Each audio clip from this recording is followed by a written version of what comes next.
without him, brother. Welcome in. 8 minutes past the hour. Thank you so much for tuning in to the Rick and Bubba Show. Intern Super P has got you covered. He's getting show prep handled, and he'll be screening phone calls at 866-WE-BE-BIG this hour. As we roll on, Rick, Bubba, yes, right, Bubba and Adler all join us at the top of next hour. One Bill, Bubba Bussey is in the building, and we are happy to have him back. And he will join us with the other guys at top of the hour, so we're looking forward to that. I know it's as some answered prayers for him to be walking in this building today. It looked like to me holding a blood pressure monitor, and so I think it is. So I think they have dialed that in. That was the issue. So we'll let him update everybody in about an hour from right now. Busy show today, and we'll get this thing cranked up. Over to my left is Mr. Greg Burgess, and to my right it is Michael Helms. What's up, guys? How are y'all? Yeah. I stayed up too late. You stayed up? Did you really? Yeah. I noticed you sent me something at like 10 o'clock or something. Yeah, I don't probably. know. What was that? that? I did send you something at 10. Yeah, you sent me like a reel at If I told y'all what I was at doing 9:50. for an hour and a half last night, y'all would make fun of me. Okay. Looking at reels on Instagram. Well, it started that way. Looking at what? Reels, just videos on Instagram, because he sent me one Is that something hip? at like You call it 9:50. reels? That's what they are. Yeah, Oh. they are called reels. That's hip. Video won't do it. We Well, have It's reels. we have in our part of the world, and it's been going on forever, but there's a level to it now that I call it Bass Wars, where there is this company called Fish Tips that gives out, like, every day. He's a guide, and he is trying to monetize a platform where, let's say, for instance, y'all like to fish, but y'all are not pro fishermen. You don't have bass boats. You don't get it. You don't know where to go fish in these rivers and lakes. Well, he provides a service that says, "Hey, Dad, who's working all week, here's you some tips that you can buy at Neely Henry Lake. Go out. Here you go. You've paid it. Now you got the tips." And you go, well, the professional bass fishermen are just livid about this for some reason. And because they're afraid that Sounds like a good business plan. I think the same thing. I think the guy's is spot on what he's doing. He's trying to make a living in an industry he loves. Why not? But they're just livid about it. So they've been going back and forth with little comments here or there on social media, and they all decided to get together last night and do this live Q&A with them together. I mean, they've all said some things, negative towards one another, and now we're all going to get in a room and hash this out with other pro fishermen on too. And I got so caught up in it. I was even commenting in it. I was even I was even throwing out comments and questions, and That's bizarre. That is. and it was bizarre. And Amanda was like, "Are you still listening to those guys?" And I'm like, "I'm intrigued with all this. I'm trying to figure out how they're going to work all this out." Well, what did they come to? I think it's silly. I think what the guy's doing is a good thing and shouldn't affect the professional fishermen at all. There's already a ton of cheating, if you will, going on, and getting tips and all that. This guy is just monetizing it. They're all worried about, well, I heard it 1,000 times last night. Well, why are you not doing it for free? Or you're just in it for the money. And Yeah, I'm like, well, of what's course wrong? he is in it for most the money. businesses Hey, I are. hate to break it to you, but every one of you pro fishermen are in it for the money. Right. Exactly. And so I don't blame his guy's name's Austin. I don't blame him. I think he's got he's basically taken a Uber type business platform, if you will, and he's monetizing it in the fishing world. And they don't like it. And I think it's smart too. I think it's a good idea. And I say keep doing it and quit worrying about these 3% bass anglers that are frustrated with you, because they're not the ones that you're marketing to anyway. So basically, he's not giving, but he's offering tips to help you. Yeah, in, there's in, two in those different- areas. You're not familiar with that lake. And He's the giving you professional That's it. anglers are going, you're giving away our secrets. Exactly. And this is these are Yeah. pro tips you're offering up. Yeah. Leave that to the professional. Is that kind of what? Yeah, they're and he's got mad? two different ones. One of them is like you and I would go on and buy these tips, and then there's another service. And that's why I brought up Uber. where I could actually be a guide for him. I could be a guy that could go out there and sell. I could go out and so you could hire me to come be your guide for the day kind of thing? That, and not only that, but I could go out and do the tips myself and then sell them to you. Like, I could make money. He'd get a percentage of it, and I make money too. Okay. And they're all frustrated with that. There's a lot to it. I get that, and there's some elements of it that I get that the professional fishermen are mad about. But at the same time, I'm like, guys, y'all been video game fishing forever. Y'all throw these big live scopes on your boats and you go out and if you really want to do something, don't have a competitive advantage, let's get rid of all that. Yeah, go back to the old school. And look, I'm tired. Where I get frustrated with I love that y'all make a living catching fish. Okay, I do love that. Not everybody can do it. You should be honored to do it. I know it's tough. I know it's a tough world out there when it comes to that, like anything else. A lot of blood, sweat, and tears, get all that. But you don't own the lakes. Yeah. And there's too many tournaments as it is. And a lot of these fisheries are fished out. Dad, who's worked all week, blood, sweat, and tears too, that wants to take his kid, can't catch a fish because y'all are in there running boats up and down the lake 24/7, catching fish, and they're fished out. And that's a real problem. And the bass anglers have talked about this. They know it's a real problem. So I would say focus more in that world, quit worrying about what Austin's doing. Yeah. I mean, he's making money off of it, and y'all don't like it, and that's fine. I mean, they didn't think of it, I guess. Yeah. I think there's a little bit of that too. So that's what you got locked into. I got locked into it, and listen, I understand both sides of it. I do. I feel more led in one direction than the other because I can have an opinion, but it's just intrigued me. Amanda couldn't believe it. I was an hour and a half in at one point. When I was commenting myself and asking questions, I knew I was like, wow, so you're into this. Right. Never done that before. Rick and Bubba. Folks, our longtime friends at Alabama Mountain Lakes Tourist Association have an amazing new podcast called Unexpected Adventures in North Alabama.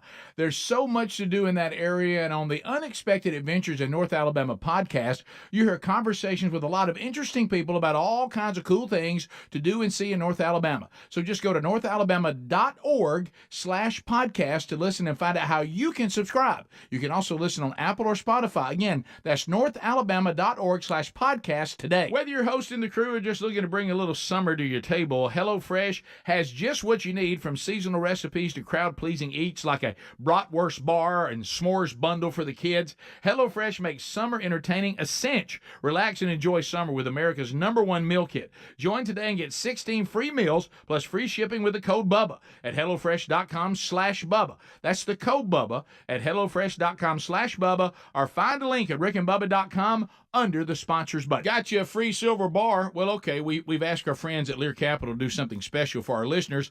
Look, highly respected financial analysts predict gold prices could soar as much as $4,000 an ounce. Now, there's no magic 8 ball that guarantees that's going to happen, but gold has outperformed the S&P 500 for the past 20 years. Right now, new Lear customers receive a free 1-ounce silver bar with every ounce of gold you purchase. Free silver bar offer expires soon, so hurry. Visit LearBubba.com. That's LearBubba.com.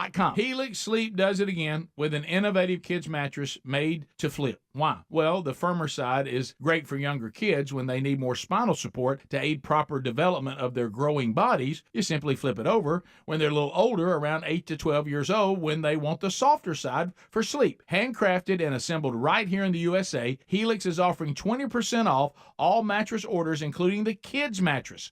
Go to helixsleep.com/Bubba. helixsleep.com/Bubba. All right, folks, you've heard us talking about what Relief Factor can do for your pain for several years now. If you struggle with occasional aches and pains due to aging, exercise, everyday living, consider this. Relief Factor is 100% drug-free. It's made up of ingredients that simply help your own body deal with its natural inflammatory response. And we kid you not, Relief Factor is for real. And the majority of people who order the 3-week quick start for just $19.95 go on to order more. Try it at relieffactor.com or rickandbubba.com under the sponsors. Our friends at TheraBreath have some good news if you have bad breath. Try TheraBreath Fresh Breath Oral Rinse. TheraBreath is dentist formulated by Dr. Katz himself. TheraBreath doesn't mask bad breath like those burning alcohol mouthwashes that can actually irritate sensitive mouths. It's alcohol-free and free of gluten with no added dyes or colors. Find TheraBreath in all your favorite retail and drug stores. Look for the bright orange cap or online at TheraBreath.com. You can find a direct link at rickandbubba.com under the sponsors. TheraBreath, confidence in every capful. Oh, look, honey, the ants are back. Wow. We leave one itsy-bitsy speck of food out, and they appear out of nowhere. Yeah, it's pretty hard to believe we used to try to get rid of these guys. Now they're just part of the family. To be honest, I liked our family the way it was before they came. I guess it's time to call Cooks. You don't have to live with pests. Get proven protection from Cook's Pest Control. Call or go online for a free quote. Cook's Pest Control. Looking for peace of mind when it comes to your car's performance? Look no further than our friends at CarShield. With plans for every budget, CarShield offers protection plans that cover more parts than ever before. Whether your car has 5,000 miles or 150,000 miles, plus they offer plans that come with roadside assistance 24/7, courtesy towing, and rental car options. Call CarShield today at 800-465-6550 to save 20% on your plan.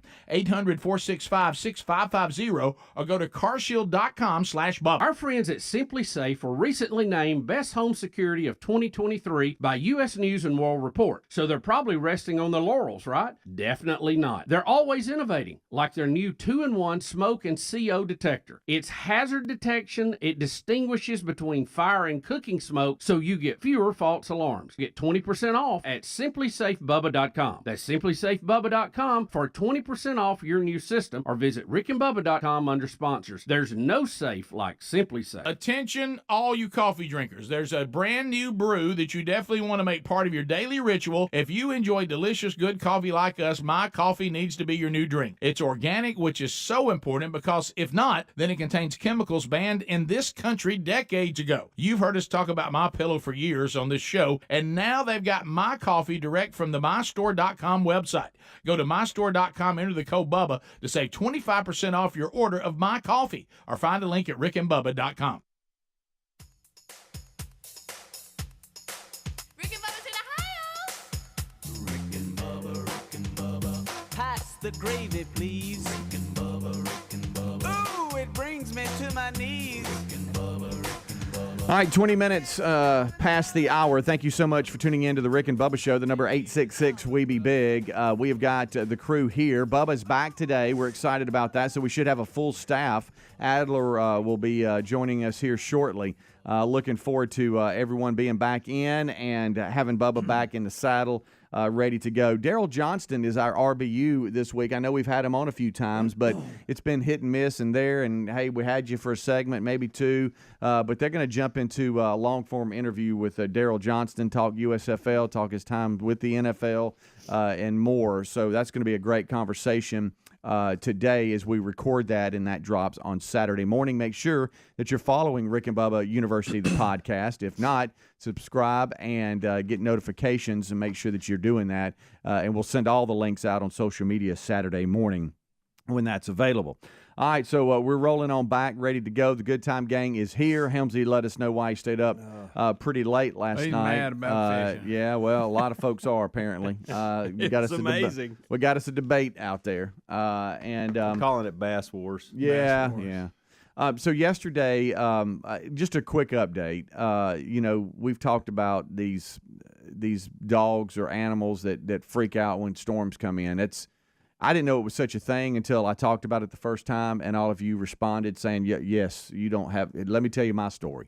And it's a real problem that a lot of dog owners don't just – they put their hands in the air going, I don't know what to do because their dog reacts a certain way when thunder or lightning or wind or something. They start to hear a rumble. And one of ours has developed that over the years. Didn't used to have it really, and I don't know – I don't know what's up, but it seems like when we moved. Did you throw fireworks at him? What? No, I think it's when we moved. When we moved, what are we? 4 years, September, in this house. When we moved, it seems like it got kind of triggered something So we've tried all the over-the-counter stuff and have tried a lot of the remedies that some of you have tried on your dog, said, hey, it worked or whatever. Well, nothing's really ever worked. I mean, we can do the common stuff. We can do the other things suggested, the Benadryl for dog, whatever. We've tried it all, and it's like our dog is superhuman. Nothing affects it, okay? We do, hey, zero difference. Look back, about an hour before it comes through and go ahead and do this and that, but we're doing all that, and it's like it's nothing affects this dog. And we've maybe a couple of weeks where we live, there was a break in no rain, no severe weather, nothing, and so we didn't have a problem. But the last couple of days, it hadn't been terrible, but we have had some systems come through that has brought with it some lightning and some thunder and a little bit of wind, and it's like he stands there and he looks up at the ceiling the second something happens, and he looks around like, okay, did I just hear something? Oh, no. And then he looks at you, then he looks back up, and then he goes, and he starts looking around. Then here we go. We're pacing. And it's like, whoa, what are you doing, man? That was just somebody that cranked their motorcycle down the street. Yeah. That's not thunder, man. Chill out, buddy. And yesterday was it. Probably should have done this a while back, but Terry said, we got to do something. I mean, we really do. And I'm like, I agree with you. I think it's time we go to the vet, and have an office visit, and then just talk to the vet about it and see if we can. Let's talk to his parents. See if we can prescribe this dog some anxiety medicine. A little therapy. Yeah. So I go in. So that's fun. Jack and Coke. That's fun. Dog therapy. And let me just tell you this about this dog. Did he discuss his feelings? Great dog. No problems as long as the or weather's anything good. Until you put a leash on it and want to go for a walk, or a storm comes in. I've never had a dog that liked the leash. Yeah. That's on me. Right. Those are the two things that this dog does not care for. What if it's thundering while on a leash? Hey, we're in trouble then. All right. So I'm like, well, today's the day, I guess. I don't want to do it because I knew last night, all right, go back night before last, we had storms come through, all right, and it was a handle. Then yesterday they were sporadic, and then I knew, hey, this is yesterday around maybe 2 o'clock. Hey, tonight I know there's another round coming through. Yeah, we got to get some sleep in this house. We can't do this. So I'm going. So I called the vet. I talked to a young lady that answered the phone. She said, "Oh yeah, this is a thing, and we see a lot of folks. Matter of fact, I have a dog, and this is kind of what I see anyway." So I walk in. I get him on the leash, and surprisingly, he gets out of the truck and walks in. I'm like, okay. I'm like even coaching him like the dog can understand me. Hey, man, I'm proud of you, buddy. Yeah, what is he? I thought I was going to drag you in. Right. What is he, human? And so we come in and then hear all the texts, Oh, he's so cute. Oh, is this a red? Oh, my goodness. So he's eating all that up. Yeah. And then all of a sudden lightning hits. Yeah, and then all of a sudden, other dogs start barking. That's always good. Yeah. You ever looked at dog owners? Well, and how they relate to the dog they chose? Oh. It was a little game I was playing. I see what you're saying. Yeah. Huh? That would be fun. Yeah, it matches up a little bit. Yeah, you go, I got a vet near my house. I may go park in the parking lot and just do just give me a cup of coffee and watch. Do that. Either watch them walk in or sit in there and walk in. And a lot of times there's a connection there. But anyway, what are you here for, sir? Well, I just called. Talking about a dog. What's your dog's name, Jack? Okay, so Jack Wilburn? No, just Jack. Just Jack will be fine. Well, I know, but in the system, so it's Jack. Well, yeah. Oh, okay, yeah, I see. Right. Y'all required an office visit because we haven't been here. Right. Okay. And what's he experiencing? It's like he's my child. Yeah. He's a dog. Ask him. Well, if it starts to thunder, he starts to walk around, losing all sense of cognitive He comes and skills. jumps in the bed with mommy and daddy. Yeah, and for some he won't get out. And for some reason, just licking my forehead, bumping into cabinets. What? Oh, he loses all kinds of things. It's like he doesn't see. I mean, just reckless abandon. Yeah, it's like he's you in 1989 drunk. Yeah. Oh, wow. Yeah, that is bad. And so I'm like, golly, what do we do? Don't tell him what's going to end up with him. She said, okay. Oh, okay. Okay, got it. And I said, and for some, you ready for this one? Now I'm holding court. Like, are you ready for this one? He'll go to the door and whine like he wants to go into the storm that's scaring him. Now, that is weird. So you want to go out in it? You want to go high. So you want to go in it. This is what you want to do. Have you ever let him go in it? No. Well, we have a back covered area where he's totally safe and totally fine. But he's about to lose his mind, so I go out there and he sits down. And he's okay. It's like he wants to be out in it. I don't know. Exactly. A guy that was checking his dog in said, "Hey, don't think you're crazy. My dog wants to go to the screened-in porch and sit out there too. He freaks out." So it's a thing. And so Terry's like, "Man, we need to get this. Maybe we need to get Jack really checked out. Maybe there's other problems or whatever." So I've been tasked Ask with Jack all about this. his feelings.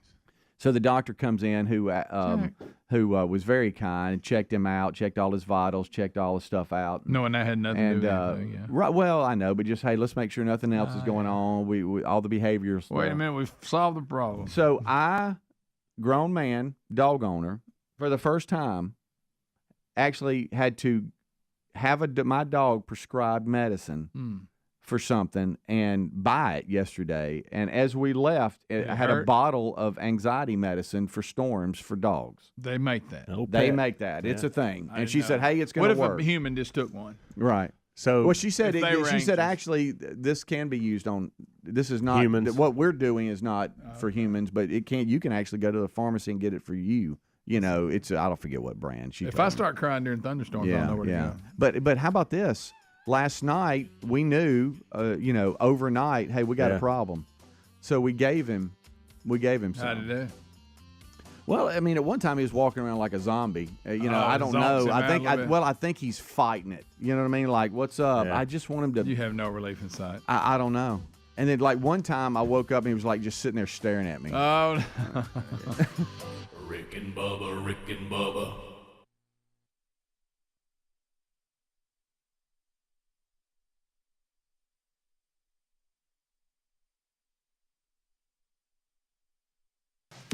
Imagine getting ahead of your irritable bowel syndrome with constipation or IBS-C by treating it with Linzess. Then you could start proactively managing your constipation with belly pain and get ahead of your symptoms. Talk to your doctor about Linzess, linaclotide. Linzess is a prescription medicine that treats IBS-C in adults. It's not a laxative. It's a once-daily pill that helps you get ahead of your symptoms. It's proven to help you have more frequent and complete bowel movements and helps relieve overall abdominal symptoms, belly pain, discomfort, and bloating. These symptoms were studied in combination, not individually. Do not give Linzess to children less than 2. It may harm them. Do not take Linzess if you have a bowel blockage. Get immediate help if you develop unusual or severe stomach pain, especially with bloody or black stools. The most common side effect is diarrhea, sometimes severe. If it's severe, stop taking Linzess and call your doctor right away. Other side effects include gas, stomach area pain, and swelling. Imagine, what could relief from IBS-C mean for you? Talk to your doctor and say yes to Linzess. Learn more at linzess.com or call 1-800-LINZESS. Oh, look, honey, the ants are back. Wow. We leave one itsy bitsy speck of food out and they appear out of nowhere. Yeah, it's pretty hard to believe we used to try to get rid of these guys. Now they're just part of the family. To be honest, I liked our family the way it was before they came. I guess it's time to call Cooks. You don't have to live with pests. Get proven protection from Cook's Pest Control. Call or go online for a free quote. Cook's Pest Control. Our friends at TheraBreath have some good news if you have bad breath. Try TheraBreath Fresh Breath Oral Rinse. TheraBreath is dentist formulated by Dr. Katz himself. TheraBreath doesn't mask bad breath like those burning alcohol mouthwashes that can actually irritate sensitive mouths. It's alcohol-free and free of gluten with no added dyes or colors. Find TheraBreath in all your favorite retail and drug stores. Look for the bright orange cap or online at TheraBreath.com. You can find a direct link at rickandbubba.com under the sponsors. TheraBreath, confidence in every capful. Summer is calling our name, and this year you can actually get the free time to enjoy it like we will with HelloFresh. Figuring out what's for dinner, not the top of anyone's summer activity wish list, but with delicious HelloFresh recipes delivered right to your door, pre-portioned and ready to cook, you can skip the planning and shopping and get back to what you were doing, which is whatever you want.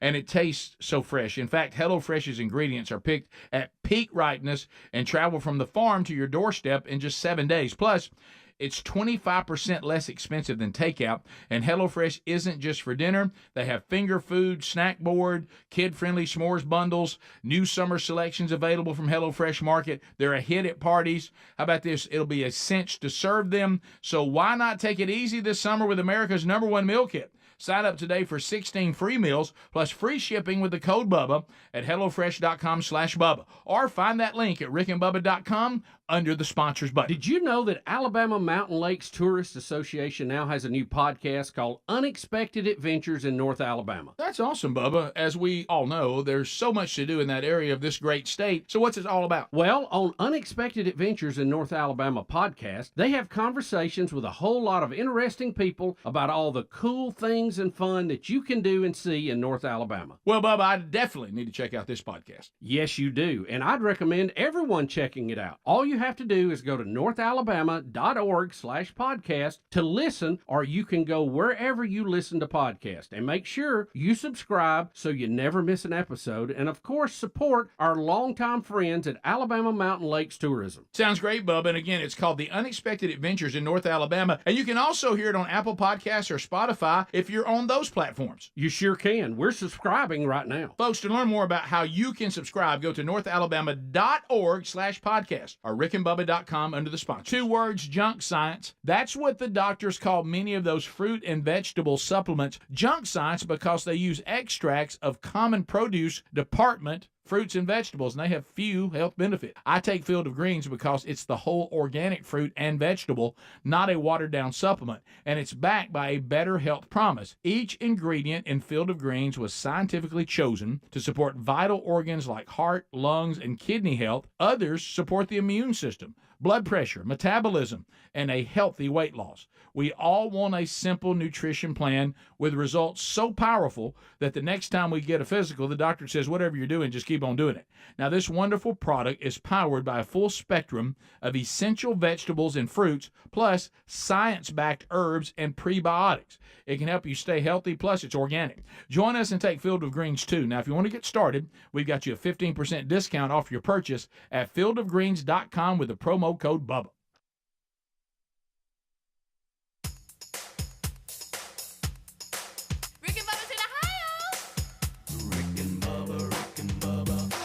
The gravy, please. Rick and Bubba, Rick and Bubba. Ooh, it brings me to my knees. Rick and Bubba, Rick and Bubba. I can't start another. Rick and Bubba. 25 minutes until top of the hour. Thank you so much for tuning in to the Rick and Bubba Show's kickoff hour. Bubba is back today, so the full staff, and we're pumped about that. And thank you for all of your prayers and concerns and emails. He is back, and we will get an update from him. And look forward to that today. Don't forget RBU with Daryl Johnston, and looking forward as well to RBU this week. It'll be Saturday morning when that publishes. If you're not subscribed and getting notifications, shame on you. Go to podcast wherever you listen to that, and make sure you look for Rick and Bubba University, the podcast, and get those notifications and subscribe. But if you would rather just get a text or whatever, or not text, but a tweet, we'll put that out on all social media, direct links to that this coming Saturday morning. And don't forget, for those of you in Huntsville, Rick will be at Gridiron Men's Conference coming up. It is Father's Day weekend. Wow. Terry was talking to me about Father's Day yesterday, and I got one out of town. Reese, he took a couple of days that he had and went down to the beach with some friends, and of course, Tyler married, got a kid. He's doing his own thing or whatever. She said, "What do you?" I said, "I just like just no drama, peace and quiet. To be honest with you, just maybe a weekend, just hang. I don't want really much. Yeah. Just like that. Not having a lot. Just how about Dad getting that? That'll work. And she's like, we'll work on that. Of course, they're grown now, which means that they handle themselves. It's just now problems are expensive. If you've got problems and handles and the kids are young, they present their own problems. But when they get older, their problems just become expensive. Oh, yeah. Is all. Look, you see Super P lean up. He knows. He knows. He's got it. He knows. He knows better. Yeah. Just a quick shout out to Coach Jim Case with Jacksonville State University baseball. He announced yesterday that he's retiring. Legendary coach.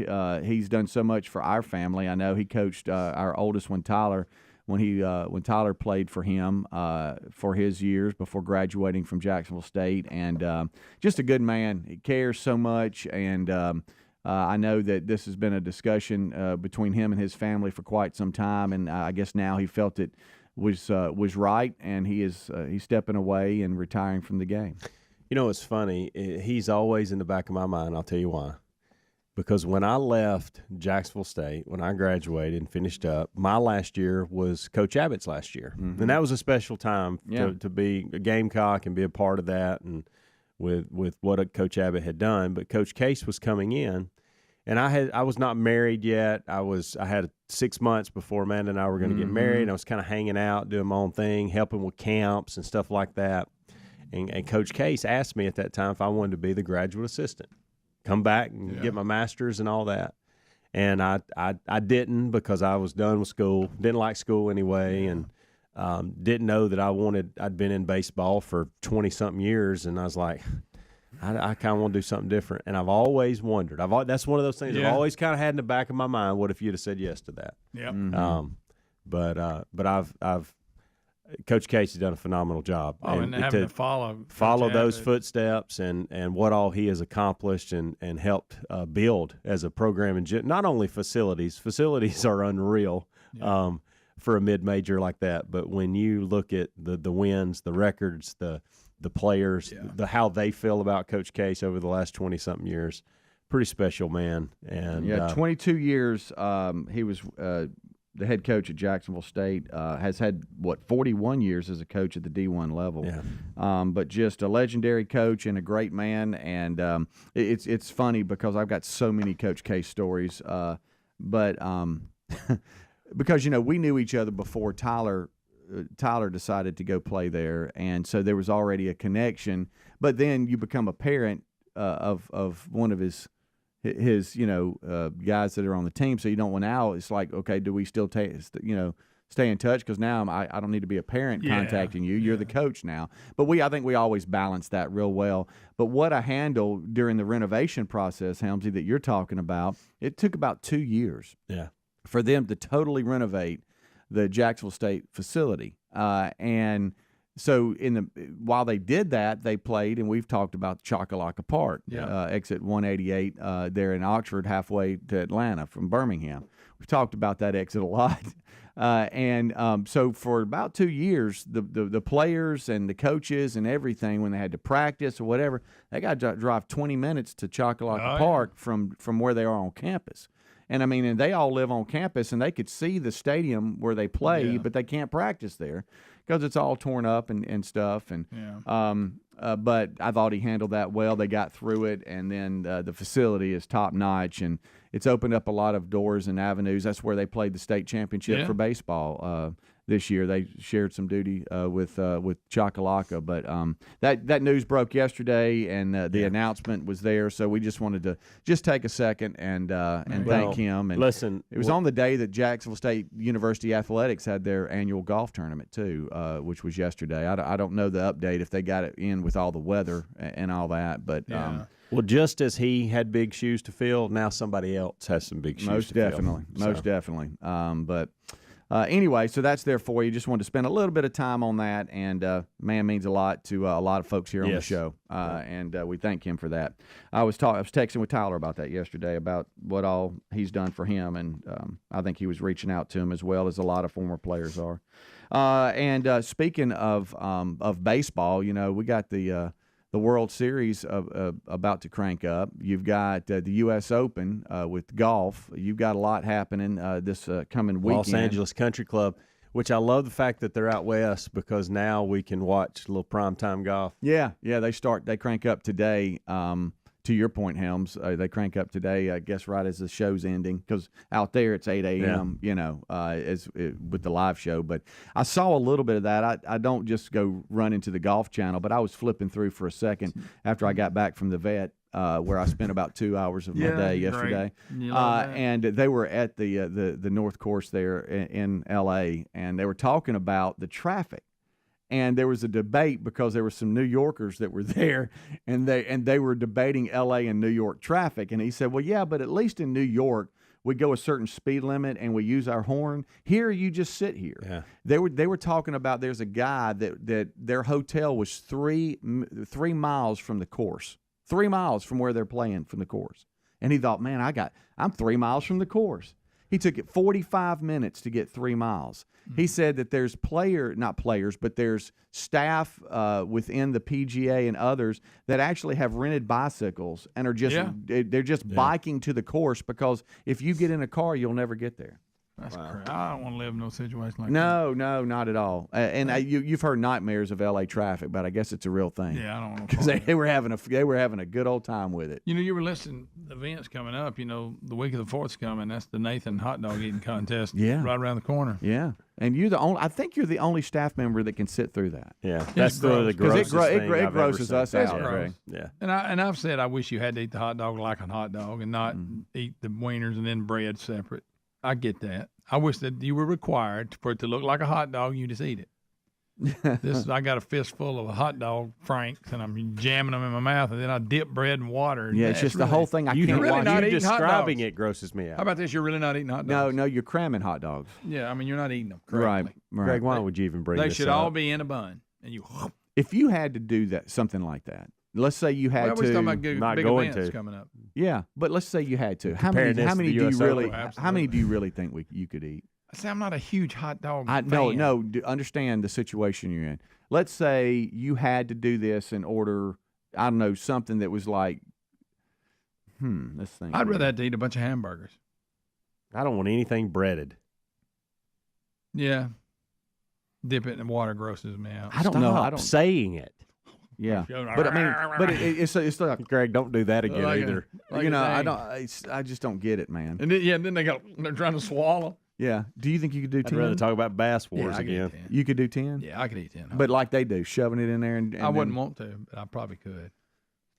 But I just eat fast anyway. But how do you watch that? Like, in other words, I don't watch it really. The guy with the hat on. You just compared it to a big event like US. Like Speedy and I are excited about Rory. I am more excited about it teeing it up on number 1, and you're talking about a hot dog eating contest. Thank you, Hounds. I am more excited about it than I am the golf. Okay. Well, there's some honesty, we appreciate it. That's fine. Thank you for being to each his own, Greg. What if on the first hole you had to eat like 6 hot dogs and they combined them? Ooh, okay. Now you got yourself something. Yeah.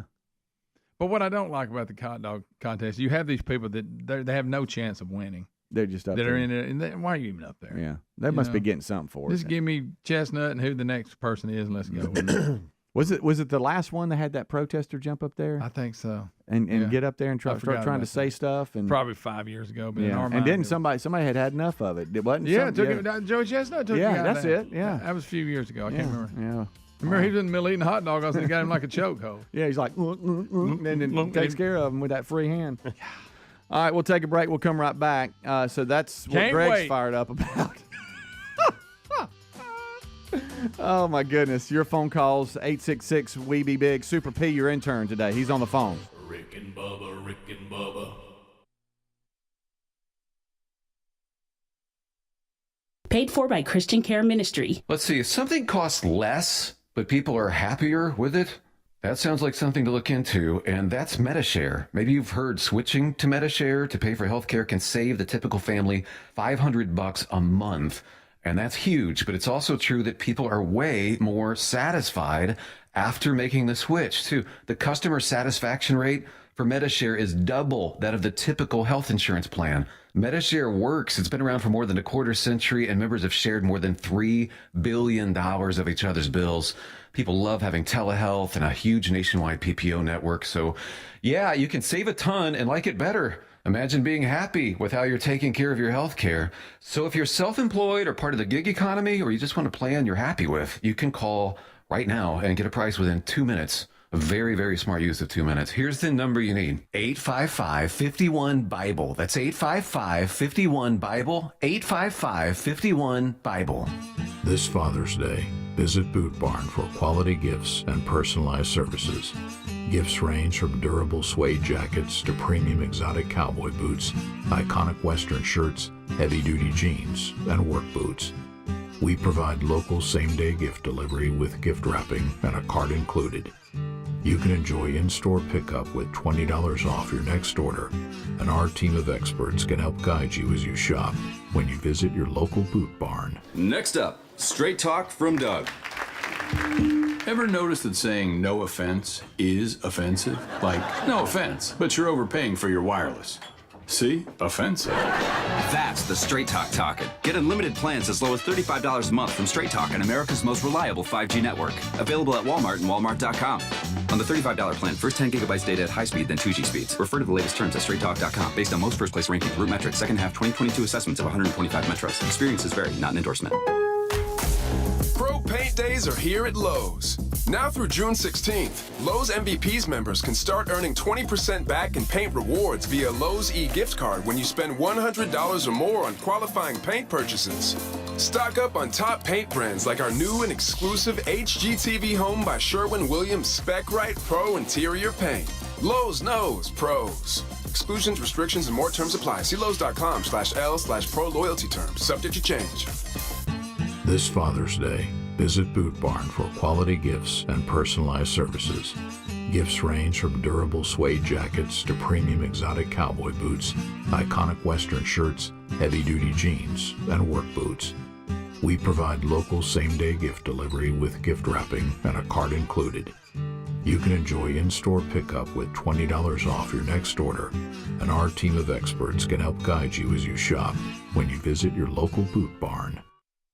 Are you looking for peace of mind when it comes to your car's performance? Well, then look no further than our friends at CarShield. We know that auto repairs can be a headache, especially when they come out of nowhere. That's why we have CarShield. You don't have to worry about the rising cost of car repairs. Plus, you can lock in your price and it will never go up. Even if your car is over 3 years old, it's still prone to expensive costs. With plans for every budget, CarShield offers protection plans that cover more parts than ever before. Whether your car has 5,000 miles or 150,000 miles, plus they offer plans that come with roadside assistance 24/7, courtesy towing, and rental car options to get you back on the road quickly. CarShield is dedicated to protecting what you drive because it's just a matter of time before you're going to need repairs, so don't wait till it's too late. Call CarShield today at 1-800-465-6550 to save 20% on your plan. Lock in your price and it will never go up. Call 800-465-6550 or carshield.com/Bubba to save 20%. Have you tried the innovative Helix sleep mattress yet? Well, nothing beats a great night's sleep, the kind you get with Helix. So we love them, and Helix has over 12,000 five-star reviews with customized mattresses that fit your sleep needs because they know everyone is unique. They even have big and tall mattresses and mattresses for the kids. But how do you know which mattress is right for you? Well, Helix has you covered. Just take the Helix sleep quiz and find the perfect mattress in under 2 minutes. Place your order and your mattress will be delivered right to the door free of charge. And the best part, Helix knows there's no better way to try a mattress than by sleeping on it in your own home. That's why they offer a 100-night trial for you and a 10 to 15-year warranty. Right now, Helix is offering 20% off all mattress orders at helixsleep.com/Bubba. Best offer yet, by the way, and it won't last long. So if you've been waiting to try a Helix mattress, here it is. Now's the time. Head to helixsleep.com/Bubba for 20% off your mattress order.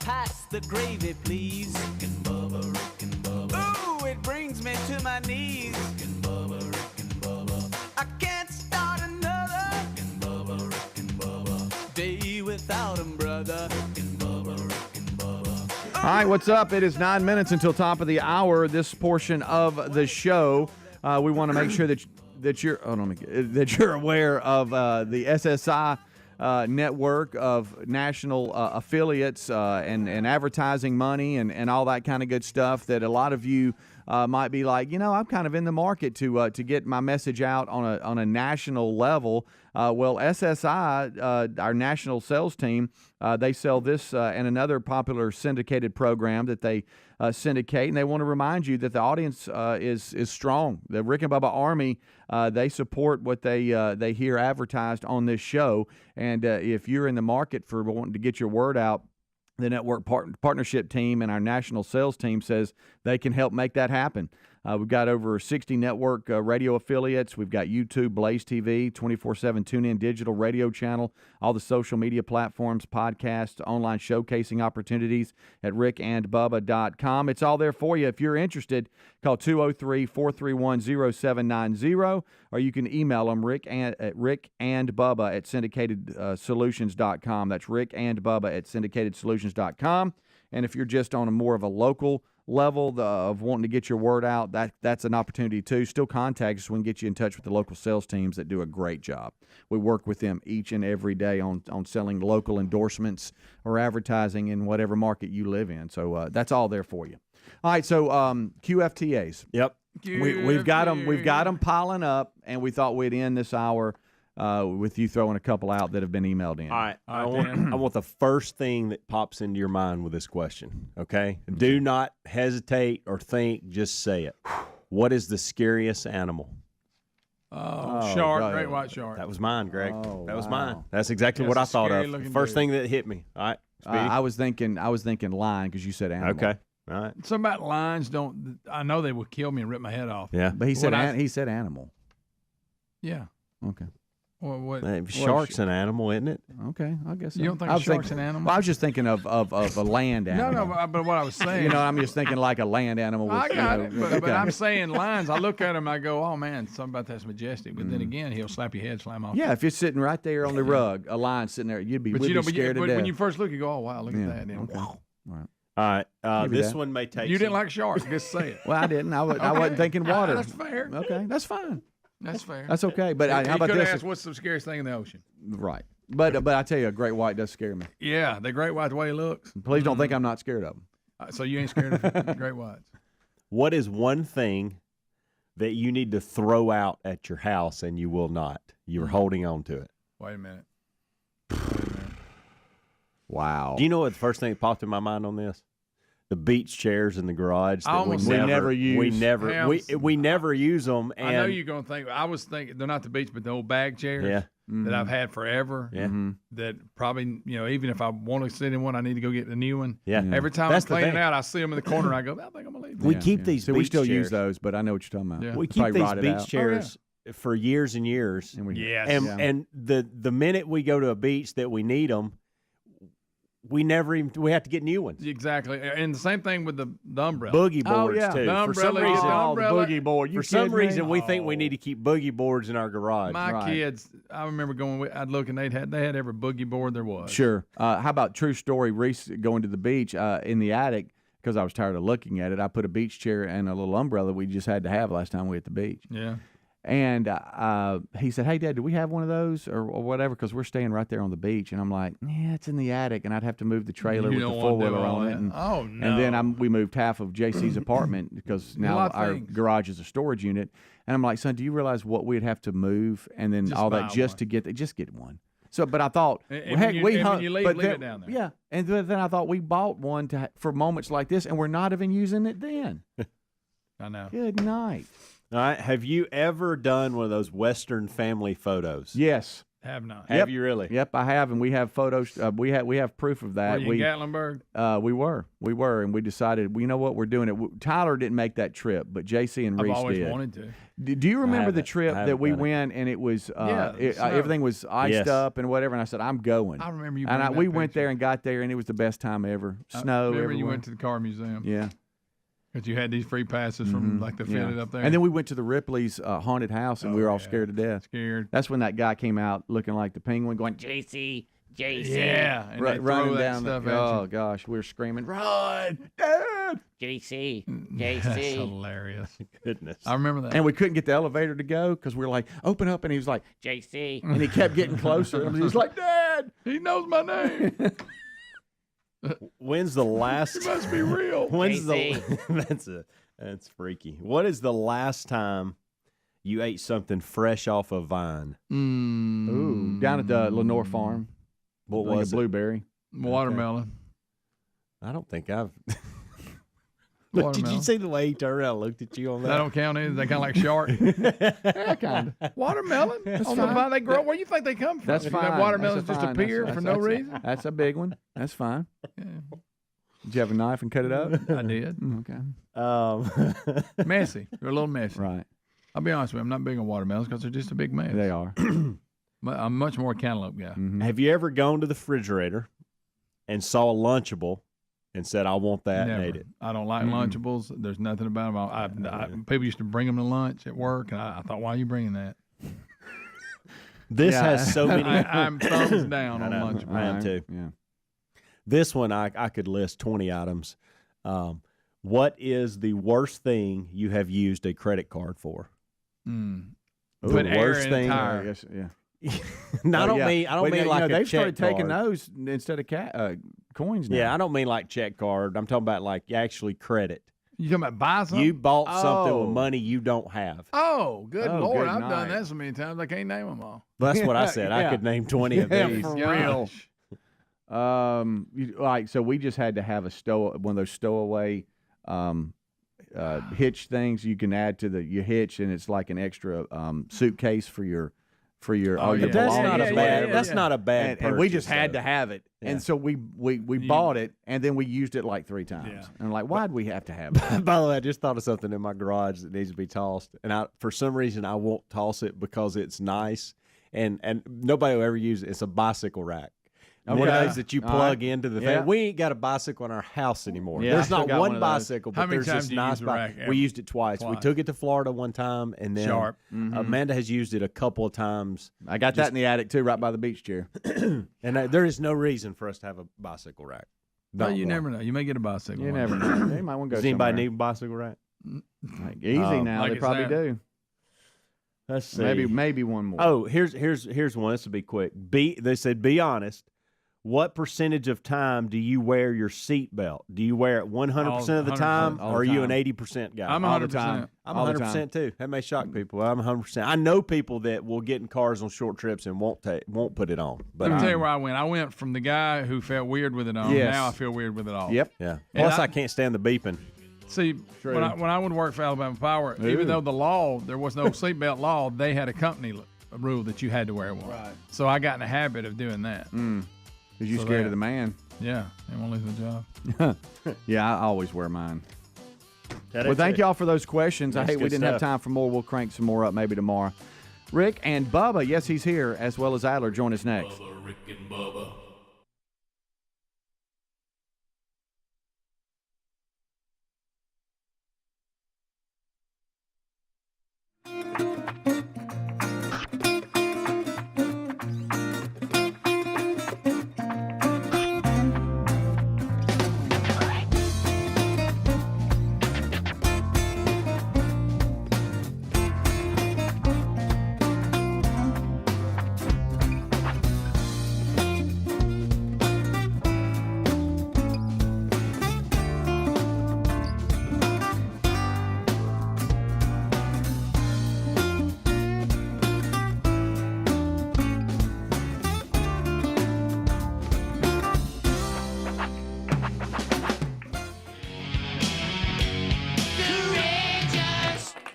Yes, sir.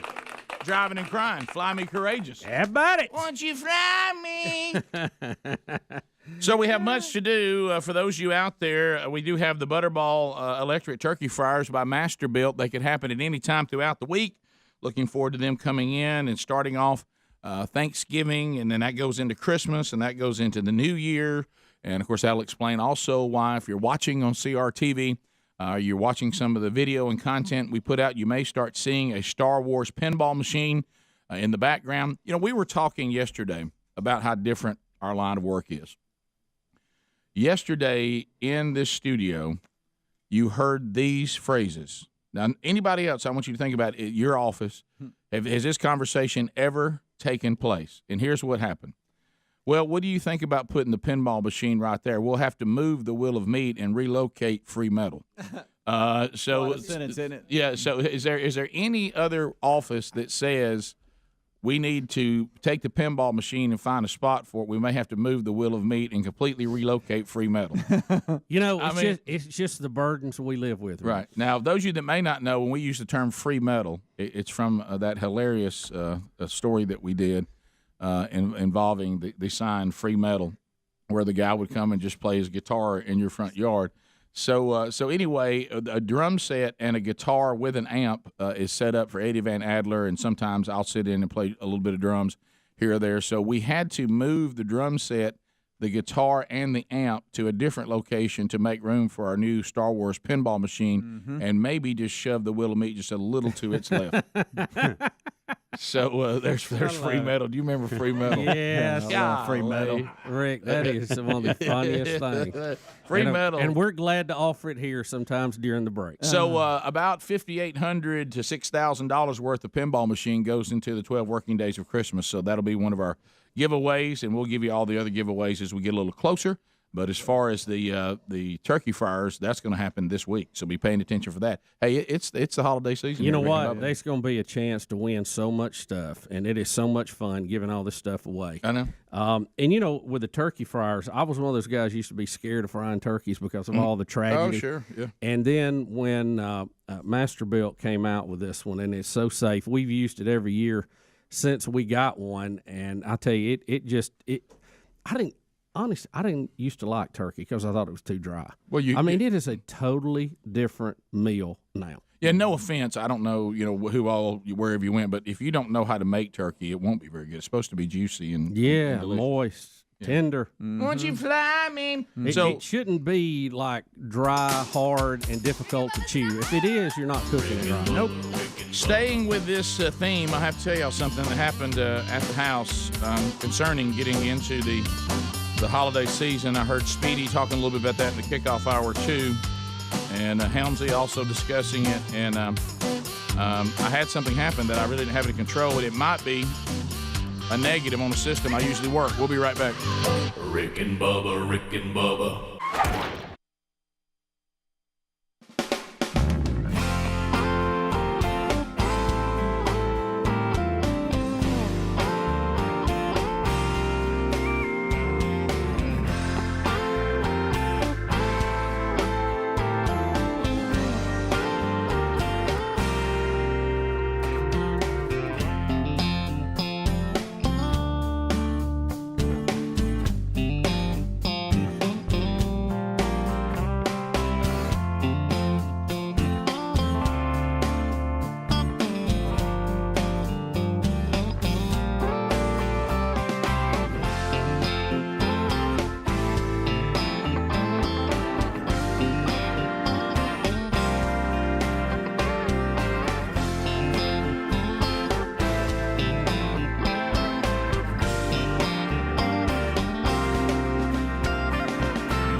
6 minutes past the hour, the Rick and Bubba Show, 866.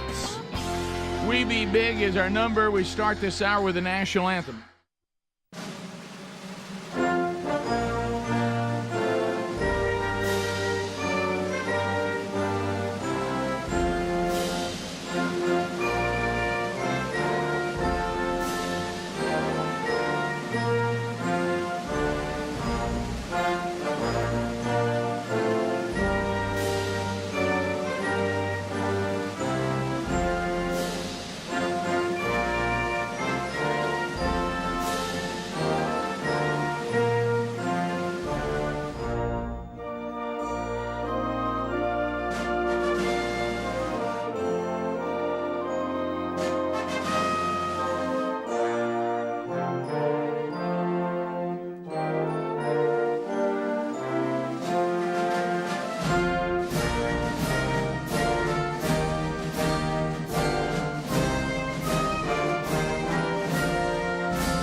It is 7.5 minutes past the hour. Rick and Bubba, Rick and Bubba, Rick and Bubba. From the No Name Studio on the bleeding edge of technology from Sweet Home, Alabama, to the world as we unpack another one. Speedy, the real Greg Burgess, and Helmsy are providing a kickoff hour. Eddie Van Adler settles in to give you the YouTube experience live and archived there on the Rick and Bubba YouTube channel. Super P, our intern today, taking your phone calls at 866-WE-BE-BIG. And we'll get to those today.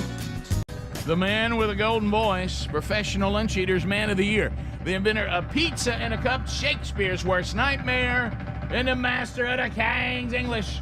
Ladies and gentlemen, put your hands together for Bill Bubba Bussey!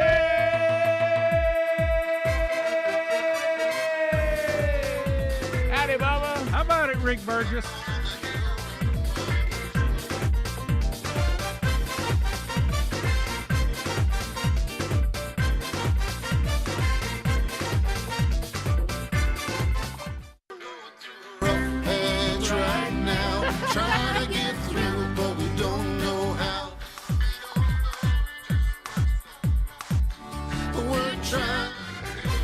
Everybody, do a rough patch right now. Yeah.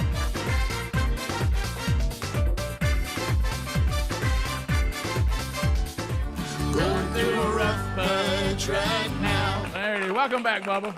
Rick, glad to be back in the midst of a rough patch. Thank you. Thank you. You don't know how glad I am to be back. Oh, Bubba. I tell you, you miss 3 days on this show. You miss a lot. You really of stuff. do. I mean, you miss the world. Yeah, you do. So I know that you were in the hospital for some of it. So do you want to jump in and tell everybody? I mean, we've tried to keep them updated with the information that you and Betty were getting, but do you want to try to do that, or do you want to just cut up a minute and tell us later? It's just well, why don't we cut up a minute and maybe we'll come back next segment and I can lay it out in a some kind of fashion that makes sense to everybody. Okay. Let me just say this: I am glad to be back.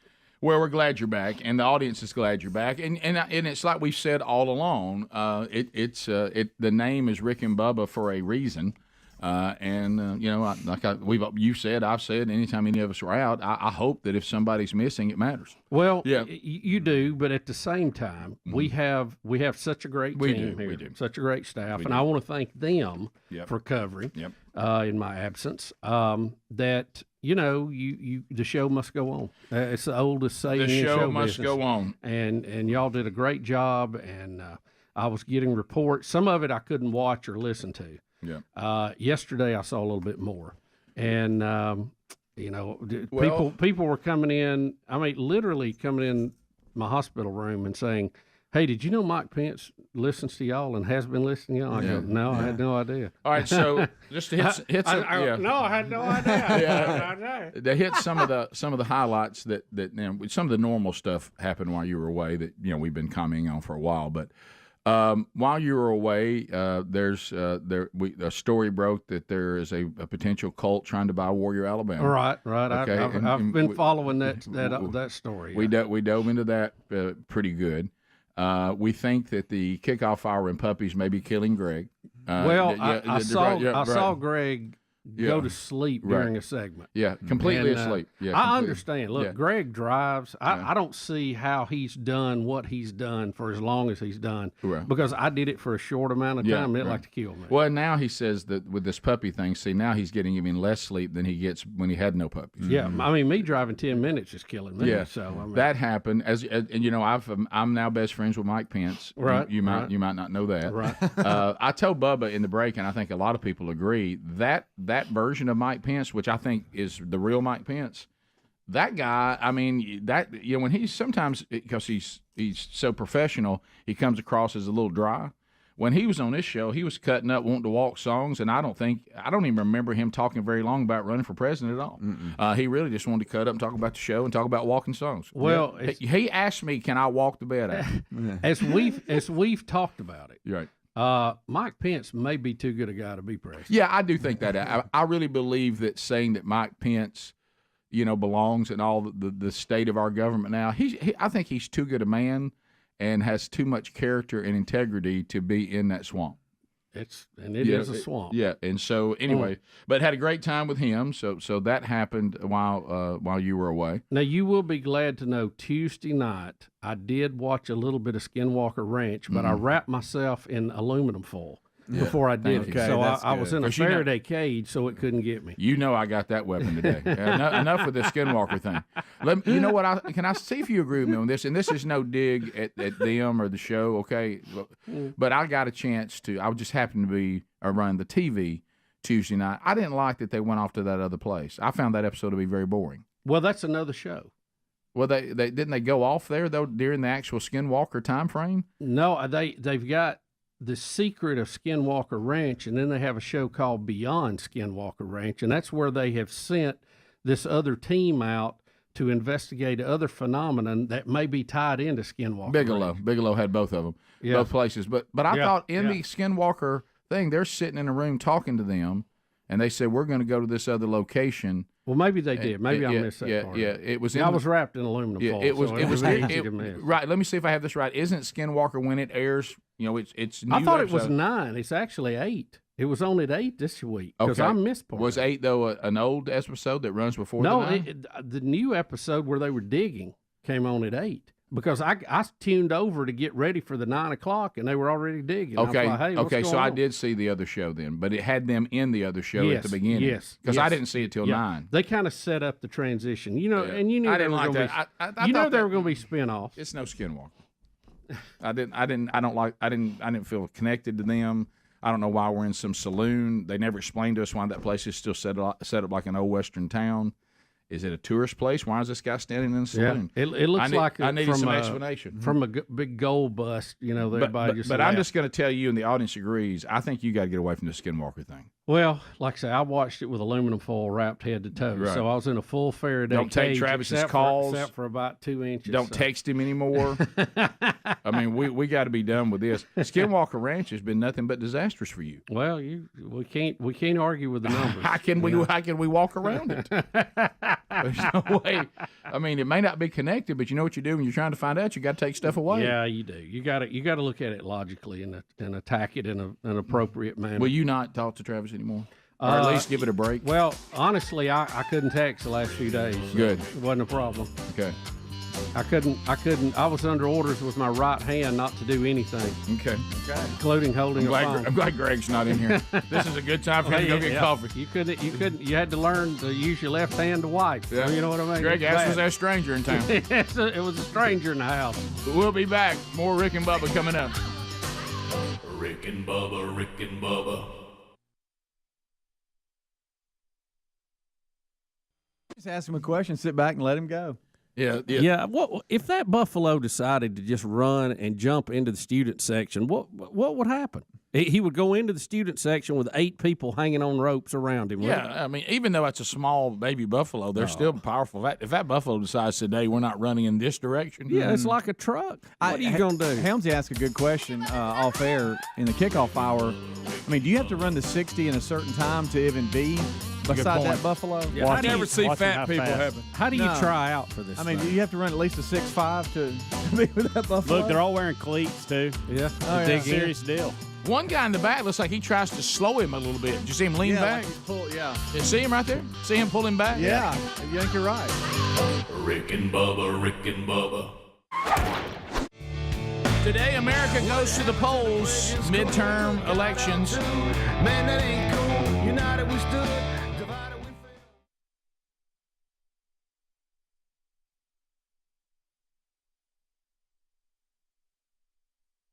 Take my guns.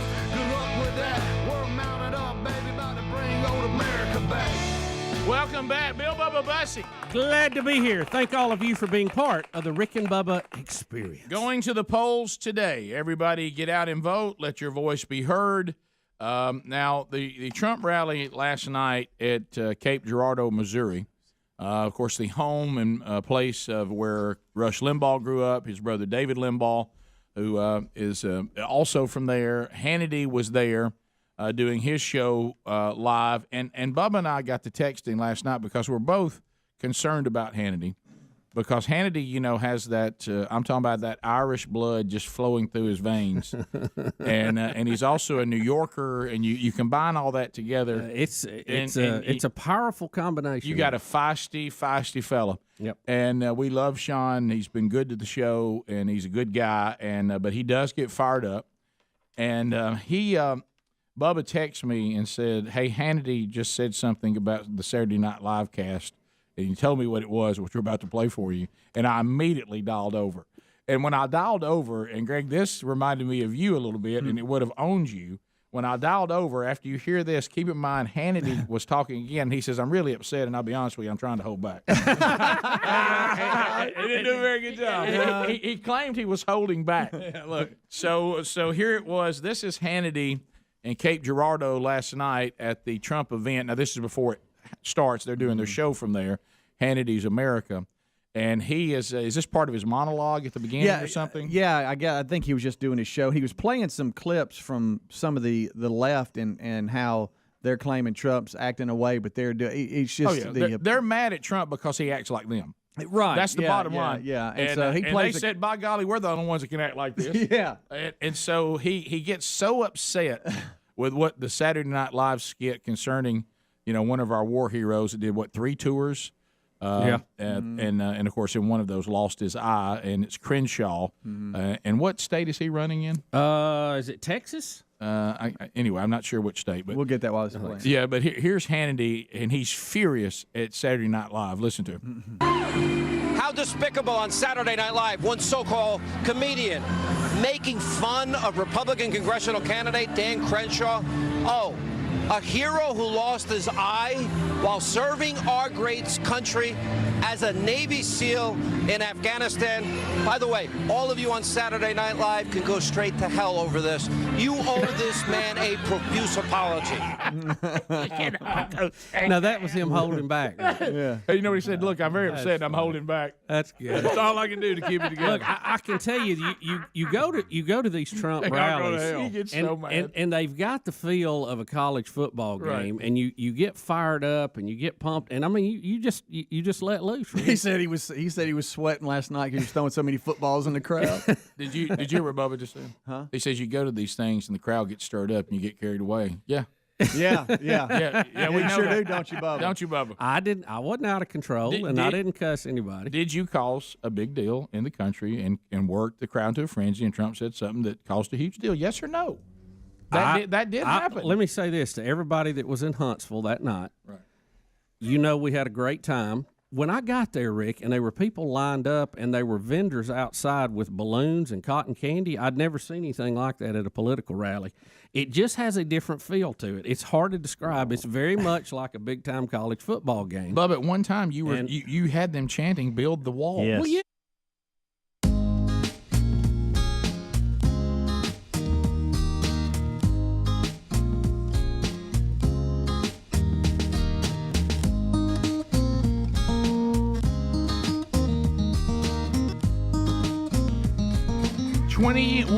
Minutes past the hour, the Rick and Bubba show. As we work our way back, Bubba's back. We'll get a full update from him on what the rough patch, the latest, and what he's been through, and he's back with us today. I will tell you this, Bubba. A couple things happened. I'm sorry. This one was very unexpected, and we couldn't plan. We just had to shoot from the hip.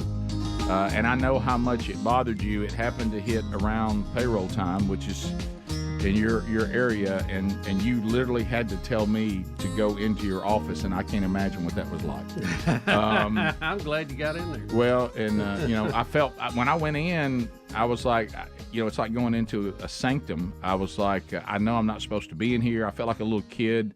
When you had that room in your house that your parents said, "Don't go in there. We don't play in there." Right. Yeah. That's like the living room. And I was like, now I'm going as far as opening a drawer. This all feels weird. I moved the peanut butter crackers out of the way, and I got the payroll stuff out. But it was. And you got to watch your blood sugar here on the show. You don't want it to drop. No, and then Greg's sitting in your seat for so long. And yesterday, I did do this yesterday because, everybody's got a lot going on when the show ends. And we ended the Wednesday Bible study yesterday. That archive's out there, by the way, if you want to go get it. And I went over there and I looked at your area. And of course, it had been left in disarray. Right. I mean, it was coffee cups still over there, and just We all got kinds. it- we got it kinda cleaned And so up I tried to straighten it back up because I didn't want you to appreciate come into that. And so I tried to leave it, better than I found it. Right. And I so I appreciate hope that, it Rick. wasn't too disruptive. That's No, all I'm saying. it Yeah, was right. good, and Right. I like I said, I didn't get to see or hear a lot of the show on Monday or Tuesday. Yeah. Wednesday, I got to see a little bit of it. Mm-hmm. And looking back at the Funky Bus Tour, Good when Philip was gracious. on here, was so good. I got to laughing again. Funny. At Traveling Todd dancing. Yes. And I was crying. I was laughing so Mhm. hard, just like I was on the video. Just like on the video. I mean, just like automatic. I mean, I needed a towel again to cry into. Did we want to talk about the part that was uncomfortable though? Well, yeah, there was a lot of people no longer with us on that video. I counted 6.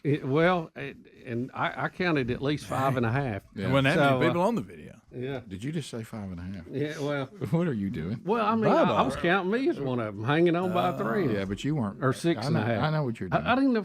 I was trying to think this thing. It was because there were some I was told that they're no longer with us. I didn't know, and I was like, oh wow, our number's really going up now. Well, Traveling Todd. Yeah, there's one. Yep. Yeah. Well, Yeah. And who all were you counting in this? Of course, Mickey Dean. There's 2. All right, that's right. Yeah. School Close and Tony. School Close and There's 3. Look at Calvin. Clay was 4. Mm-hmm. And then I'm trying to remember who the other 2. Oh, I know, Rick. I know what it was. Yeah. He also played some Fat Fest. Oh, that's right. He video. played Fat Fest stuff. So Mark Phillips. That was where I got the others. Right. Yeah. You mean in the whole video? Yeah. And all the stuff. So yeah, that was Some So dancers. 5.5 at yeah, least. yeah. So anyway, and those were. I tell you, Todd prancing through the crowd right there. God, Tony getting tickled's funny. Yeah. I mean, that's a celebration. Yeah. That's somebody's having a good time right Yeah, there. yeah. And I mean early in the morning. and as far as we know, all on soft drinks. Yeah, I know. Dr. Pepper. Oh, here we go. Yeah, But when he went to Whoa, get it to pop off of it, we got Oh, sure. We're gonna. that and spinning was too much. Yeah, you can't do that. But he hopped right back up. Sure. He was so- ready to go again. So there you go. That's really Oh, good. man. That's That's good stuff. That's good stuff. And then Greg almost going to sleep. That Yeah. was Oh my God. Greg, Almost I going to don't- sleep. He did go to sleep. I don't know if you heard what I said in the first segment. That I don't know how you do what you do as long as you've done it. Well, this was you have to drive. abnormal. I normally get more rest than I had. I'd had like 3 hours sleep, so that caught me. But Well, I that'll normally get more than that. And then y'all trying to decide if you'd had somebody to make fun of big ears, he might could have stayed awake. That's true. Well, the topic. The subject did it hurt. Yeah, the subject hurts. Look, the big ears would have definitely brought me back. Yeah. Oh, that was good. I thought you were going to nod off. I thought you were going to hit the desk. Well, at one time. I got caught. You ever get caught up in it, and everybody's talking, all of a sudden their voices start getting. You're going, wait a minute, I'm falling asleep. Yeah. I talked to I've done that driving. Yeah. Pull over. I talked to somebody that had to make a road trip after they had traveled overseas and they had jet lag, and he put it best. I've been there, and it is very dangerous. You do have to be careful of it. He said, "Isn't it amazing when you're driving sleepy how long the trip becomes?" He goes, he said it's like an hour drive becomes 5 hours. That is so true. Because you're grinding out every half mile. Oh, I used to, when I would come home, when I worked in Cleveland County, I lived, but on my way home after we'd been working forever, I would break it down and, okay, if I can make it to Highway 9, get to there, then if I make from there to the church down here before I turn on Chocolate. Have y'all y'all sections? Just making in little sections. And just you're right. little, It seemed little like victories. it took forever. It takes forever. Yes. Ever. I have pulled the car over and slept. Mm-hmm. Yes. I have gotten. I've run around Got the car. out, run around. We've all done. Roll the windows down, just let it blow. Music loud. Try to find something you can sing to. Chew ice. Yeah, chew ice. Whatever it I've never takes. chewed ice. Yeah. It helps. Have you ever noticed though there is a sleepy that can hit that all the energy drinks and all that can't catch it? Oh yeah. You Won't can't touch ca- it. It won't touch it. Oh, it You can't laughs catch at it. It even says why even deal with this? It's like it just does this. It's like now. Sorry. It's almost like pain meds. If you get behind it, you can't catch it. Can't get it back. Yeah. You got to stay in front of it. Yeah, I've almost fallen asleep with my eyes open before. Yeah. And that's bad. You don't need to do that. Yeah. No, you don't. Yeah, it's to me the worst one too. Let's face it, and it doesn't happen much anymore because I don't have to do as much. But in the little kid years, when on a Saturday night somebody kept getting up or whatever, and you're in church, the nod off in church is But when it starts, the sleep in church or in class or anything where you're sitting listening. Yeah. I mean, it can be. I mean, it's like you've been hit with a dart gun. You give it know, that head. Yeah. I mean, you would give anything to lay your head down. Anything. I've told y'all this story before, but the worst one is when you cannot, kind of like when you're doing a live show, you can't go to sleep. And I had a coach at Troy, and he was chewing me out for falling asleep during film. And you couldn't say. And he said, Burgess, if I look up again and you're asleep, and look, and I was just like this, and my eyes, it's like I wanted to get toothpicks and stick them under my eyelids, tape them up. And all I could think about is, I wonder how bad the punishment's going to be, because I can't do it. I can't do it. I'm not going to make it. Y'all cut the lights off in here and got the air conditioning on. It's 1,000 degrees outside. You know. And I mean, a little mundane in your speech pattern. Yeah, y'all running this into the ground. We're all exhausted. We don't even know if we're going to live through the day. You know, that's what I needed. That's what I needed. But what about when somebody says there's consequences? If you doze off again, and you're just like, oh my goodness, what a terrible feeling.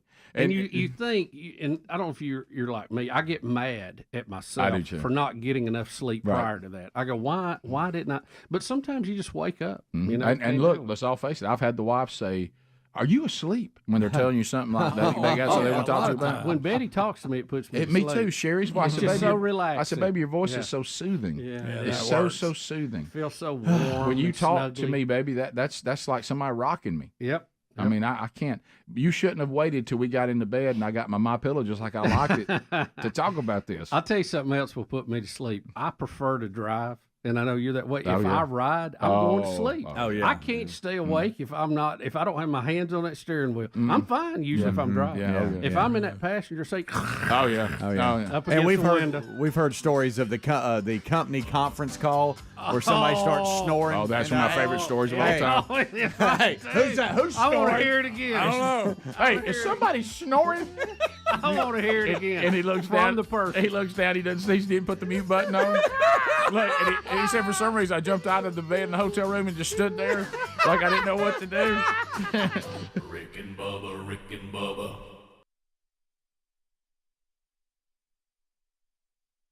Yeah, I did. Well, I was supposed to get everybody fired up. In your suit. And I was fired up. Yeah. And I was having a good time. Yeah. It was a lot of fun. I think I saw you jump one time. A little jump up in the air. But if you notice, Bubba, you kind of...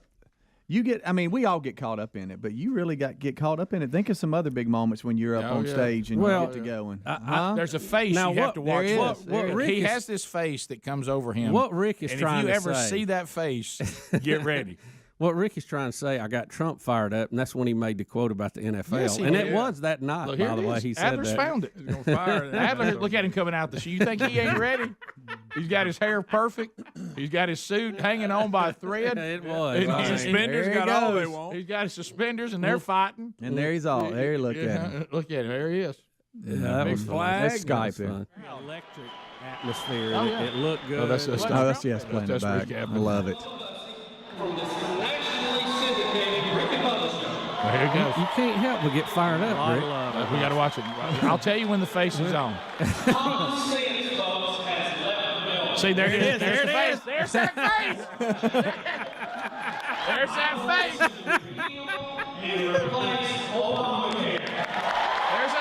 My goodness, you're running for office. Yeah. Step back. I can tell by the look in your face there's trouble coming. I forgot Adler had. That's funny. I forgot Adler had all this footage. I'm so confused. But we need to focus on last night in Missouri. Well, it's the same thing. It's like watching it now. Yeah. Remove Hannity, put you in. Oh, here we go. Here we go. Greg?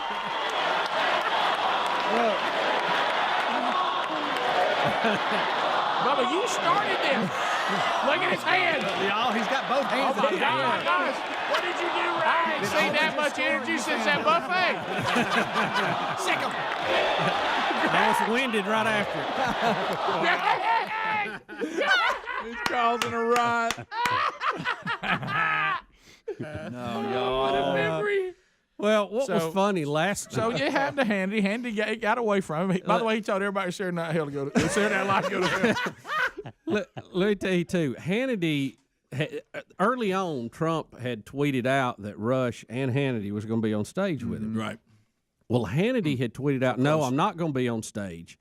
I'm going to actually just be there covering it. Well, he ended up getting on stage. Of course he did. And it was funny because he was acting like he didn't want to get up there, but he wanted to. Sure. And Trump motioned him up, and he was like, no, and he kept, okay, I'll go. And then he went right up and started lighting up the media about fake news, which was so funny. All right, so he wasn't going to be on stage though, and he's holding back. But also, I saw a little bit of Rush on last night. He did a good job.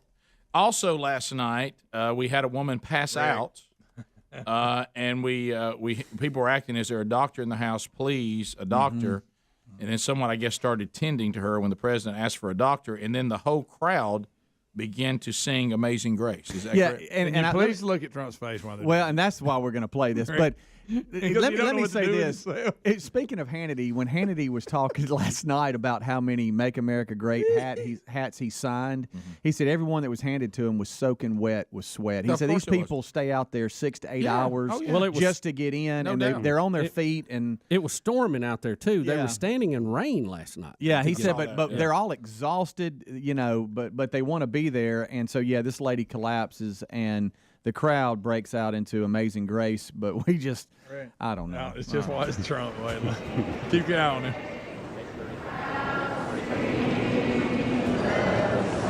Rick. He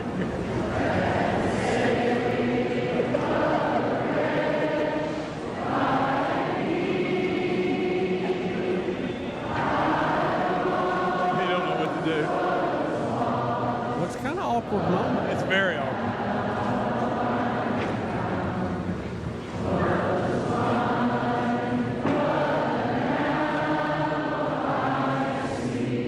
There it is. Rick, what about when he went? Yeah, he's like, go ahead. Y'all sing whatever this song is. Y'all sing it. Yeah. I think I've heard this one time. It was kind of cool, though, to hear the crowd sing that, wasn't it? Phone calls are next. 866 We Be Big. What's on your mind? 30 seconds a pop. Plenty of room for you. Lines are available. And we'll talk with you when we come back. Rick and Bubba, Rick and Bubba.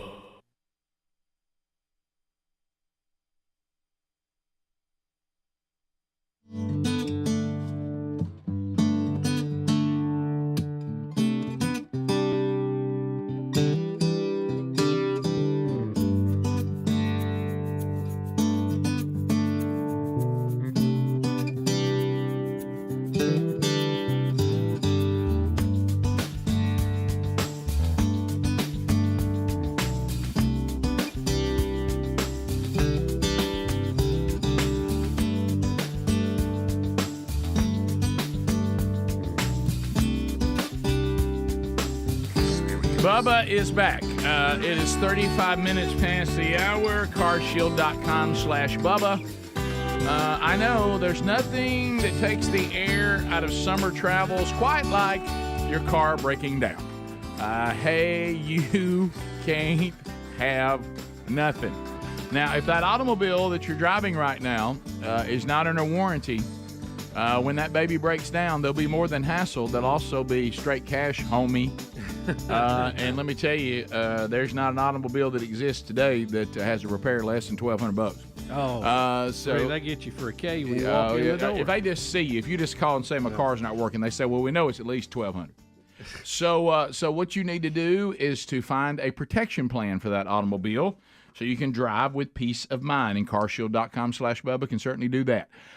Go there to find out. They've got things like 24/7 roadside assistance. Love it. They've also got rental car options, so while yours is being repaired.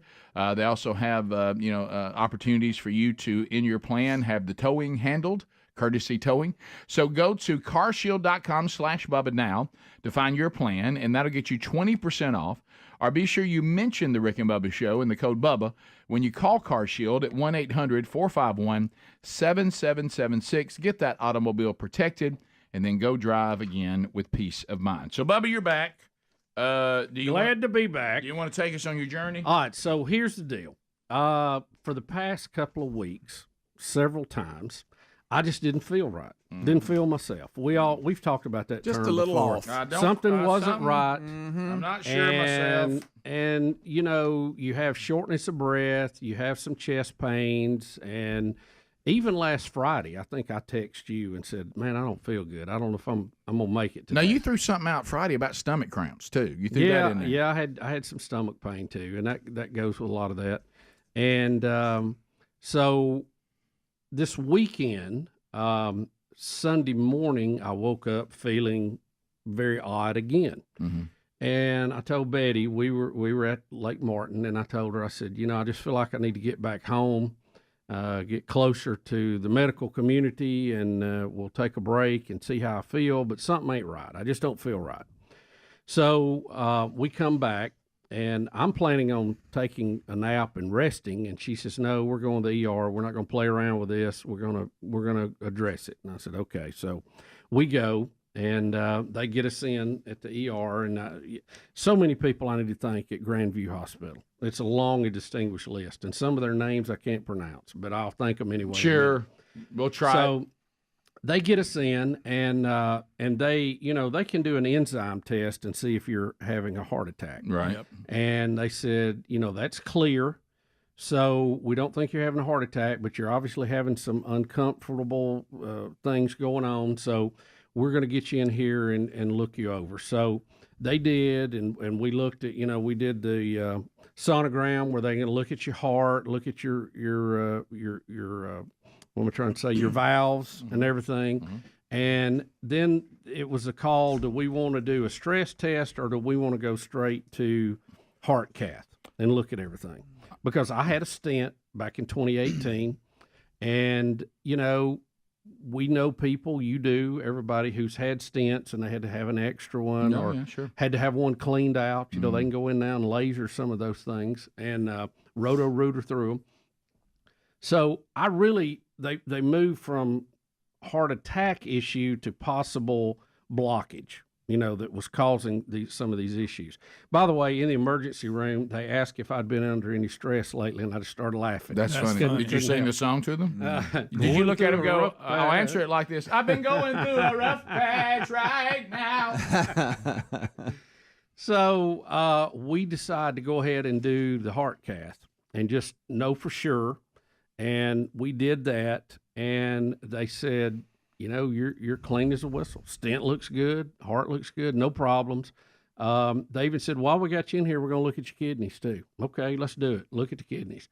Hey, kidney. And they were clean too. So then we started looking at blood pressure, and I've always had high blood pressure, even since a kid. And we take medicine for it. And anybody that's had high blood pressure or has it knows you can do everything right. You can take your medicine, you can do this, do that. And then there's sometimes it's just going to go nuts. And you go, well, what caused that? Well, we don't know. It just went berserk. So we're thinking more down that line. We're addressing that. We're looking at that, kind of what we were trying to hold it at. May not be as good as what we need to hold it at. And we're kind of going through some of that now too, and we're going to address some other tests on outpatient level. So it took a couple of days to get all that done, but we're glad to know that the heart's in good shape, and we gotta address the blood pressure and some of those things. So we'll get after that. We got plenty of doctor's appointments in the next few weeks. Right? Did they check your sugar at all? Sugar was fine. Okay. Yeah, I mean everything was pretty much good except blood pressure, and it was a little high. So that's probably the culprit. Probably so. It got pretty high during the heart cath, but that was because I was scared to death. Right. Yeah. And right, so that'll do it. And but what amazing technology that they can do that. Mm-hmm. At all. Yeah. And go in there and look around and be able to see that everything's clear. And like I said, great staff. We really appreciate the folks at Grandview Hospital. I can't thank everybody because I don't know all of them's name, but a couple that I was able to grab along the way, the ER nurses, I appreciate them. But can I just, you don't want to say a couple I was able to grab along the way. Some Well, ER I mean, nurses, names. and the names next thing you said was ER nurses. Well, names. Just the that way I that could remember. sentence came out. Let me correct. Yeah, that. I'm just looking at the names we were able to grab along the way. Right, yeah. Doctor, it's Rowell, Rawell, and there's a he and she, husband and wife. They did a great job with that. Right. Dr. Govan, who is a cardiac doctor, this name, I think it's Albana, or it's Aldana, who actually did the heart cath. You can't read your writing on that one. Yeah. No, Betty had wrote it down, but I think it's something else. Okay. I'm not sure. Sure. I mean, are you giving trying to shout give him outs? a shout Are you out, giving but- shout outs to people that you can't pronounce and you don't know their names? Yeah. So how they know who you are? We'll try. If y'all want to read them, you're welcome to give it a shot. I think it's going to be hard for them to know you're giving them a shout out. Well, they know his shout out to They- that guy they know with who black they hair. They know what he They means. knew who they were. know Came in they know what he that means. guy that wore them big shoes. Also, I want to thank the They guy know- with kind of the sort of Latin name. Well, there's not a lot of Johnsons and Bakers anymore. And so, I A had couple two of foreigners, Indian folk came through. They were very kind. They were. So, and all the folks on the 7th floor, which is the cardiac floor, Oh, I yeah. appreciate that. Several nurses that I had that were taking care of us there, Abby Gonzalez, Alana Reynolds, and Trey Adderholt, who was the guy that came in doing your vital signs. He was always bringing boy Trey. game when he came in. Our boy Trey. And Eric Mayhew, who is the discharge nurse, everybody's glad to see him. Yeah. Because he's You're getting going you out home of now. there. You're going home. You're going home. Well, you had to wait a while on that cath. Well, let's see. That was One day you were like, it was taking Who's forever. in charge of that? Don't think that. well. Yeah. Let me tell you, there are a lot of people getting casts, and You know it was a what? long list. And when you come in on a Monday, they're backed up from people over the weekend. So you got to, okay. They already have their Traffic regular jam. schedule people. Uh-huh. So they have to do that. I know they're doing a lot of these abrasion things now too. Oh, a lot yeah. of the, I've had a that's- couple of friends getting those done. Yeah, I think they're even opening some new area to do that because they're having so many of them. But we appreciate all those folks, man. You did a great job, and we're back here at work, and we appreciate it. Yeah, and I want to thank Betty. She did a really good job. I'm telling you. We've named the group Bubba Updates. Yeah. and and that's she it. sends We're out gonna hang on to that updates to one. the group. She did a really good job. It was funny because you had posted that that you in your chair at home and all Yeah. that, and I just happened to scroll through the other, and I noticed there's a number of postings of you post medical procedures. Yeah. It's been. This past year is what we call an active year. And, it has.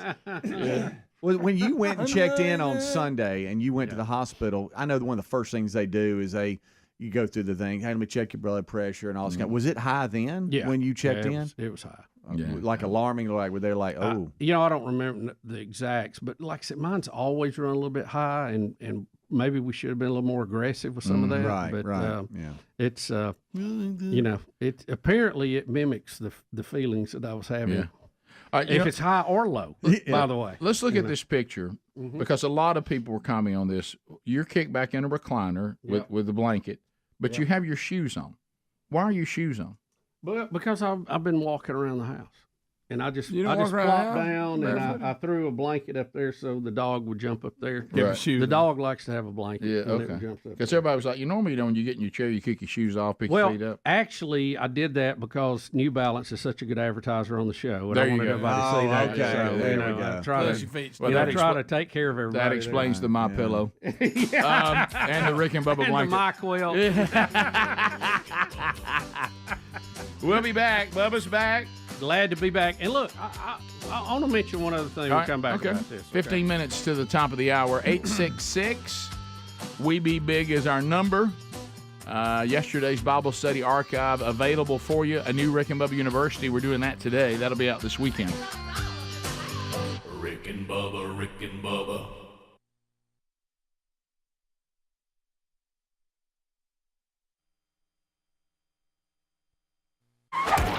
Bubba, you said you had a question to start the hour. Rick, I kept seeing some headlines pop up. Floyd Mayweather, the champion boxer, maybe the greatest boxer of all time, depending on how you want to measure everything. Watch it.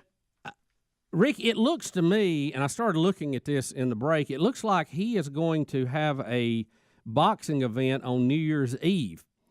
And it looks like he's going to be boxing somebody who is called Ninja Boy from Japan.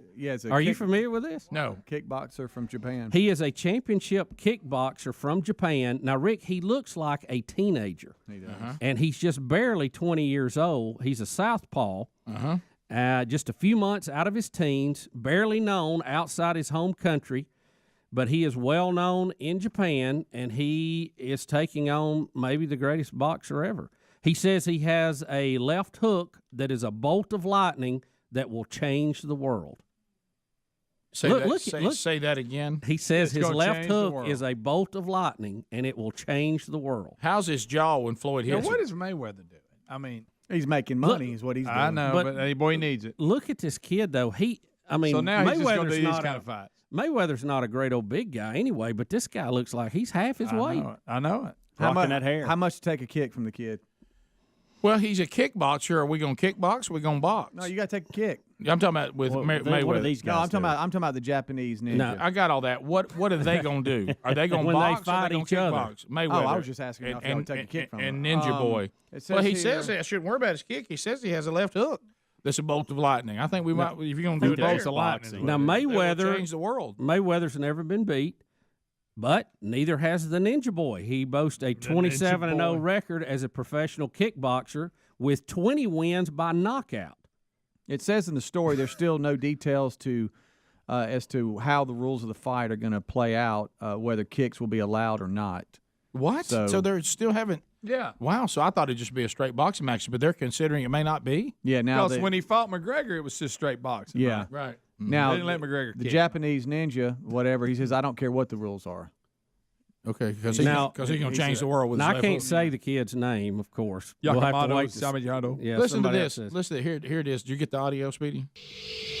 Even with a lot of talent in singing, even with a lot of talent in whatever you choose to do, you still have to put in this hard work.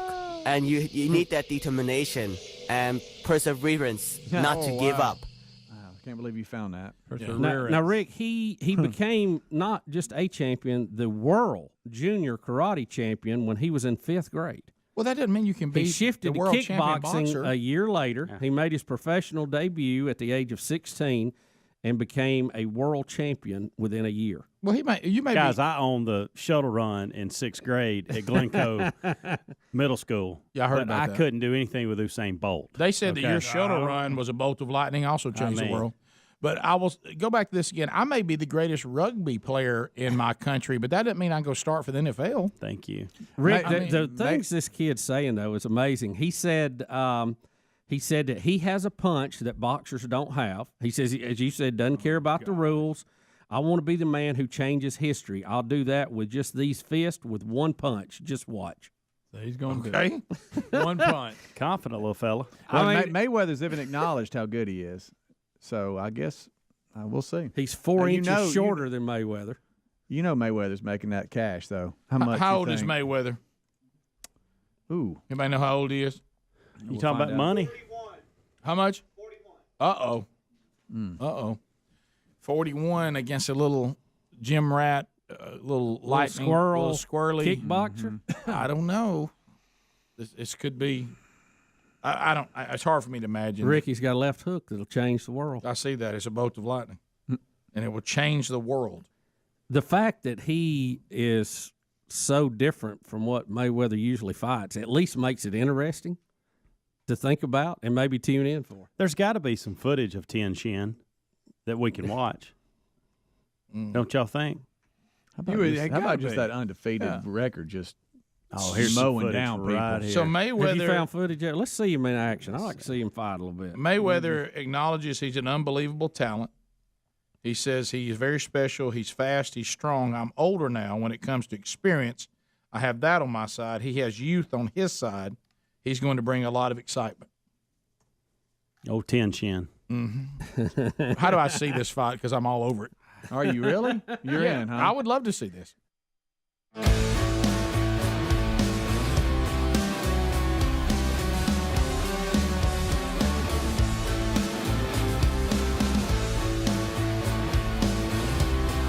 Here we go. 9 minutes to the top of the hour.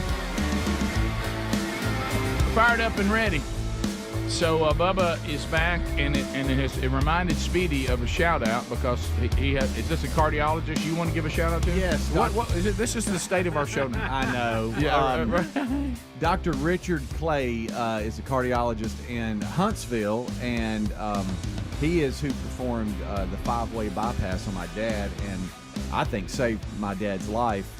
And with my dad's age, it's always a discussion between the cardiologist of what do we do here, and it was a couple of years ago. So you're looking at an 80-year-old man, and you're like, well, let's test the strength of your heart and stuff like that, and Dr. Clay said, I think I can do this. And yeah, boy, Clay. And so his staff let me know that today's his birthday, and so he was.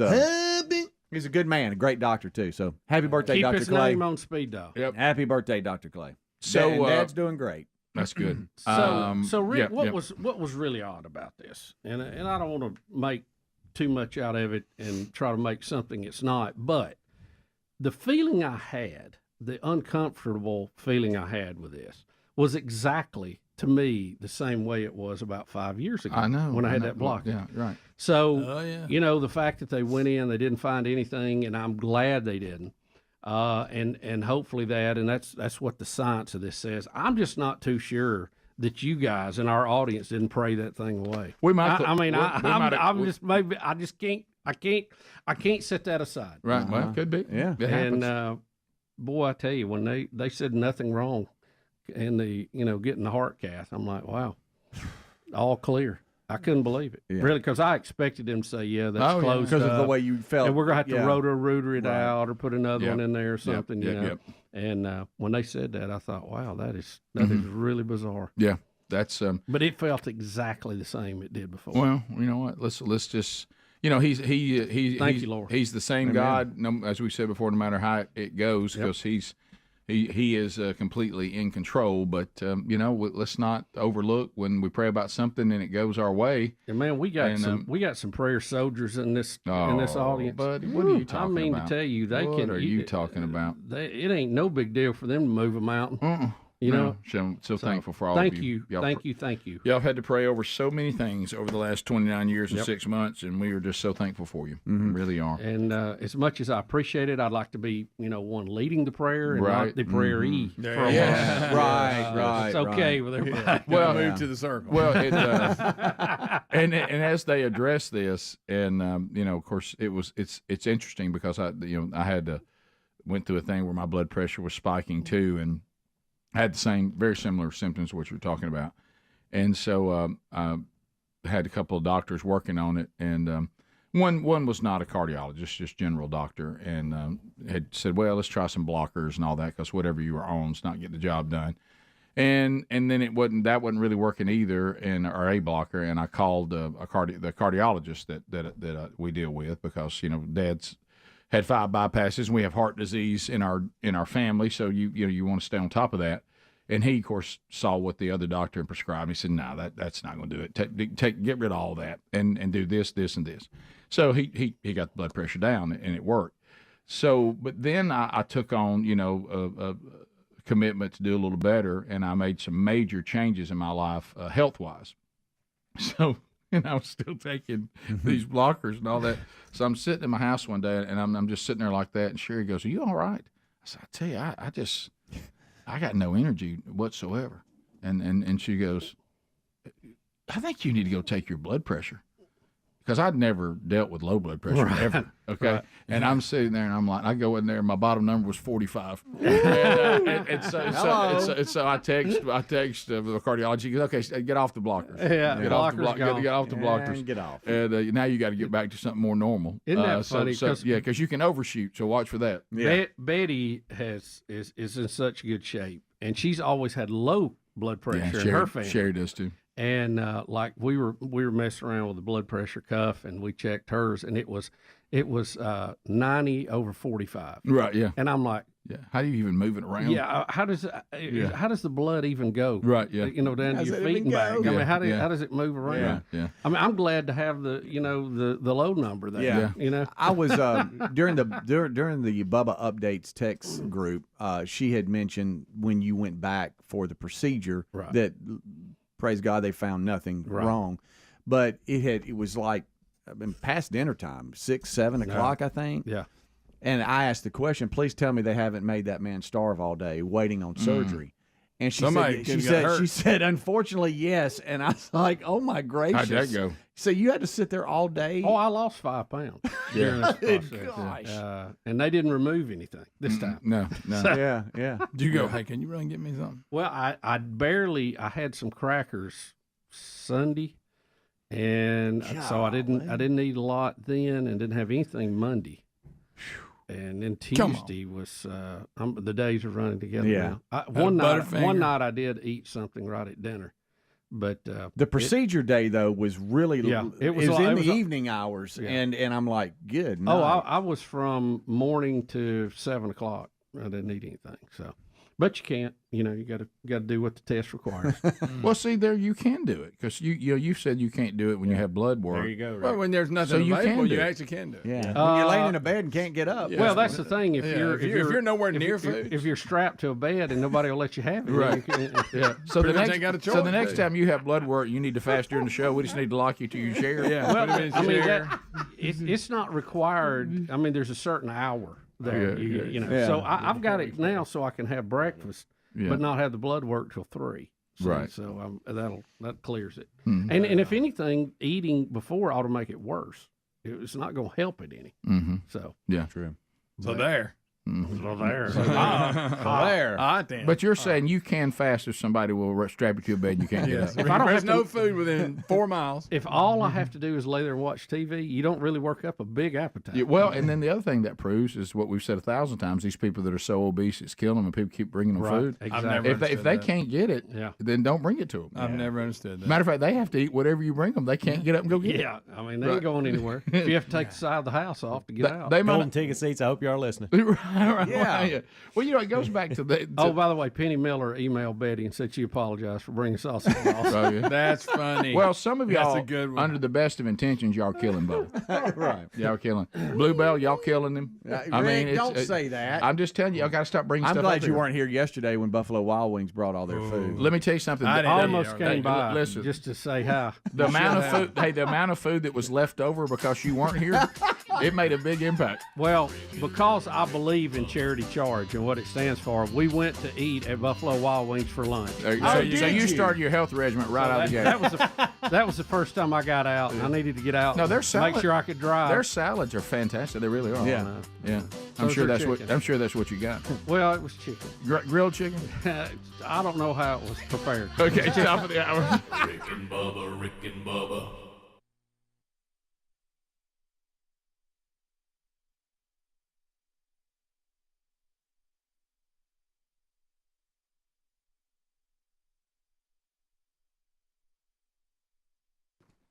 There goes Greg. Let me tell you this. Right now, when you think of all the different health updates you hear on this program, the good news is because of necessity, we're finding some great products for you, for your health. And one of the problems that you have in our country, the American diet, it's not great. The things we eat a lot of processed foods, we eat a lot of things, and we really have a lot of folks with fatty liver.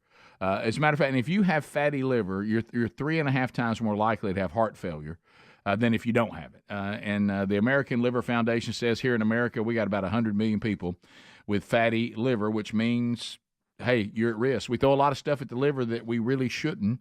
High cholesterol. Some people overindulging in alcohol, toxins, Tylenol, statins, cigarettes. And that's why so many of us have this sluggish, fatty liver that makes you gain weight and lose energy. And we've known, the liver, that's a big one. It's how about over 500 key factors? Very important. 500 key functions. It keeps everything running. Yeah, man. so without it, you're in trouble. Why don't you help your liver? My goodness, it's done all it can do for you. So why don't you help it right now by getting the Liver Health Formula? This has got 12 clinically proven botanicals that will help recharge and protect your liver. It's made right here in the United States of America, approved by American doctors. And right now, if you'll use Get Liver Help, put all that together, getliverhelp.com/Bubba, will also give you for free their new blood sugar formula to reduce sugar cravings when you order today. All right, so go to getliverhelp.com/Bubba. That's getliverhelp.com/Bubba and help your liver.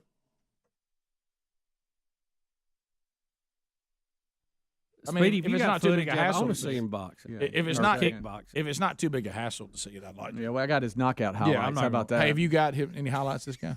What about his knockout highlights? Give me You a got any? second. Anybody got any highlights? God, he is short.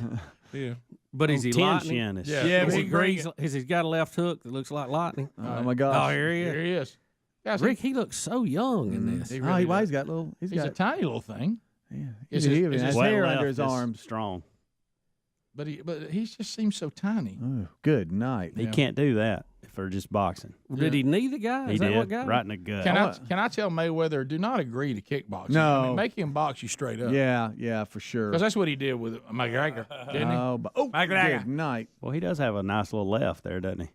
Well, he's got a little pound. Look at that action right there. He's Yeah, but he's going to have to get a, Mayweather ain't going to let him just tackle him. No. right.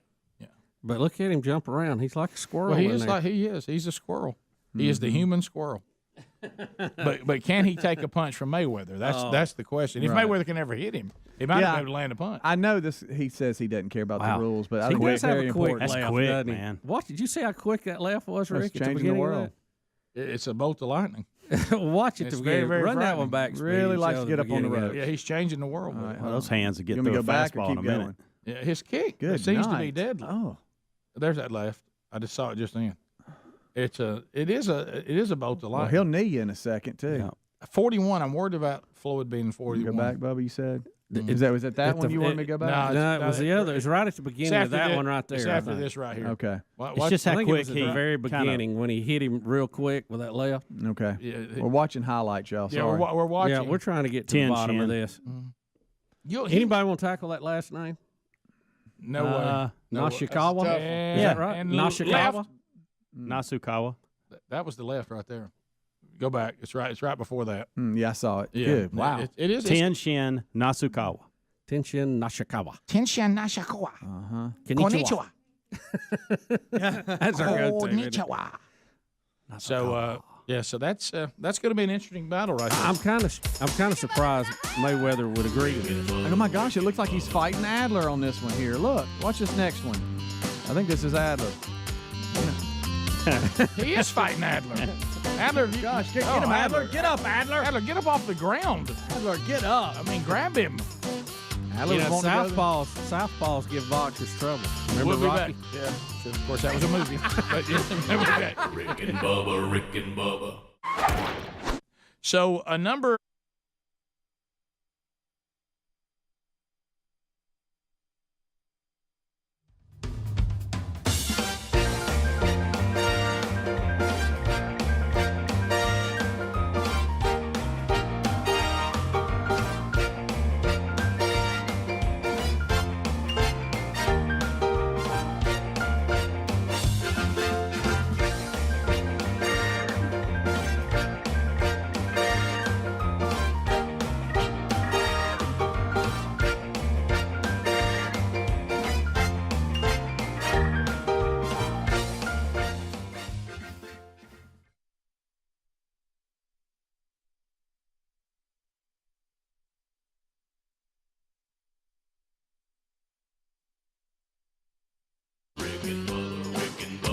This is the Rick and Bubba Show. Watch more at blazetv.com/Rick and Bubba.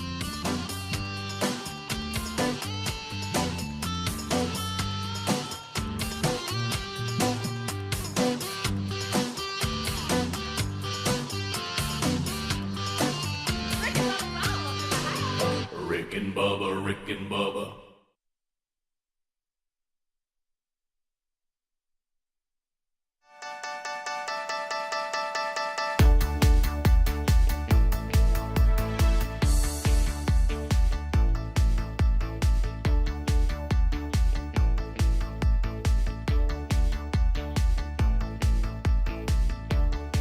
It is 6 minutes past the hour. How are you? Glad that you're here. A brand new hour has begun. Speedy, the real Greg Burgess, Helmsy, Eddie Van Adler, Rick and Bubba University student, Super P, taking phone calls at 866 We Be Big. Looking forward to being at Gridiron Men's Conference this weekend with Mike Pence, Robert Jeffress, David Jeremiah, Mike Whitson, Phil Waldrop, Charles Billingsley. Can't wait to be there with all of you men that are coming from all over the country to Huntsville, Alabama this weekend. And if you don't have tickets, you can still get them at gridironmen.com. He is back, ladies and gentlemen. Put your hands together for Rick, Bill Bubba Bussey. Rick, glad to be here, and thank all of you for your thoughts and prayers. Glad to be back, and hey, here we go. I think these health scares are affecting the audience, watching people lament through this. And I sent you and Greg the bad news, Wednesday Bible study yesterday. That archive is out now. I mean, it was packed in here as we continue our walk through the Revelation, but one seat was empty. And that was Mr. Peanut himself, Don Day. Oh, no. I noticed that. And I thought to myself, he's kind of holding himself responsible. Why is he blaming himself? Because, I've watched you peanuts are good for your heart. Eat a bag of peanuts like an elephant. I thought they were good for you, too. Yeah. Am I wrong? No, look, I'll just eat them. They're very high in calories. Bubba, I'll just eat them. Very high. I'll just eat them and you stay out. Very high in calories. Well, maybe just maybe a few. We're eating them the way God made them. Mm-hmm. But you're they're not processed. But you're overeating. You're eating too many of them. Oh, I ain't eating that many. It's everything else that you're eating along with the peanuts. Let me tell you this: before you add that to it, it's not good. After those peanuts are done, I don't know why after those peanuts are done, I'll walk over to where all the places you and Greg have been. It's like being at Logan's Roadhouse. It is hard. You're right. You know what it is? It's that little part that goes around the peanut. It flies out. You can't control it. Before it shut down. Little red skin. You can't control the red skin. Well, but then there's all the stuff everywhere, the shells. I can tell where Greg's been by following the trail. You know how people leave trail in the woods for you to find him? That's how I find Greg. Well, we're not eating like a bucket of them. We eat a handful of them, Okay. Bubba, I ate a good bit of them. Now, lion's not going to help. That's a sin. The bags, they're not very big bags. Right, yeah, right. Tell Don I won't let Bubba eat. Yeah. I would just keep them coming, but I won't let Bubba I just wonder if Don didn't, on yesterday, go, well, I don't know about coming. Maybe that was when I say things, and this is, I'm not going to chime in, but one more time. When I say things like, if it's all you're eating, does that register at all? Like, does that? Oh, yeah. Yep. Because I'll stop saying it. Oh no! Look, once we become grown, we just got to work all this on our own. I mean, it doesn't. I mean, you can't. It's we all got our things. And really, this job does not really work to you having good eating habits and low blood pressure. It really doesn't. Right. We definitely don't check your blood pressure during the show like you just did. That's not a good time to do it. Well, I wanted to see what it was. But are you saying this is a high pressure situation? No, I'm just saying getting up before the sun comes up and slamming it into wide open gear is not normal. And how was your blood pressure just then? It was okay for doing the show. What about sitting next? Now, to what Greg? gear we in? Do you think do you think sitting next to Greg is problematic? I'm calming. You're not a calming force to anybody. We're good. You're not a calming force to anybody. Well, the fact that Bubba's been out, the thing I sweat the most is you're getting more mic time. I'm just like, my gosh, because you can just say things, Greg, we shouldn't say. Yeah. Like Rick, I'm sorry to disagree. Like a host segment, the guy with big ears. Well, you got him, don't you? You said that was your line. Greg wouldn't have fallen asleep. I could have had somebody. And that's some abnormality to make fun of. There's a lot of truth to that. Yeah. Just normal everyday events. Not really interesting. Greg. Got a guy with big ears. Hey, he's all about it. Well, I will tell you this though. Honestly, the topic we were on when you fell asleep, I'm tired of it too. Yeah, I know. I mean, it was a combination. If somebody else would say it, was somebody else's monologue, and I'd fall asleep too. I mean, how much more we got to say? I was trying. Oh, it was a whole pride, LGBTQ stuff. Some of the more outrageous things we're doing, like the president saying he's got to save the soul of the country by celebrating LGBTQ. And he makes up stories about people being kicked out of restaurants for being gay. You realize he just said we can't live in a country where you get married in the morning and can't eat in a restaurant that afternoon. I said, now where's that happening? I don't know. When did gay couples not be able to eat at restaurants? That's not going on. Careful, Rick. He's starting to doze off. Can't stop. Okay, sorry. I lost Greg again. And my blood pressure just went. Y'all say live golf. I'm you hear me snoring. Right. Oh yeah. Greg, I think would have got a blanket if we talked about live golf. I would have. Yeah, I'd have been slobbering by the end of it. And I might have been sleeping next to you. Yeah. You'd have been scrumped up to me. Well, it was a big story. I might have snuggled my little baby brother on that one. We get back in that twin bed. Somebody gets scared. I'm scared. I'm a little scared. There's a thunderstorm. Baby brother, get in here with me. I'm scared. So, Greg, speaking of you, though, what's the latest on the puppy? All right, okay, here we go. Oh, here we go. We started with 8. We're down to 5. Oh, 5. Yesterday delivered. Met some super nice people, John and Paige Conway from Athens, Alabama. Let's go. And they showed up, even brought us like gift baskets. They goodies did in not. them. What? Yes. They did not. And it was tough because we gave up. If we would have kept one, this would have probably been the one we kept. Oh, Bob so said. that means you had to get And Lisa. Bob, How'd you get Lisa on the same Oh, it was tough. It was tough. And I hate to see Bob go too, but he's got they're going to a great place though. They got it set up, got a farm, and he's going to a good place. But anyway, I got working out some details on probably the last as far as promising them all out, but we're close. Now, Real close. now Tom Petty goes on the road this weekend. Tom Petty, doesn't he? this will be picked up Saturday if everything goes as scheduled. And he's going to be a road dog. He's going to be a road dog. There we go. With a truck driver. And then there'll be 4. And then, again, if I don't fall through, I think the 2 girls, the little white ones, I believe they're going as a pair. Okay. Which is good. So we're working. Now, why are you uneasy? Why is that not a Well, done no, deal? because until they get them and they Until you drive drive off, away. yeah, You're no, talking about the till the people deal is done. the people are solid. This is my personal thing. Until I see them in the car leaving, No end zone dance until they're gone. Yeah. Right. Yeah. Now, Till the deal is real done. talk here. Georgie and Elvis, they're your last 2, right? Yes, boys. And Yeah, they're taken care of. Pretty okay, much, so. because I've heard little comments about. Make you They're- think he's keeping them? Yeah. No, not he's If keeping we them. were- Lisa's keeping them, which There you means go. he Bob indirectly keeps and them. plus Daisy and Dolly too. They were in the line to be kept. Does anybody And think? all 3 of them have been given. out Okay. to I want homes. you to know and this. they've been given to great people. I want you to know this. I'm still not moving until they're all Lisa gone. has vetted. Until they're all gone, that's when I'll admit I was wrong that you're going to end up with 1, maybe 2. You're right. I'm not Yeah. getting going there either. You're Yeah. right. Now the fact that the favorites have done moved on, That helps, it does. but that just makes her attached to one. But I maybe, miss them you know. too. I mean, You think get- Lisa lets them all go, Bubba? No way. No Well- way. At least 2. I'm with you. I think it'll be more than that. Until they're gone, I'm staying with it. No, it's just not a good time. But, I know it's not. but anyway, it's Well, at least been you got this Millie. thing. Me and Lisa, we was looking at each other last night. Where this thing started and where it is now. Wow, but what a journey it has been. Well, it's nearly killed you. I will Bottle feeding, passed out mom. The mom then had surgery in the middle of nursing. It was just unbelievable. It was something. And they went from these little bitty Unbelievable. things in your hand squealing. Now they're running around. When they get in that swimming pool, it's Thunderdome. Did you see them in the octagon in there They fighting get in inside a the swimming fight. pool? I didn't see It it. was You got hilarious. video I'll of show it? you in the break. Yeah. I don't They know. get in there and they get to fighting. I love watching puppies wrestle. Oh, Oh, well, you would it. love this. And it's we like got that- 2 at the house. And They they're go at violent. it all the time. They're violent. Yeah.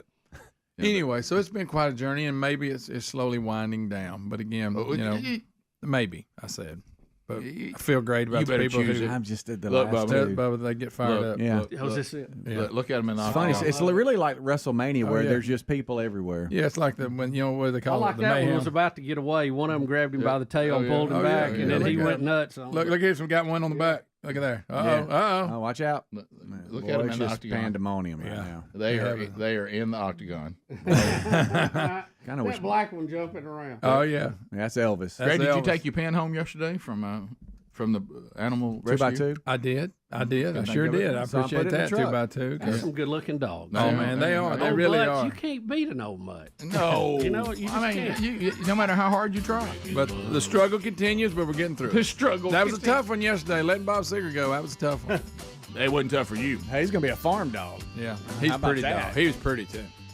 When we come back, the first phone segment of the day, Bubba's back, Super P's ready. All 10 lines are available at 866-WE-BE-BIG, and we will chat with you, America, right after this. Rick and Bubba. Our friends at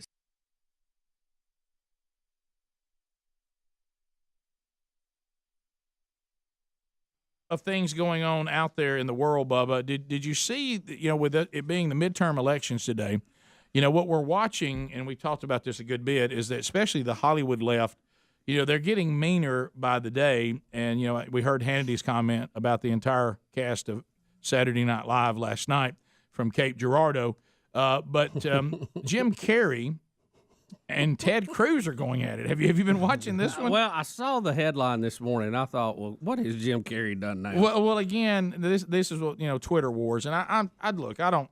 Certainly, to me, Twitter was designed, and I certainly use it for one-way messages. But anytime somebody tries to engage me, I learned when I first started, I thought you could actually engage people, but it's not really set up that way. Look, if you got something to say to somebody, either email them direct with a contact number or talk to them face to face, talk to them on the phone, something like that. This thing where I can fire something out on Twitter, and then hey, you're going to send something back and all of that. But anyway, so undoubtedly, Greg, I hate to say this. This is something that you brought up one time about Ted Cruz, and you may be a little bit at fault here, is that Ted Cruz, if you watched The Munsters, looks a little bit like the vampire, the uncle or whatever. Yeah, he does. Yeah. That was on the Munsters. absolutely. Yeah, and so Grandpa.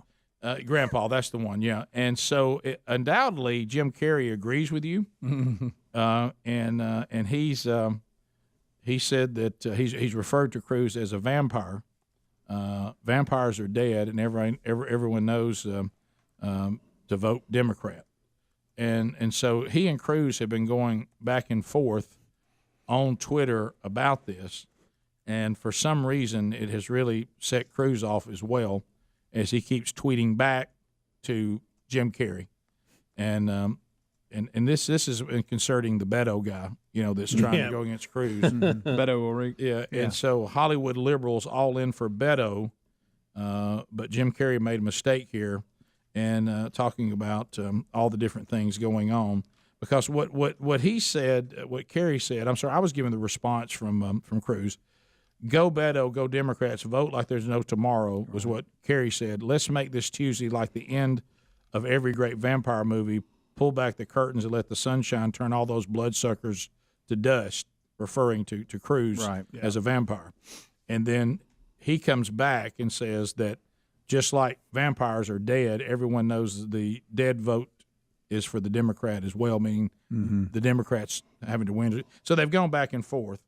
And then he's come back about the actor saying, I'm sorry I rattled your chain. I thought you would have more important things to do 2 days before an election, like sucking up to the guy who called your wife ugly, accused your dad of murder. But I get it. It's hard to say no when Trump grabs you by the blank. All right. So. All right, then. A lot of fun. Jim Carrey, I mean, he's lost his mind, hasn't he? Yeah, he has. It's almost like he lost an election. But, like you said, he recently urged Americans to stop apologizing and say yes to socialism. I mean, just straight up. No, he is self-described socialist. Yes. Which is odd to me for somebody who's made millions of dollars doing a movie that doesn't – I mean, he could be a socialist right now. He doesn't have to wait on an election. He could give everything he's got away. He certainly could. Well, nobody's making him hang on to that money. Well, I would say this. I'm sorry, Greg. I would say this to Jim Carrey. To your point, I'll go a step further with it. Let's look at what they do for a living. So does Jim Carrey really believe that some unknown actor, some unknown startup actor has an independent film that's coming out this Thursday, and during his heyday, he had a blockbuster coming out this weekend? Does he really believe that actor should be paid the same thing he gets paid? Because in socialism, everybody's the same. Well, you ought to just say everybody that's in a movie makes the same. If the movie's going to make this much, we'll divide it among everybody, and the key grip over here makes as much as the guy with the most lines. Did Jim Carrey ever say, I want to be paid the same thing? We need to find a median income for all actors that we can make, can survive on and eat and have electricity, and then whatever profits, as you said, Bubba, come from the movie, we'll divide those up in the community. Yeah. I mean, that's what socialism would be. He doesn't need an election. He doesn't need Beto Fido to win in Texas. He don't need, he doesn't need the Democrats to be control of the House. He can do that right now. Yeah. He can just get his checkbook out and even the score. He could. I mean, what's the holdup, Jim? He was on the Bill Maher show, which we love him so much anyway, when he was making these outrageous statements. And he was, he's Canadian, or I don't know if he's an American citizen now or what.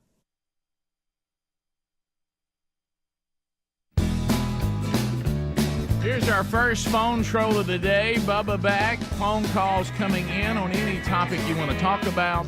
Bring up your own topic. No meaningless shout-outs or shameless plugs, because it is the pure phone troll format. So the buzzer reigns. But the good news is all 10 lines just opened, and if you're standing in line, because of our friend the buzzer, it will move briskly. So you probably got a good shot at getting on, especially this idea first was established when people were saying, man, I can't get on. I call, I can't get on. And then when I call, people in front of me, they rattle on, I can't get in. And we said, you know what? We'll come up from time to time with a format that will allow a lot of people in and keep the line moving quickly. And we'll get a lot of thoughts and comments going and a lot of variety. And that's what this is designed for. You now have been given the keys to the programming office, and you're now programming the content of the Rick and Bubba show, so handle with care. And if you dial right now, you should get in. We'll get started out of the great state of Indiana. You get more and more calls out of Indiana. Yeah, Chris is standing by to get us started. Trolling. Keep them phones a trolling. Here we come, phone trolling, phone troll. Chris, welcome to Rick and Bubba. How are you? Go right ahead. I'm doing great. Good morning, guys, Hey. and welcome back, Bubba. Thank you.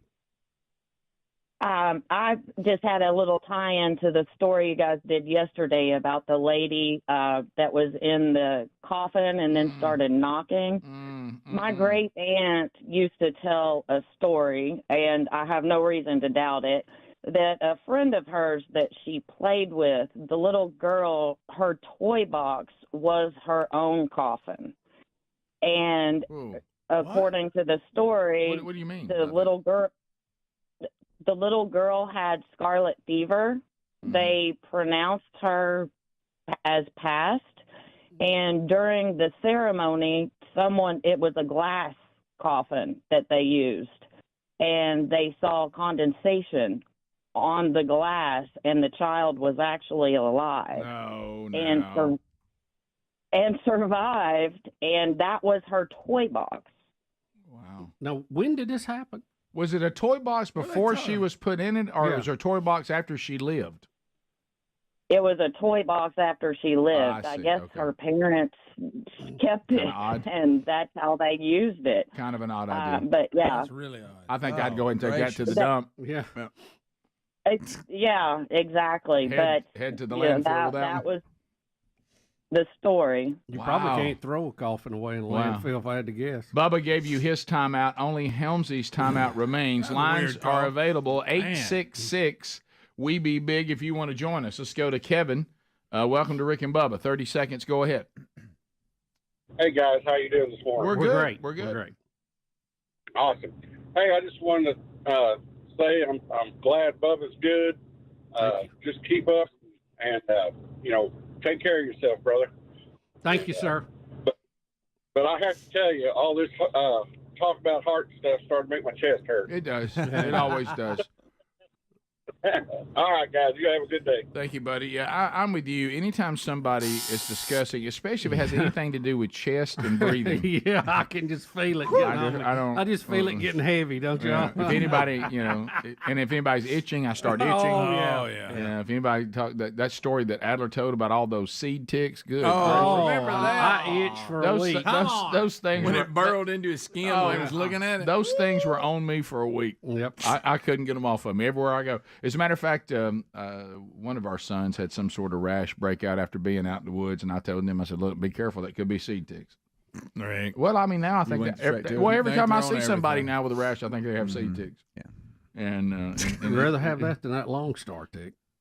Get that alpha gal. I knew you were going to say that. I knew it. That's I scary could stuff. see that coming. That is scary a mile stuff. away. Yep. And are you more afraid now of the Lone Star tick or a snake?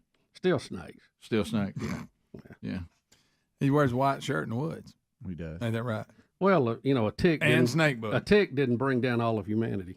Well, that's true. That's That made it a little difficult. Great It's- point. There's a biblical component to it. no Right. doubt. Good point. Yeah. And I think you and I both, since you disdain snakes and I disdain rats at the same level, we can point to one of them, the one you mentioned, really big. But hey, the rat's taking out a lot of people.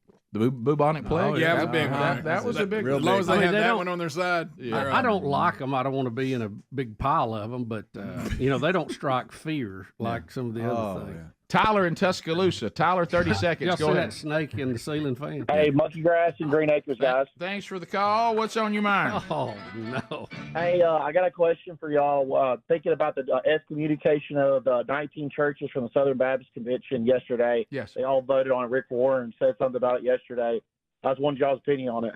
I think they did the right thing. The problem with the other 19 churches is, anytime somebody says Scripture says this, and then the people go, yeah, but there's no yeah, but. I mean, in the way that some of that was done, and I have great respect for Rick Warren and Purpose Driven Life. I was what a great book. I was new to the faith. I was a brand new follower of Christ, and that book helped me. It was one of the first books I ever read as a devotional, because I'd never really read devotionals, and I appreciate all he has done. And I think just because we're in disagreement on one thing, that's not going to impact his well done before the King. But when he started this thing, when facts are against them and they start going emotional, those who oppose us, who've ordained women pastors, they'll be the kind of people who would have missed out on the spiritual guidance and legacy of my grandmother. No, Rick, no one said your grandmother wasn't a woman of God and she didn't have great impact, and women have great spiritual impact. My wife has great spiritual impact on me. My grandmother had great spiritual impact on me. All it's saying is that they are not supposed to be put in a distinct role in the church.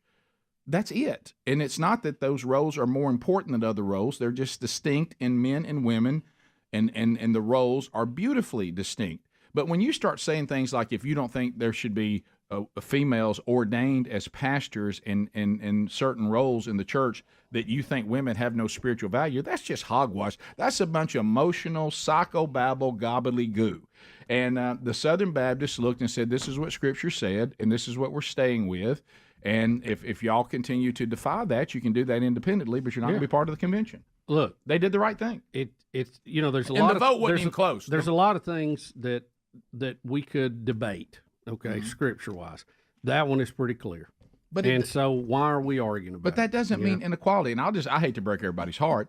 God also designed it that way. I know we all like to pretend that it was that it's interchangeable. It's just not true. Men will appease women and they'll patronize women, but they won't follow women. Not grown men. Now they can be manipulated by women and they can appease women, but they don't follow women, and they just won't. It's not designed that way, and women have very important roles that are equally important, and they have spiritual impact. We have heroes of the faith who are women. All this is about is they're not to be in the role of head over the church, in the pastor's role or whatever you call it in your church, and they're not to be elders. That's in Scripture.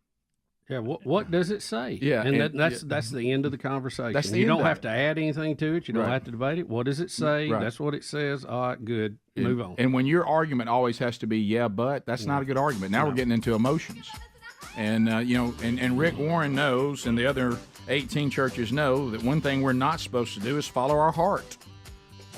The most deceitful of all things. Yeah. So the Southern Baptist Convention did the right thing.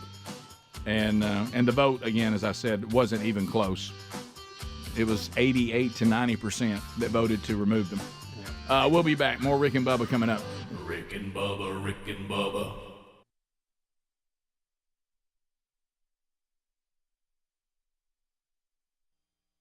I'm wondering, where does he live? He was talking about Canada and how great it is, and how he said, my mother's never wanted for anything with her health care and blah, blah, blah. But why don't you still live in Canada? Because there's more opportunity here for you, obviously, for what you do for a living, right? Yeah, I would just say, did your mama ever become I bet the taxes are a big difference. If you were going to go on to live in color and work your way through the process in Canada's wonderful opportunities for actors, is that what you'd rather it be? Didn't he come to America? That's my point. If it's so great, just go be an actor in Canada. And I guarantee you, if his mother has a real problem, health problem, she will not be in line in Canada waiting 6 months for an MRI. He will pay for her to come to the United States and get the best health care the world can provide. Yeah, I always think it's incredibly... Just like their leaders do. Yeah, I think it's incredibly convenient that these actors in the Hollywood left start talking about they love socialism after they've made millions and millions of dollars under capitalism, and now they decide they want to be a socialist. Yeah. That's awful convenient. Yeah, try being a socialist before you first hit. Yeah, see how that works. Start out in a socialistic society and see how many blockbusters you can send to the local theater. I think Jim Carrey should be paid what he's worth. Yeah, I do too. Good for Jim that he can demand the fee he gets for these movies. So should everybody else. It's crazy to get that and then turn around and say you're a socialist, because you're not. You're a socialist in words. You're a capitalist in deeds. Bubba, you know what he's doing? He's acting like he's a socialist. He's go. an actor. He's Yeah. pretending to be one. Yeah. You're right, Greg. Born in Canada. pulling it off. He became U.S. citizen in 2004, so he Well, then why he did has he just dual Canadian citizenship. citizens? I mean, why do you want any of this terrible U.S. stuff? What's the big studio in Canada that cranks out the big hits? Yeah.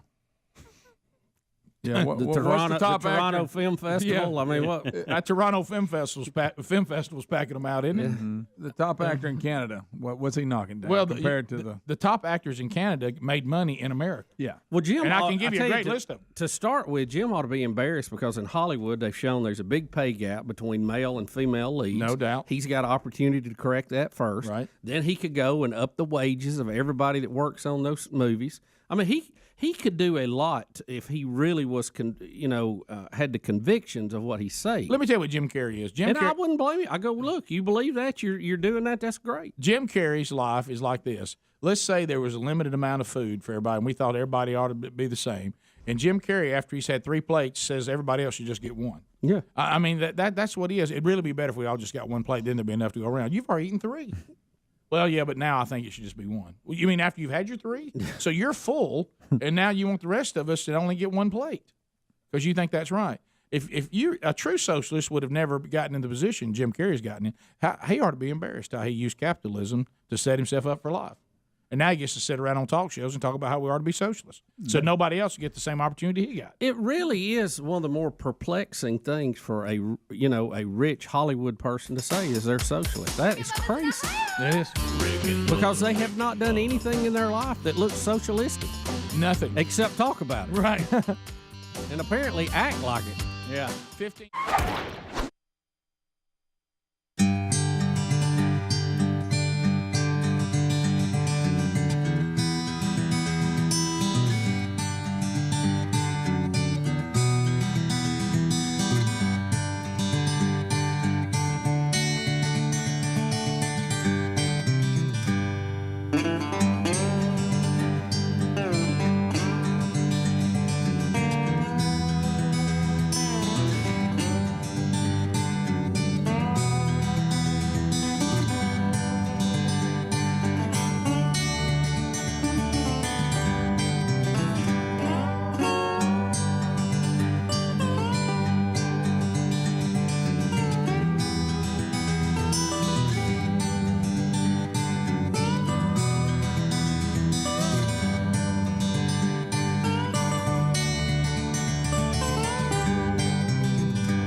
Here we go. 35 minutes past the hour, the Rick and Bubba Show. We'll get more phones coming up later in the program. We thank you for being with us.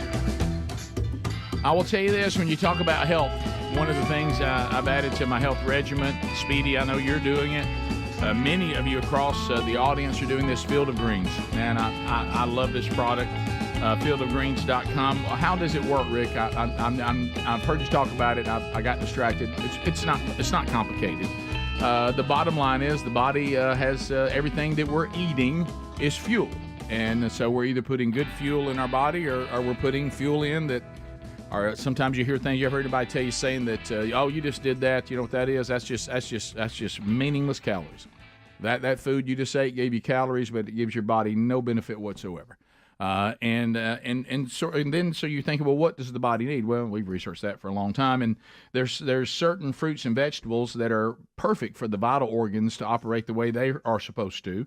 And of course, you know, you're talking about your immune system. if you're giving your body the right amount of fuel and the right fuel, your immune system is stronger. We've learned a lot about immune systems lately, haven't we? So hearts, lungs, kidneys, they all crave this fuel. But let's be honest. And I'm going to say this. If you can do it and you can be smart and you got the right fruits and vegetables in your diet, then you're okay. But for a lot of us, I just can't quite pull that off. So Field of Greens comes in and says, well, we'll make sure you get them. And I can really, really, really tell a difference. And I love this product. So fieldofgreens.com, put in the code Bubba, get 15% off. Find it also at rickandbubba.com under the sponsors button. And if you have any questions, and some of you've had, I'll be happy to answer them as best I can. All right, so Bubba, you sent us this as one of your, coming back to work tomorrow text. And if you don't want to do this story because of your blood pressure, we won't. Do you want to put your blood pressure? No, I think do you want to put it back on? I think this is something people need to know about. Well, a lot of you out there that have been ostracized and called conspiracy theorists, you're having a banner time right now, because a lot of the things that people called conspiracy theories, they're actually factual, and so.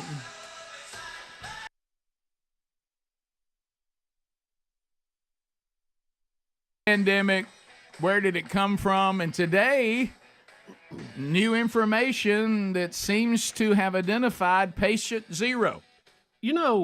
Rick, as deadly as it was, as much time, effort, money as it cost, national debt skyrocketed during this time.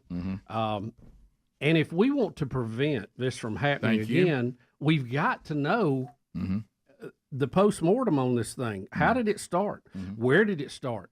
How did it ramp up? Why did it ramp up so quick? I mean, we have to know these things if we're going to prevent it from happening again, right? Yeah. Oh, yeah. I mean, doesn't that just make logic? Right. Well, just common sense logic. Well, when this became political, we really, I will go this far, and I'm not going to hold back on this statement. When it became political, we killed people unnecessarily. We did. I agree. I agree. Yep.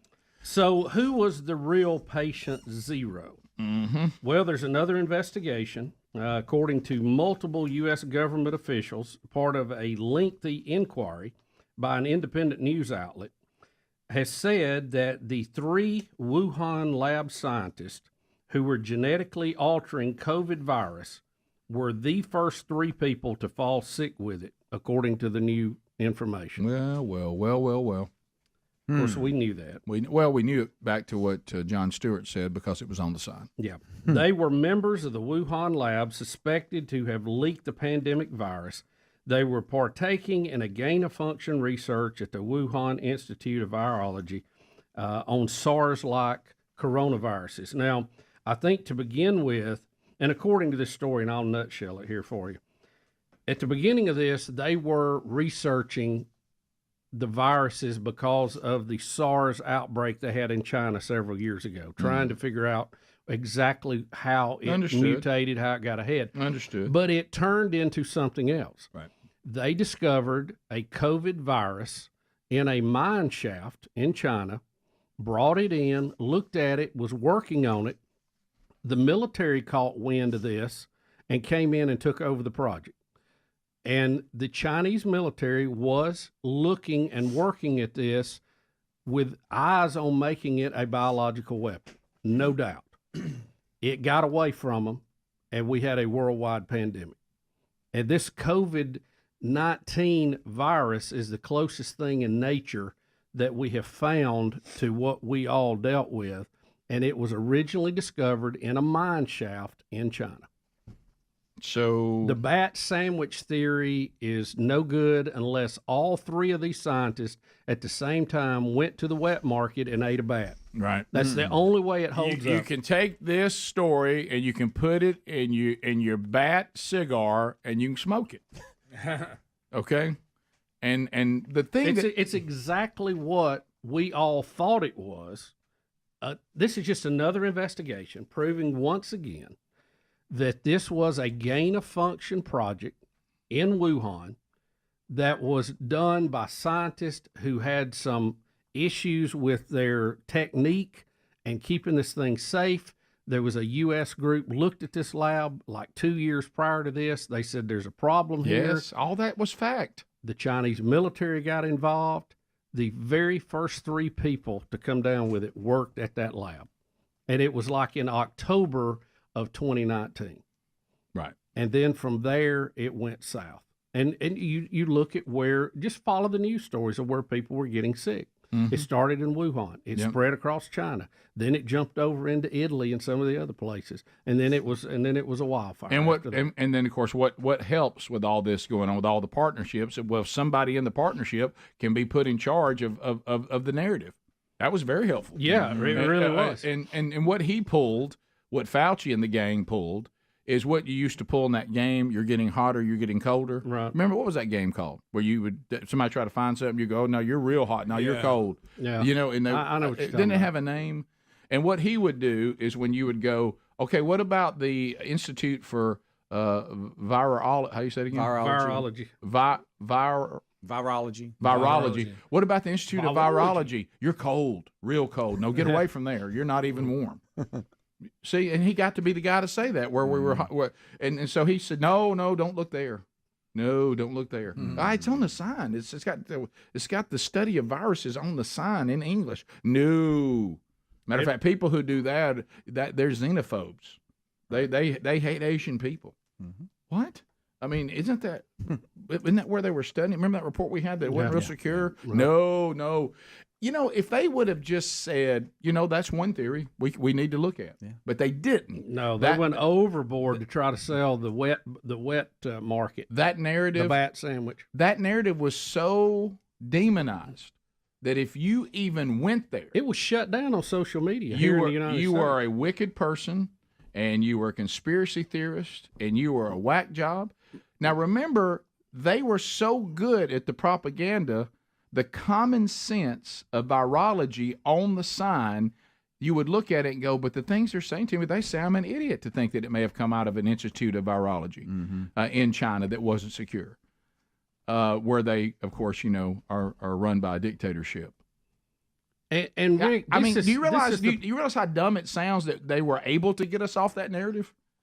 Well, they had all the media in cahoots, and they had Right. all the social media in cahoots, and they put the word out, kill this story, don't let it out. If you put it on social media, in some cases, you were even taken off the platform. Mm-hmm. So, and where it really, really makes me mad, and it should make everybody mad, is Fauci, the National Institute for Health, that he's in charge of, and his budget. They were funding some of this research with our tax dollars that the Chinese took over and was going to develop a bioweapon against us using our own money. And he knew this, and he sat on it. He should have come out day one and said, we got a problem in the Wuhan lab. That's where we need to look at this. Absolutely. But he hid it. If he was he wouldn't talk about it. He denied it adamantly, and was only drug out of him under oath by Rand Paul in testimony before Congress. And then he wanted to play the word game. No, it's not gain of function. Yeah, we were experimenting with it, but it wasn't technically gain of function because it didn't fit these various things. You know good and well what we're talking about. Right. You were experimenting with a virus. It was dangerous. You were doing dangerous things, and you let it get away from you. He knew that, and he did not come forward with that, which might have saved lives too. He played a Bill Clinton on that. Took phrases and says, "Well, now really, what for? You didn't ask the right phrase." So we come back. We'll come back. I can't believe he hasn't been criminally charged over this. Right. And then the second thing that happened that is also wicked and evil is the way they sold these vaccines. Right. And you're going to see when we come back, Jim Jordan's going to try to hold somebody accountable on this. Remember the next devious thing they did. If you'd like to have your freedoms back, if you'd like to live your life the way you once lived it before this, all you have to do is take the vaccine and you'll be fine. And that was the second evil thing that they did, because Dr. Martin, I don't know if y'all have seen him, some of his videos out there. And, of course, now you've got McCullough is back talking again. Yeah, the mRNA and they're guy. going down this tobacco lawsuit road saying they knew the vaccine was ineffective. They've known it since the 90s. Because we were doing research on coronaviruses long before any of this, and they act like it was all brand new to them, and that is not true. We'll be back. Rick and Bubba, Rick and Bubba.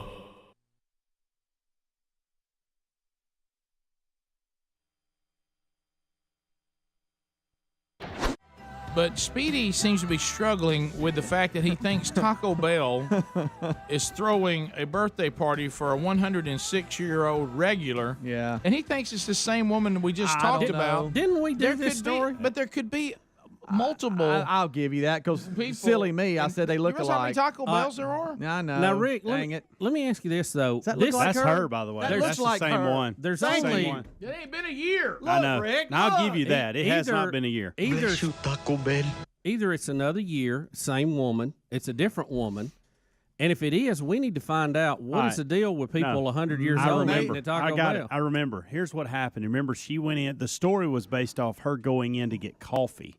Right, every morning. Every morning. And for some reason, they didn't have coffee that day, or maybe not ever. And so they started making her a pot or giving her some of the coffee or going to get. That was the story. And it turned into she goes there every day for her, or every year for her birthday.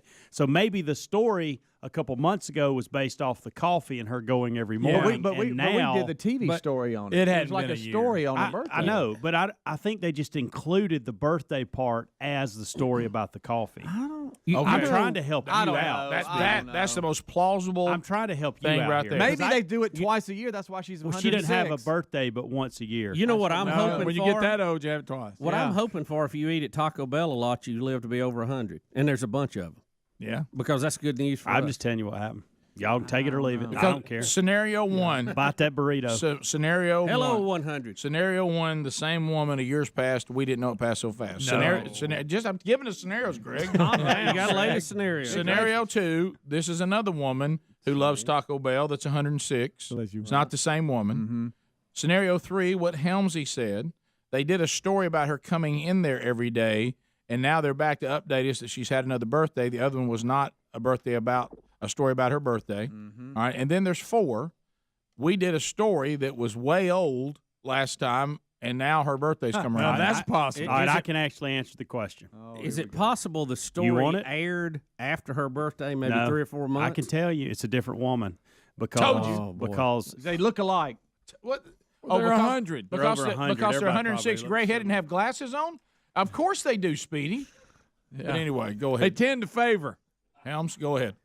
says 101st birthday party at restaurant back in August That was when we did it. They both got gray hair. of this year, mid-August of this year. Illinois woman, 101st birthday took place at what could be argued. Would you stop? Will you get out of that, his space over there? What are you, his daddy? Her name was Right. Ruth. It was Ruth Parker. So That's what right. is- That was her. I remember her. She So was what only is this? What is this chick's name? This lady's name? She's 106. Murdis Painter. Murdis. Oh, Is it? yeah. Jewel Two Painter. different women. Okay, course they her look. name's God, they Murdis. look alike. I told you it was. Yeah, they One look of- like the lady on Titanic. They all look like her. Everybody, I got some audio from her. everybody eating Taco Bell seems to be making 100. Now that's a point. Now we need to get into Great that. point. I Rick, like can the idea that it's multiple people. I do too, quite frankly, because I think that's good for all of us. Here's the lady that they look. Yo look alike. quiero Taco Bell. You think she's really 106? No. Here we go. What's it like to be 106? I don't walk as good. Oh gosh. Helium machine. I hope they don't The show her fake eat. voice. I hope they don't know where she show her eat.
It is 9 minutes to the top of the hour. Rick and Bubba Show, 866. We Be Big is the number. Thank you for being with us. So, I know, Adler, you had a comment. The latest, here's these stories coming out. Now we have patient zero. 3 Wuhan lab scientists who were altering the coronavirus and COVID. They were the first to get the virus. The wet market thing, which we feel like has been dead for a while, it just continues to die. Why people keep saying it, I don't know. But so we continue. We have that out, and we're about to get into this vaccine stuff now. But Adler, I know you were going to comment before that. Did you have another comment before we do that? No, Speedy and I were just holding up sevens, We were just holding up our sevens. Oh, you had your sevens. Hold your sevens up? Yeah, so Jim Jordan, the thing now is, and good, I don't know the answer to this, and we don't know the answer to that, so I'm not saying it. But like you said, we're supposed to be looking for answers. There is a narrative. There's some things we do know. Now, that's going to be this is what Jim Jordan's about to say. We do know we were told things about the vaccine that were not true. Wasn't even close to being true. We do know that there are people who've had bad side effects, and the numbers are much larger than we were led on from the vaccine. And there's even a question out there: were healthy Americans probably better off to get COVID as opposed to the vaccine? Is it possible the vaccine was more dangerous for them than even actually the virus? We don't know that. That's still under investigation, and there's a lot going on. But we do know we were told things that were not true, like if you get the vaccine, you're fine. You're not going to catch it. You're not going to give it to anybody else. And so Jim Jordan is going to press somebody on this. I can't pronounce their name. Rochelle Walensky. And who's Rochelle? Who's she with? She was the director of the CDC. I see. Okay, so here we go. So here he is pressing Rochelle on, you were telling us one thing when another was true. And he's saying, why was the CDC saying this? Okay. And then the left-wing media parroting that, of course. Mm. Why did you and the Biden administration mislead the American people?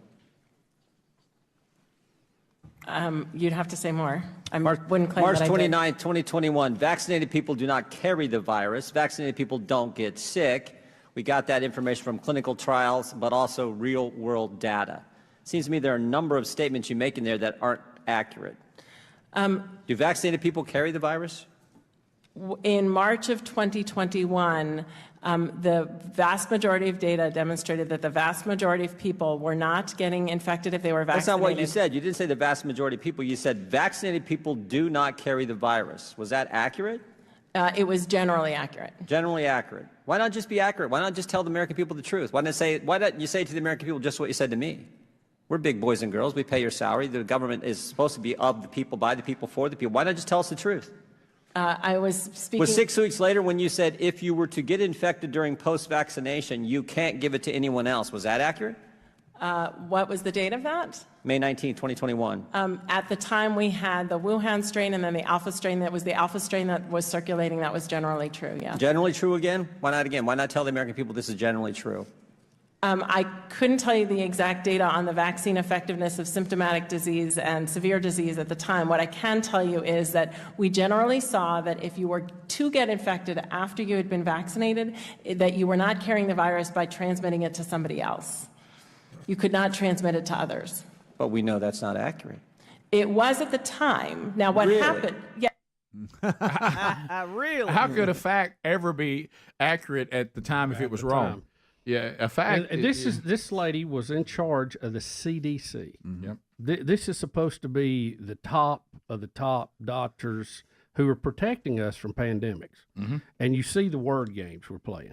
Yeah. Oh, it's all word games. But there's a group of doctors, and I'm telling you, I can't think of Martin's first name who's out there. They're going down the road we went down with the tobacco companies because Bubba, you've said it, we've said it. These things don't see. She's trying to play what, in all fairness to them, is true. If you can't prove that they knew information and lied on purpose, you really have no recourse. Right.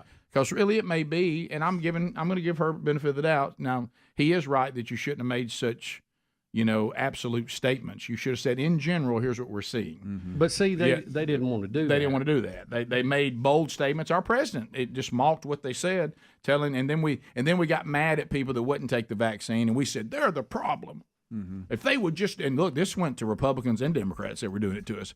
It wasn't just Democrats. And so you remember, because they were getting information from the CDC, so they were all mocking it, and because they're supposed to be telling us the truth.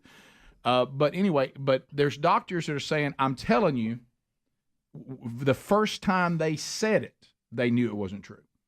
And they're working on proving that they have been researching these vaccines, researching coronaviruses long before this. This novel thing they threw at you, that wasn't completely accurate. And they knew that the vaccine, when it went into the market, they knew that it was not what they were presenting it to be, and they knew it, and they forced it on you, and people made a lot of money.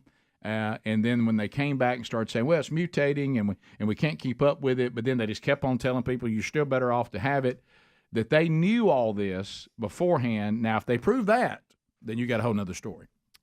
And I'm not saying that's proven. I'm saying there's people saying that they can show you the data that proves it. And we'll see how that goes. The sad part of this is the CDC, their sole purpose is to prevent something like this from happening. And we have spent millions on top of billions of dollars for them over the years, and they failed us in the time of need. When we really needed them, they failed us. Oh, yeah. And it turned political, and people wanted answers, and sometimes you just have to go to the microphone and say, we just don't know. We don't know. Or this is all we know at this point.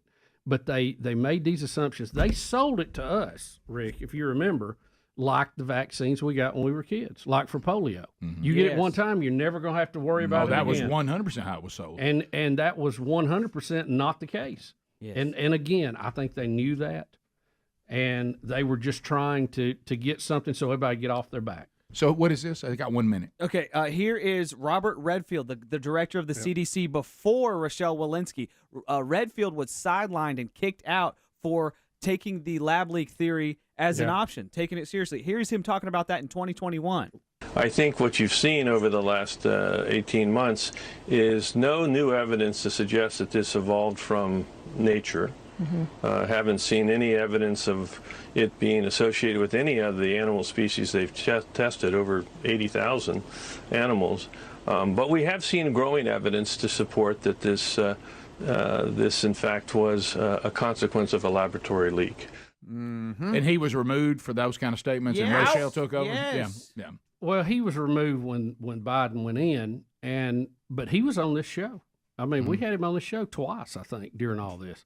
But again, the evidence is just becoming overwhelming. They can't keep the lie up. It's collapsing under its own false pretenses. Well, and what that does, and that's why this stuff is dangerous. Now, we all heard the story, the boy who cried wolf. Now, every time they tell you something, you don't know whether you can trust it. And that's the real damage. You know what has happened, too, and they've talked about this. We're having problems getting people vaccinated with the vaccines that we actually know that do work. Yeah. And do make a difference, and now people are skeptical and not taking them. That's right. So we've only damaged the whole process because you were lying to us to begin with. Top of the hour. Rick and Bubba, Rick and Bubba. Boy, burrito be rough. Oh, look at that. And that's what she had, too. 106. Please, no. I like to see her tear up a chalupa. No. Huh? No. I'm watching right now. God, that looks like a lady. They don't need to give her that cup of cheese. Women who are over 100 are going to have some favor. Okay. Oh, Rick, she's about to take a bite. I'm going to stop. Why don't we get her and Ruth together? Right. Yeah. I got another coffee and a cake. I got a listen, she actually got her praying for the food too. Well, God bless her. I know. I pledge allegiance to the flag Okay, of Steve, the that's United awful. States of America and to the republic for which it stands. That's awful. That's terrible. Hey, right here, pal. That was excellent. Well done. That's fantastic. By the way, think about how much when you think about being 106. So the 101-year-old woman, when 106 was a senior in high school, 101 was only in the 7th grade. Wow. Yeah. There you go. I wish Adler talked like that. He kind of does. Which way? The actual No, woman? if he came in and we asked him a give question, him time. he said this. What's it like to be 106? I don't walk as good. He's just like when we get that on Aunt Bethany. Are we going to keep that? But see, we gotta. That is Aunt we Bethany. we need to study and see, what the secret here is on this. Because she's Please doing a keep good that. job. Huh? Please keep that. Just that. Got her Yes, mind okay. about her. It's good. Mm-hmm. It's impressive. Chalupa a day. That's what they say. Chalupa a day keeps the doctor away, huh? She said her favorite restaurant is Taco Bell. So I mean, Bless you, Taco Bell. now they've produced get 2 it over all. 100. like.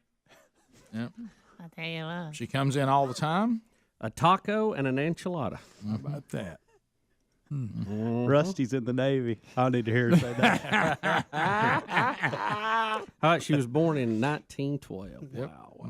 That's a lot of time here. That's a good year. Just think of all the things she's seen happen. There wasn't no Taco Bells then. No. They were all still in Mexico. Well, you have to think Greg. about. Well, you have to think.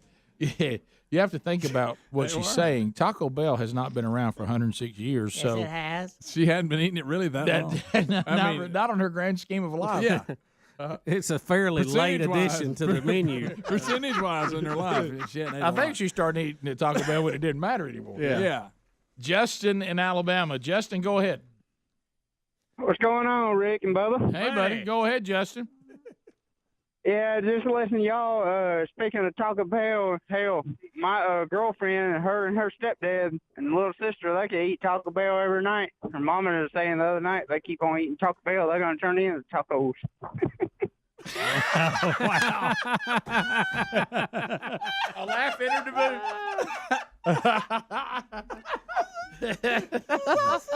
Save that one, too. That's a bank 9, too. There you go. We just get Rick, Taco Bell opened in 1962. Thank you. Oh, gosh, she was already. Yeah, she's 50 something. Yeah, and that don't mean she saw it then. No. Well, she was our age No, when she I'm started. just saying Is that what How you're about saying? this? When did we had Del Taco for a while. Loved it. And then I Taco miss Bell Del come in Taco. and bought them all out. I miss Del Taco. Oh, yeah. Yeah, boy. They have them out in California, by the way. Did they really? Yeah, that's fantastic. That's where Taco Bell started, by the way. In Cali? Yep. Mm-hmm. Let's go to Cindy in Mississippi. Cindy, go ahead. Yeah, I was just going to say that Clark Griswold had the same look on his face when Aunt Bethany said the prayer as Trump did when they started singing Amazing Grace. You are all over that. That is funny. So good. That is funny. Yeah, she is awesome. right, by the way. That's very observant. You know what else, too? And I don't know if it was an ad lib or not. When Cousin Eddie stands up out of respect. I just love it. There's so many. Let me tell you something. That show right there is full of It was gold, and it's still gold. Yeah, right. I look forward to Christmas just to watch that. Right here. With his eyes closed. Of course, now he's lost his mind. Right. Right. I know. They all have. You know, of all the people that have lost it, I think Randy Quaid may hurt the most. I know. And, buddy, he's out there. Yeah, he grew his beard long and got really bizarre. Yeah, he did. So there we go. So it's 2 different women, Speedy. They look alike, though. Yeah, they do. They're both women. And they're both over 100. They got glasses on, though. Both of them. It might as well be Ruth Bader Ginsburg.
6 minutes past.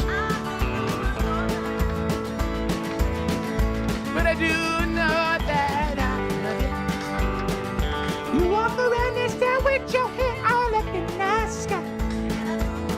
All right, so from the No Name Studio, out on the bleeding edge of technology, from Sweet Home Alabama to the world, you got Speedy, you got Greg, you got Helmsley, you got Adler, you got Super P, the intern, and back, Bill Bubba Bussey. Rick, when I say I'm glad to be here, I really mean it. Yes. And thank all of you for being here. All we ask for is a mere 5 hours each and every day. Did get an emailer that said, as this thing carried on for multiple days, and I saw the headline about Pat Sajak stepping down and famed radio host was going to take over, I thought, they're not telling us, but Bubba's gone on to Wheel of Fortune. I have to tell you, if I had my choice of games to host, Wheel of Fortune would not be one of them. I don't think Jeopardy would be one of them either. Those are two I don't really care for. No. Now, I will tell you, the wheel could get out a big old wheel check, and I might come spend the fool out of it. Yeah. But you're right. And I did lay awake last night thinking, boy, I hope it's Ryan Seacrest because he needs some work. Yeah. He hadn't. That's probably one thing he hasn't done yet. Yeah. So how do you beat out Steve Harvey? That's what you have to always ask. We've had. I do think Steve Harvey has a good gig. Yeah. I think Family Feud's a good show. What about this new judge thing he's doing? That's another check. Another check. Rick. Yeah, and so many checks. Lots of kids. Did they cancel the kids show he had where he was talking to kids? I didn't. Remember he had that one too. I forgot about that. Yeah, I think he did. I mean, he said he had a show he was doing for each one of his kids. Remember when we had him on there? Yeah, that was funny. He's funny though. He is. I mean, he's just one of those guys you want to hang out with. I wish he and I were going to do a road trip today. Yeah, I wish we were going to lunch. Yeah, eat somewhere nice and healthy. That's right. Have a good salad. Nice and healthy. Have a nice salad, some greens, and some fresh meat. Yep. All right. So do you like the way they say protein now when you order a salad? They go, "Would you like protein with that?" They don't say pick your meat. protein. Yeah, they go, well, if you order a salad, they go, "Would you like protein with that?" Oh, that sounds better than, "Hey, I'll have meat." When they say that too, I almost want to say, "You talking about any protein I could possibly have?" How about some nice fish? Yeah, there you go.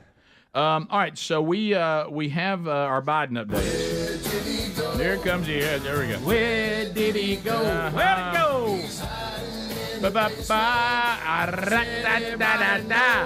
Basement Joe. Well, here we go. All right, so our president, it's going to be quite a bridge he's talking about in this first one. If we're going to send a railroad here, we're going to need a lot of bridge. We sure are. So here comes the president talking about our plans to build a railroad. I'll let him tell you how far it's going to go. And I mean, buddy, I'll tell you what, this is going to be something to see. This is going to be a marvel.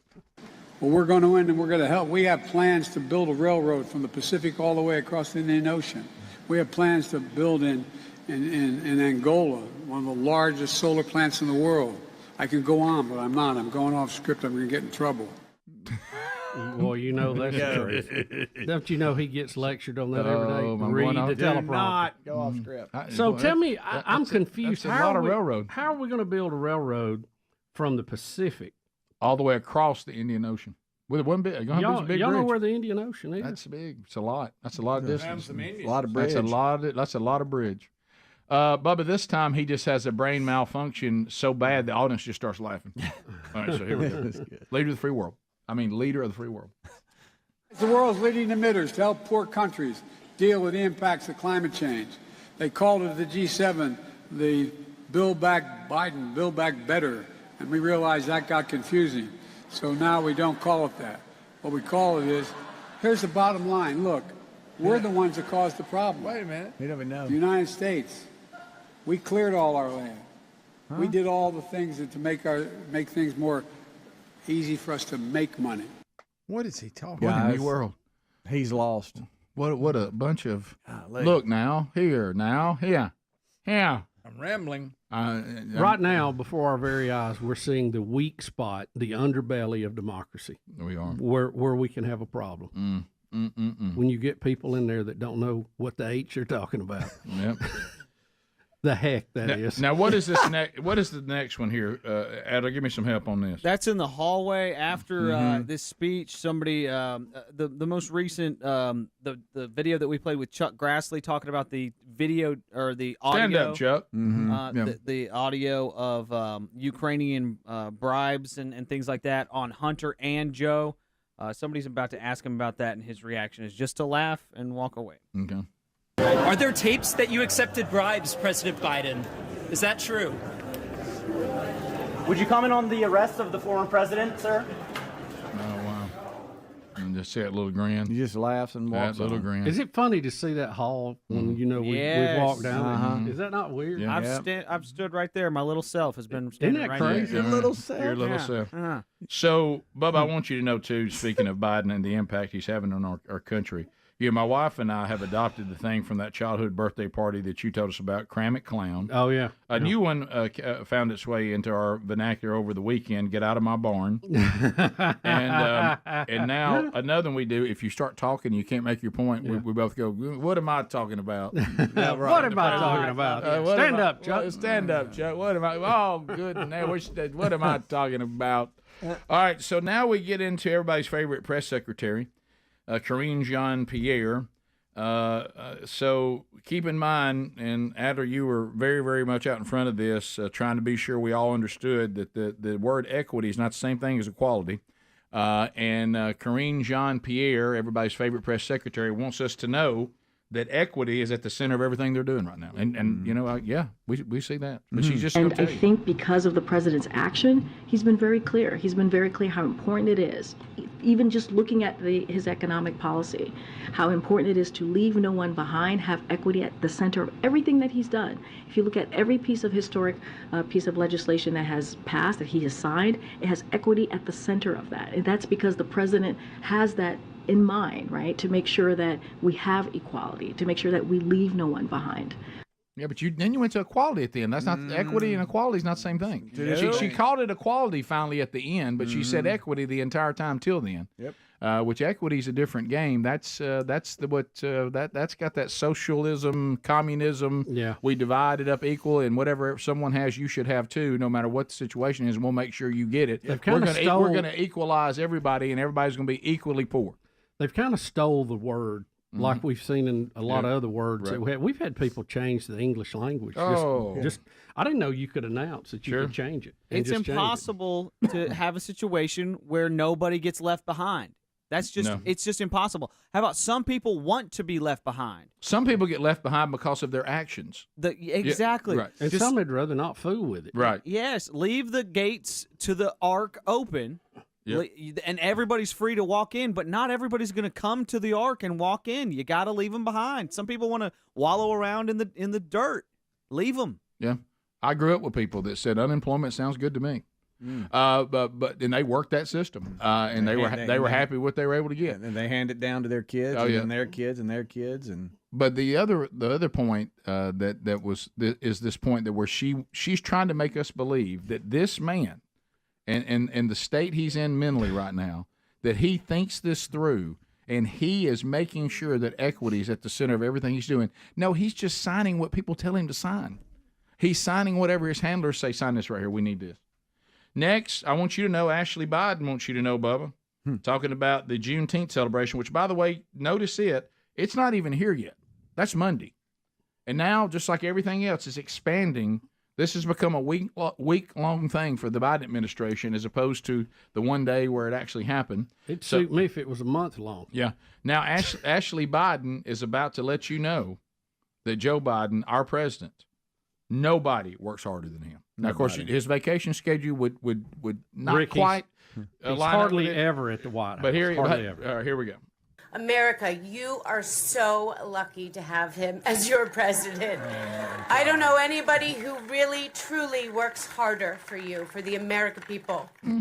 Lucky? Yeah. We got different definitions. Working harder. Does anybody who takes over 200 vacation days, does that feel like that's somebody getting after? Do you feel lucky? Does anybody feel lucky? I don't feel lucky. I feel unlucky. If they say don't bother the president on the weekends, he's probably not working. No. Your phone calls are next. 866 We Be Big. Super P's ready. He'll line them up and we'll be ready to go when we come back. Rick and Bubba, Rick and Bubba. No offense to our friends, including Dr. Dudney, who are dentists, but does it seem in all the different medical fields that it seems like dentists seem to get in trouble more than anybody else? When there's some kind of bizarre story, a lot of times there'll be a dentist involved in it. And we've had some. If it's not a painter, it's a dentist. Yeah, we've had some. A dentist still. Dentist and I think plastic. Why not? I think plastic surgeons. I think you're onto that. No, but you're onto it. I was thinking that too. Yeah, you're right. I think an Alabama dentist has been arrested yesterday for allegedly, and I want to make sure that because the lawyer's saying this person will be vindicated for allegedly slapping a youth football player who injured his son during a tackle last month. Now, they say he was on the chain gang. Now, picture that. I got it. I dropped the first down mark, and I run out and slap a player. Now, when we say slap, was the helmet on? Probably. Don't you think? Yeah, unless it was this flag football? I don't know. But you're right. I mean, I'm sure he Flag doesn't have a chain gang, does it? Yeah. Don't they usually just have yard markers that pass? I thought they just had. I thought it was. You know what? You shouldn't slap the kid. You may be right. Yeah, but if you slap him with a helmet on, you're not really assaulting Which him. I've always thought might be a better deal for football overall. You're not defending this guy. No, I'm not defending. I'm just talking about a charge, what you charge someone right. with. Now, somebody ought to whoop his butt. Absolutely. 43-year-old was working on the chain cruiser in the Little League football game on Sunday. Boy, it really looks familiar. This guy does. They said the tackle, he does. The tackle occurred back on October the 4th, so it must just now be getting to his point. Yeah. Y'all, they allege that he walked on the field and slapped a player who injured his son. Does he live down the road from you? That's clearly outside the rules of being on the chain gang. I'll just go ahead and say it is. But you know You're what? not supposed to get involved in the game. All of us don't want them to ask us to volunteer again, but this is a weird way to get out of it. I'm telling you what. But anyway, you know, they have those rules because usually it's the home team's people doing it. Yeah. And we had a guy where my kids went to high school that got disqualified from the chain gang because he chest bumped a kid after he scored. And they made him leave. They booted him.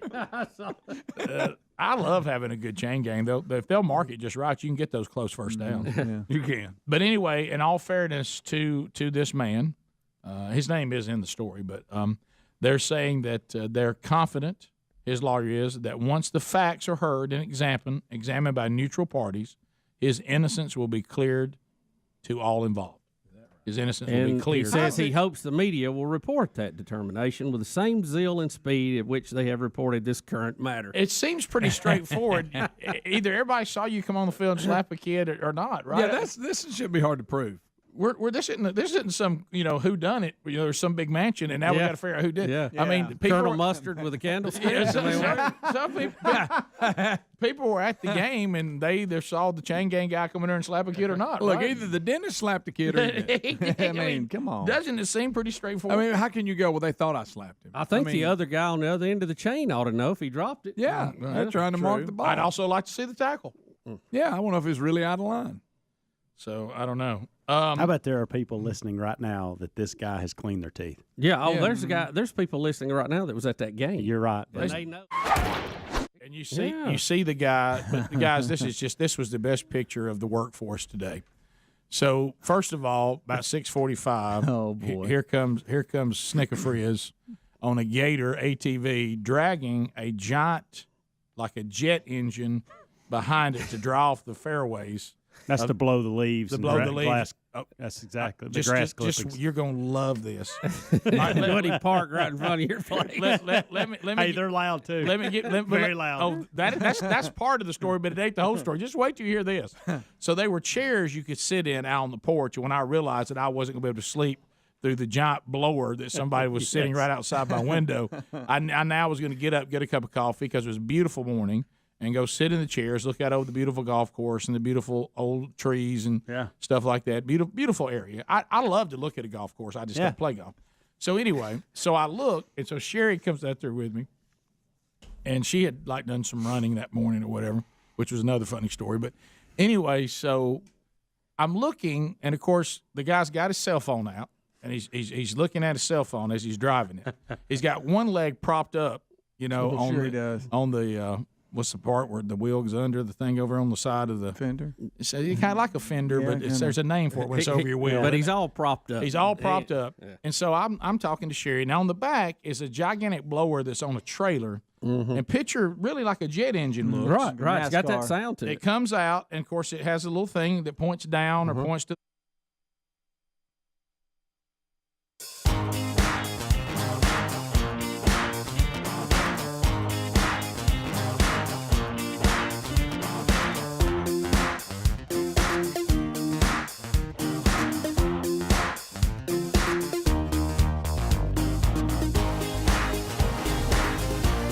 Minutes past the hour, America is standing by.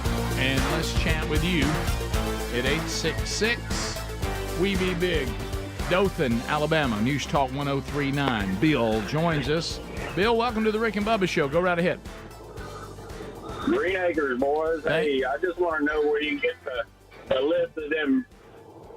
Where you can get the list of them 20 treasonous Republicans who didn't vote to censor Adam Schiff.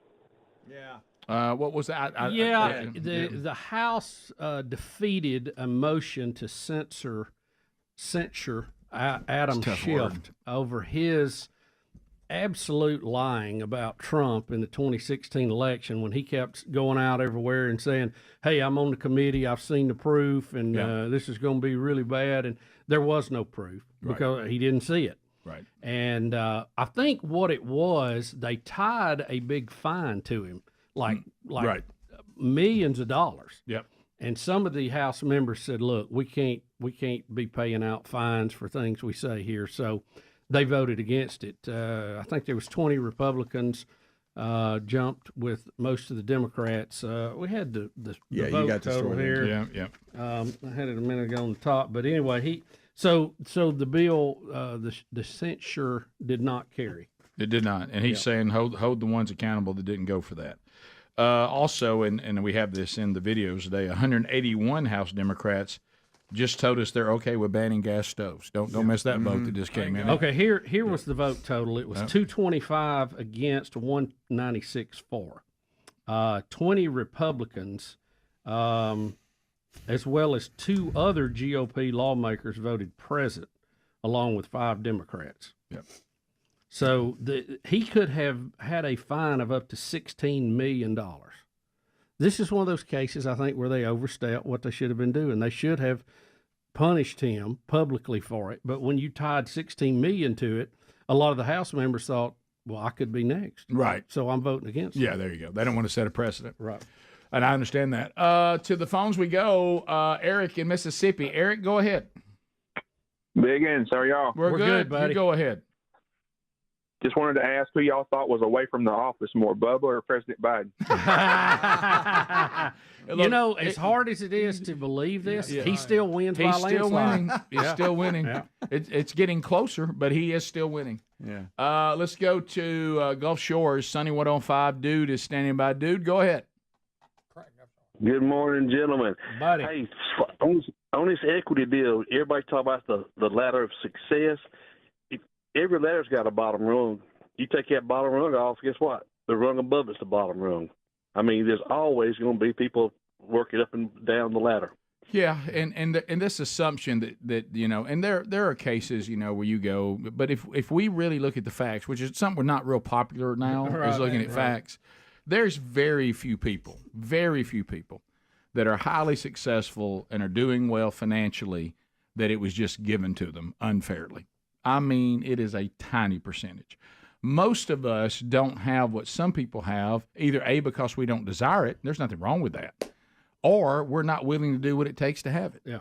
And so we just would rather somebody give it to us without us really doing it. Most of these people have sacrificed, invested, lost money, gone out of business, sometimes lost everything they had and had to sell their homes, and they kept plugging and they kept plugging and they kept plugging. It's always made out as if it was some kind of unfair story, and that is almost never true. There are exceptions, but it's rare. There is a saying, and I don't know who said it, but I've seen it written many times. It says, choose your pain. Right. You're either going to have the pain of discipline or the pain of regret. Yeah. You're going to deal with one or the other. That's a great statement. You choose the pain that you will live with. Yeah. Paul in Auburn, Alabama. Paul, go ahead. Hey, Monkey Grass and Green Acres. Thank you for the call. And what's on your mind? Yeah, I just been going through the Revelation with you guys on the Bible study. Just wanted to say thanks for that. And thank you. A couple weeks ago, you were kind of talking about gluttony, and I see you're trying to do a little bit better. Yes. And that's a problem that we've got in the Bible Belt, especially. And I'm just really glad that you're taking that on. And I just want to say thanks and keep it up, man. Yeah, it has to be. It's there are people that in their lives they have things that they're not always as they appear. So when I speak about that, I speak about my own personal struggle. There's people that have medical issues that make them look like they're overweight, and they really are not unhealthy people. And there are people who just have weight on them, but they're not gluttonous.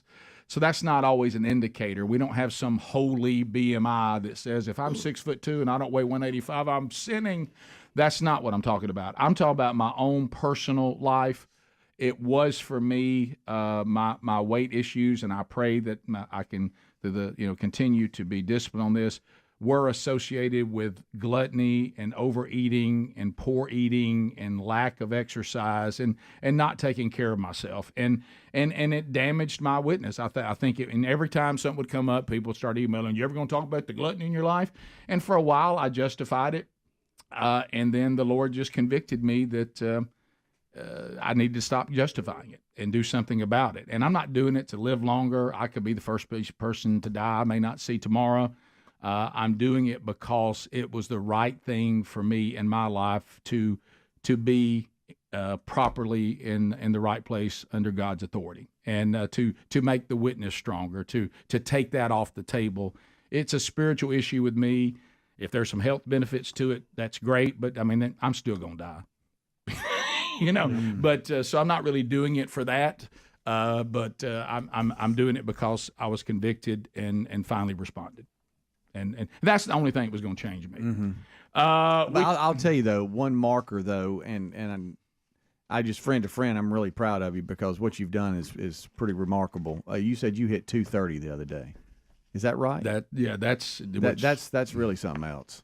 Yeah, I know that's a lot of hard work. Well, there ain't no easy way. No. I've tried the easy ways. It didn't work. Yeah. Let's go to, you take it off, but just put it back on. Sure. I lost weight one time by going to 500 calories a day. That works. But that was fun. But you ain't going to live that way the rest of your life, so you just put it back on. There's no sense in that. Yeah. Let's go to Alabama. Is this, I can't see this name. Is this Bernice? Bernice? No, it's Ben. Ben. Where's it got CE on it? Yeah. Okay, go ahead. I do have a doctor's joke that probably will make you laugh your head off. Well, okay, let's go with it. Let's see. We're going to find out. We're buckled in. I love a good joke. Okay, so the nurse came in and told the doctor and said, "Sir, one of our patients is turning invisible." And the doctor said, "Well, I can't see him right now." And the nurse said, "And he's also shrinking." And the doctor said, "Well, he's going to have to be a little patient." That's terrible. That's so bad. You know, I sound like a good joke. That doesn't qualify. Sorry. Something about the voice and delivery had me. I don't know why. I'm laughing more because I love the corniness of it. Yeah. A little patient. That's good, Yeah, Ben. you get it? I Attaboy, can't Ben. see him yet. He's invisible. Attaboy, Ben. Attaboy, Ben. There's Adler. I bet you are a gas at the doctor's office. Yeah. We'll be back. Rick and Bubba.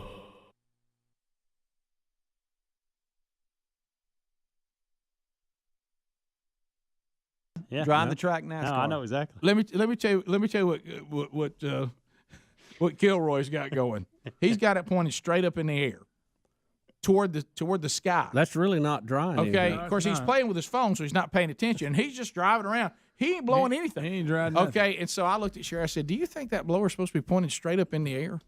And she goes, "Well, surely there's a reason for that." I said, "I cannot logically think of one on why the blower would be facing the sky." Now, of course, he's still, checking Twitter and Instagram and all this as he's just driving in these errant circles.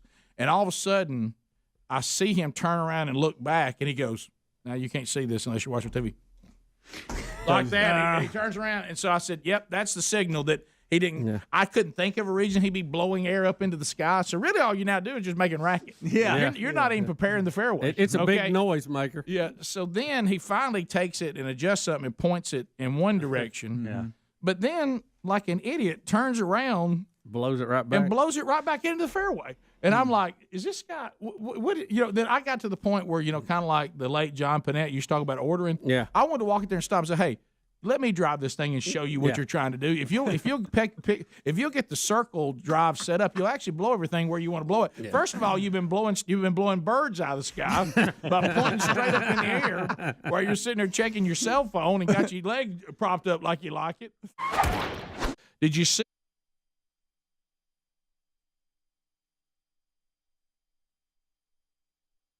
That Rebel Wilson has had to apologize. I hate to see fat on fat crime like this. Yeah, Rick. This is disappointing, Rick.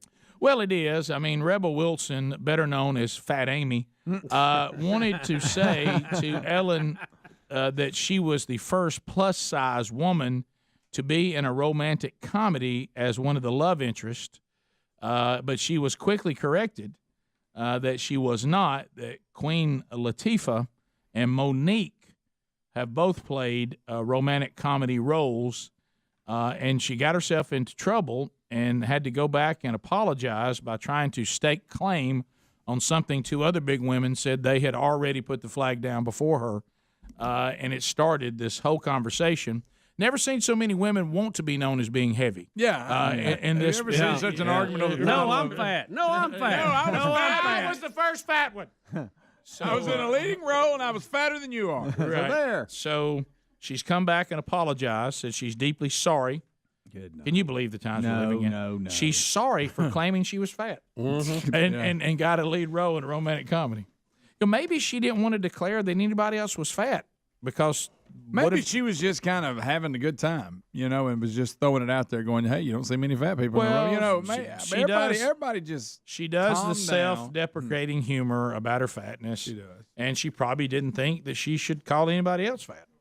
But they're mad because what if she'd got on? They even tried to throw race in it because the first Queen Latifah and Monique are African American. They tried to claim she was trying to somehow not give them credit or something. I don't think that was it. Well, this is clearly racist. They're also throwing out Melissa McCarthy and Ricky Lake. Have they been in a romantic comedy? Yeah, I think so. Romantic comedy? I thought Ricky Lake was in one. Ricky Lake's several been years in a ago. movie, has she? Yeah, several years ago. Well, let's talk about somebody from like this millennium. By the way, in all fairness, Ricky Lake's weight fluctuates. It does.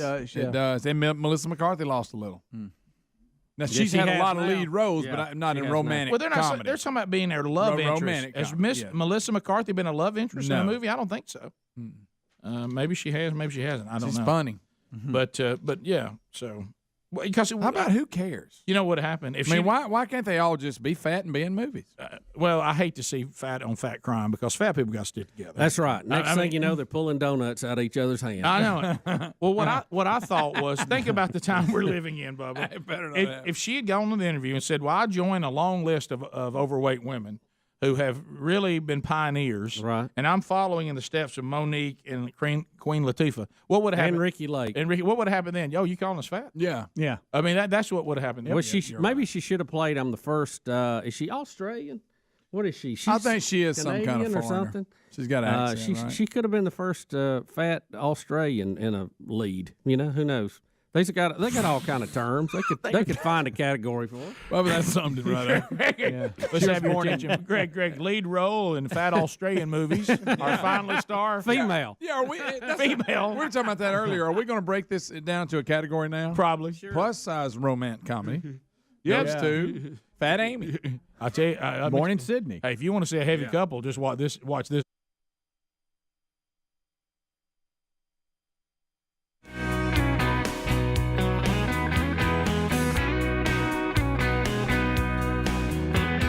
Bubba's show. 866 We Be Big is our number. Now let's try to use that common sense superpower right now, okay? And this is, you can't argue against this. Do you think that a product would come on this show and stay for years on end because nobody's responding and the people and everybody who's tried it, it's not working for them. Do you think they just keep stroking checks? Okay. Probably not. So when you hear us talking about some of these brands that have been with us for years, you have to just logically come to the conclusion the product works, and people are responding to the product. Because if those two things weren't happening, they would be long gone. Okay? I mean, even if they got you to respond, but then it didn't work, people go, well, don't fool that. And then they go, well, we're not getting any response anymore. So Relief Factor has been here with us for many, many years, and that's because it works. And you have responded, and so many of you, see, I'm getting choked up about it, so many of you have sent us emails and testimonies. I take it every day. I certainly can see the benefits, and as I'm getting older and arthritis seems to come after us old people, it's even become more and more important to me. But I love the fact that it is botanicals, though. These aren't drugs. I mean, there's certain things, you take and they can help, but there's no such thing as a drug that doesn't have a side effect. You really just weigh out, is the side effect worse than the problem that it's helping you resolve? And hopefully it all works out and you minimize the side effects as best you can. Plus, a lot of times we use drugs when it comes to pain. We use them in a way that we're not following the instructions. Like the stuff that helps you temporarily with pain, that's not designed to be taken every day. They never intended that. Prescription drugs with their addictive properties, they don't want you to take those against the directions either, and addiction that comes with that. But the good thing about Relief Factor is you can take it every day, and it's all natural. And these are botanicals that we've been researching for years. So get yours now by going to relieffactor.com. And I know I hope you're part of the majority of us that have actually seen results. Relieffactor.com. Get 3 weeks for $19.95, and hopefully, like it has for most of us, it'll work for you, and you'll go on to order more, like the majority of the folks. All right, so we had this funny story. I think this got to go wacky world, don't you think? This is I'm getting a little clarity on it. Are you? Okay. Yeah. Look around the wacky.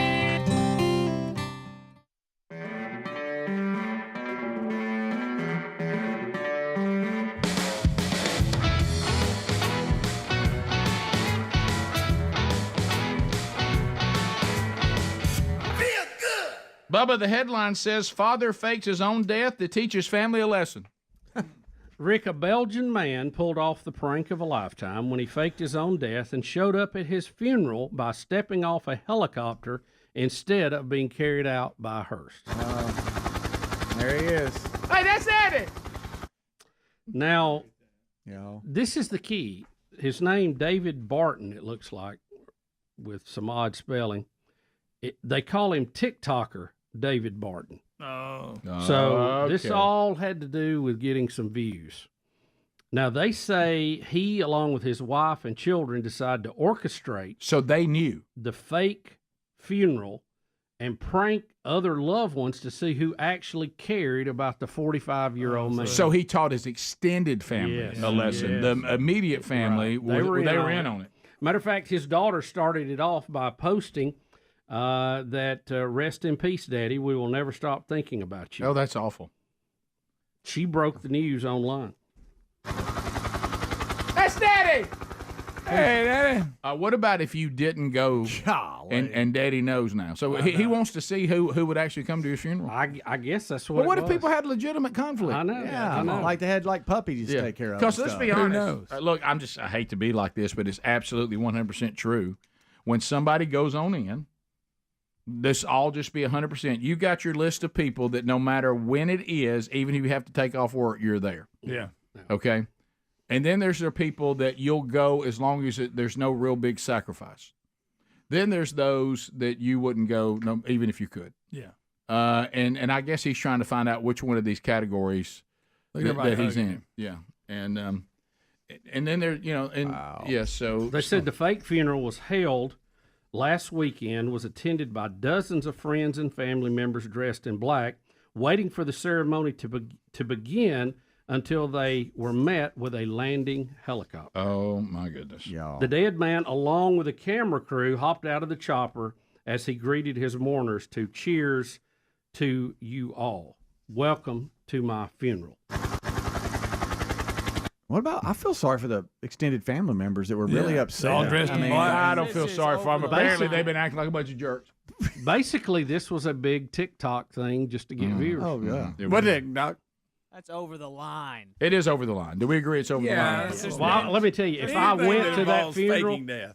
and he steps out and it's all a gag, it's all just for his TikTok channel, I ain't going to the real funeral. No. I done been once, pal. Yeah. I think that one may backfire on him. But what if he got out and said, but good news, all the food everybody brought, we're still going to eat. We better. Uh-huh.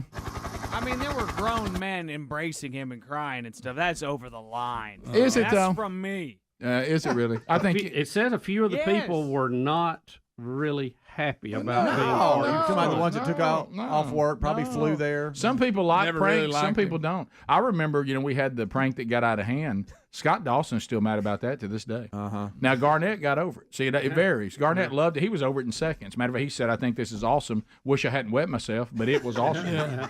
And he said, I learned a lot about myself when how your body and mind acts in times of trauma. I learned a lot about that. The old fight or flight. Dawson really could have gotten really, really hurt, Rick. Well, now you sound like my wife. He fled through the woods on a four-wheeler without a trail. Right, made his own. He made his own trail. I Cut think his that legs. shows that he's a man of God, because I've gone and looked at that pine thicket. That was a miracle. Yes. That was an absolute miracle. Cut his legs up bad. The Do same. you think he wouldn't be as mad if there wouldn't have been a 911 call That and does everything? I think the danger of it all made him mad, and that's legit. Yeah. Then the 911 call. I know that was kind of, you kind of hate that happen. Legit again. That's just a good prank there, because nobody was in danger. You didn't intend that to The happen? dangers are legitimate to get upset about. Okay. The rest of it, no. Okay. The rest of it's just a really good prank. The 911 is just a bonus. You never expected that. Right. No. Right. And the police didn't get there. We told them. No way you could have seen that coming. Could I hear the sirens in the distance? Yes. But if you report active shooter, that'll happen. Yeah, they'll do that. One man down, possibly two. Yeah. That was the I'm at report. Rick Burgess's farm. Right. Can you be more specific? But I need address. But we did our public service announcements, and we paid our penance for that. And Sherry has forbidden, after yours, by the way, when Gary did the thing. Oh. You realize that, like the other day, Gary said, well, I know they're having that little shower down there, but you ain't got to worry about me. Sherry made that clear. I won't be doing any more pranks on that property. And I said, well, good. Let's stick with that. So you didn't hear one Bigfoot call? I didn't. And I know he must have been. I bet his skin nearly melted off. I think he had to get as far away from there as he possibly could. I imagine he was doing the call, but he was so far away you couldn't hear it. Right. He had to do it. He was trying to do it from Pine Valley. Don't you think he had to do it? He was trying to shoot it over the interstate. Right. And so he was in a safe place doing it. Sometimes pranks, they're not funny to some people who get pranked. Yeah. And this would probably be one of them. Luckily, we hadn't been. We're not big pranksters here on the show. We might goof with we each were other. one time. We were one time. might goof a little with each other and We have were one fun. But time. I'm talking about to the point where somebody's calling 911 and on a four-wheeler running through the woods. We haven't done that. I hate that. It's hard for me to feel bad about it when everywhere I go, everybody talks about it. Right. Oh, that was And good. the word awesome gets used with it a lot. And now JT and the fake deer, him shooting That's what he thought was a fantastic. real That's dear. no harm. That's a classic. That's No a good harm. one. That's a good one. That's a No classic harm. right there. Who's the victim there? Yeah, and then another victimless one when Speedy thought he was getting a new iPhone. Oh yeah. I don't remember that. Uh-oh. No repercussions. Bubba from and that Greg tried yet. to act like that didn't happen. I don't remember that one. You felt kind of bad, didn't you? But let me be honest. I was When hugging. you saw his y'all, face. I was I thought hugging. he was in on it. Bubba, I was hugging just admit people. it. You felt kind thought of you were playing along. I thought the fish might follow the bait when I didn't expect him to swallow it. I know. I hugged it. I hugged him. I know. Did he get a little emotional about it?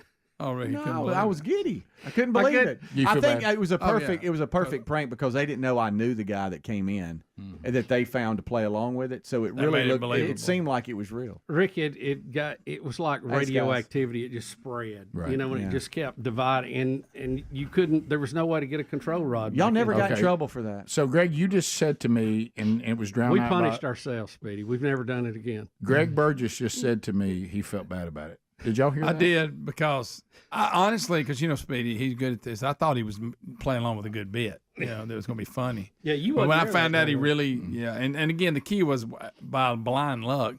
The guy we picked to come in, he happens to know him, so that made it believable. Yeah. Because I thought, man, I'm going to have a stranger coming there. He's not going to fall for it. What was the moment that made you feel bad? When Speedy hugged him. Yeah, and I opened the box and I saw Yeah, Envy right. 2 in there. So when Speedy hugged him, that was your moment, like when I looked down and saw blood running down Dawson's. I was like, uh-oh. When I saw blood running around running down Dawson's shins, there was a moment where I went, well, maybe that wasn't.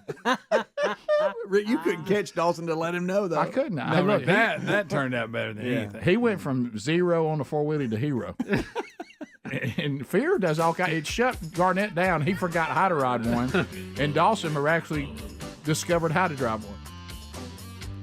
Some people say the forest actually split for him. Don't forget that when he sees the gator after him, he thinks it's the shooter that now has it. Right. Instead of me trying to tell him it's just a joke. Scott! Because he saw me get taken out, so it couldn't be me. We'll be back. Rick and Bubba, Rick and Bubba.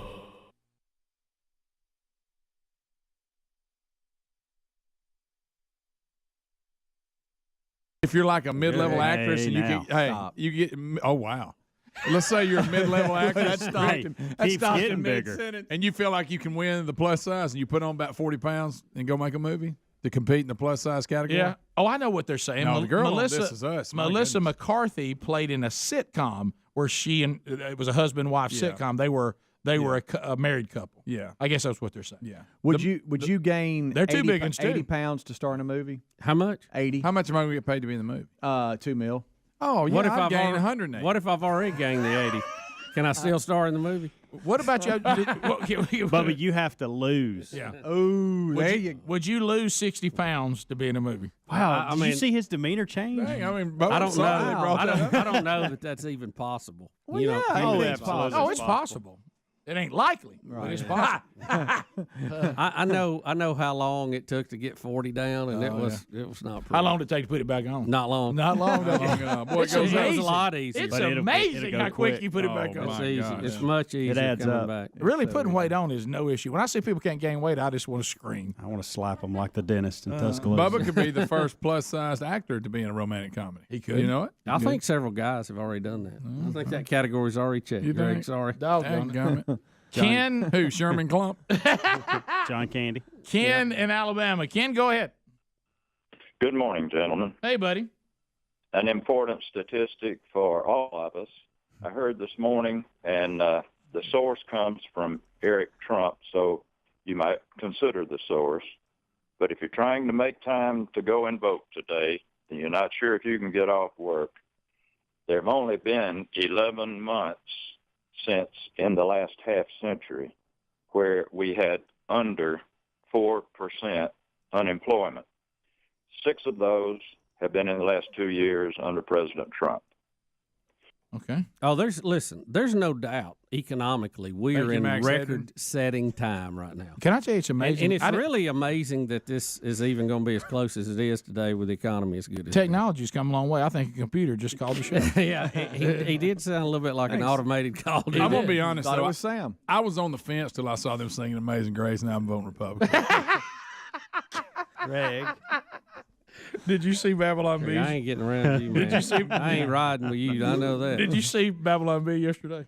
No. Christians face clear choice between the party that's a hypocritical mockery of their faith and the one that's openly hostile to it. That's good. But you got to pick one. Got to. So anyway, do get out and vote today. It really is important, and to let your voice be heard. And of course, we would say no matter what your convictions may be, unless you're a Democrat, and if you don't feel like getting out, that's fine. Well, I don't want to force anybody to do anything they don't feel like. I don't want to force him to make anybody do something I don't feel like doing. If you got something else going on, that's up to Might you. be raining where you are. Sure. Might be a big hassle to get out. But anyway, so we're joking, sort of. Just funny. It's real important, so I don't know how much I'm joking. I'm really enjoying low taxes and a lot of people working. Call me crazy.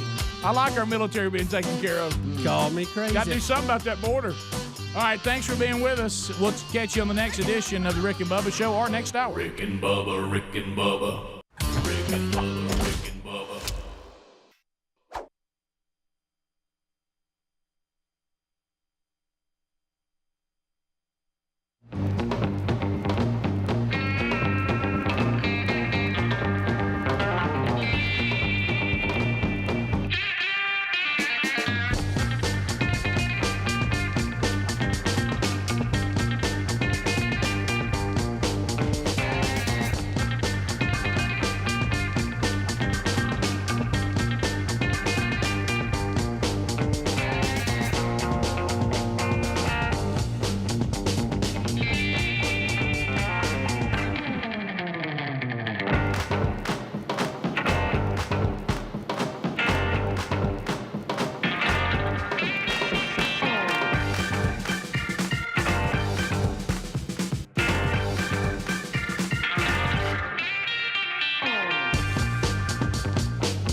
Watch the picking girls go by. It's 8 minutes to the top. You got the Rick and Bubba Show. Things you need to know. Wednesday Bible Study Archive out there. We finished Revelation 13, the second beast, and we'll walk through that, the final false prophet. So check that if you haven't caught that on the archives. Looking ahead, Gridiron Men's Conference this weekend. Looking forward to being there in Huntsville on Sunday morning. Happy Father's Day to all the dads out there. Brian Gunn will be doing a man church breakfast at my home church in Birmingham, Valleydale. If you want to join us Sunday morning, 7:45, we'll be laying out the breakfast. Brian will bring our message, and we'll plug you back into the curriculum from themanchurch.com. Monday, I'm going down to see Bones and the gang down there at Prattville, Alabama. Bones is teaching one of our curriculum there at Spirit Walk Ministries in Prattville. I'll do their first ever man church on Monday evening. Looking forward to that. On the 25th of June, Lake Mississippi, First Baptist Church kicking off the men's discipleship strategy. I'll be there speaking to those men. And that same day, Bubba, and I don't even know if you know this because you've been gone, guess who's joined the team there as far as our speakers and teachers at themanchurch.com? Tony Cooper. You know what? Coop. I did see him on the schedule. I was going to ask you about that. The Coop has joined the team, and he's going to speak to those the men of First Baptist Church, Columbus, Mississippi, on the 25th of June.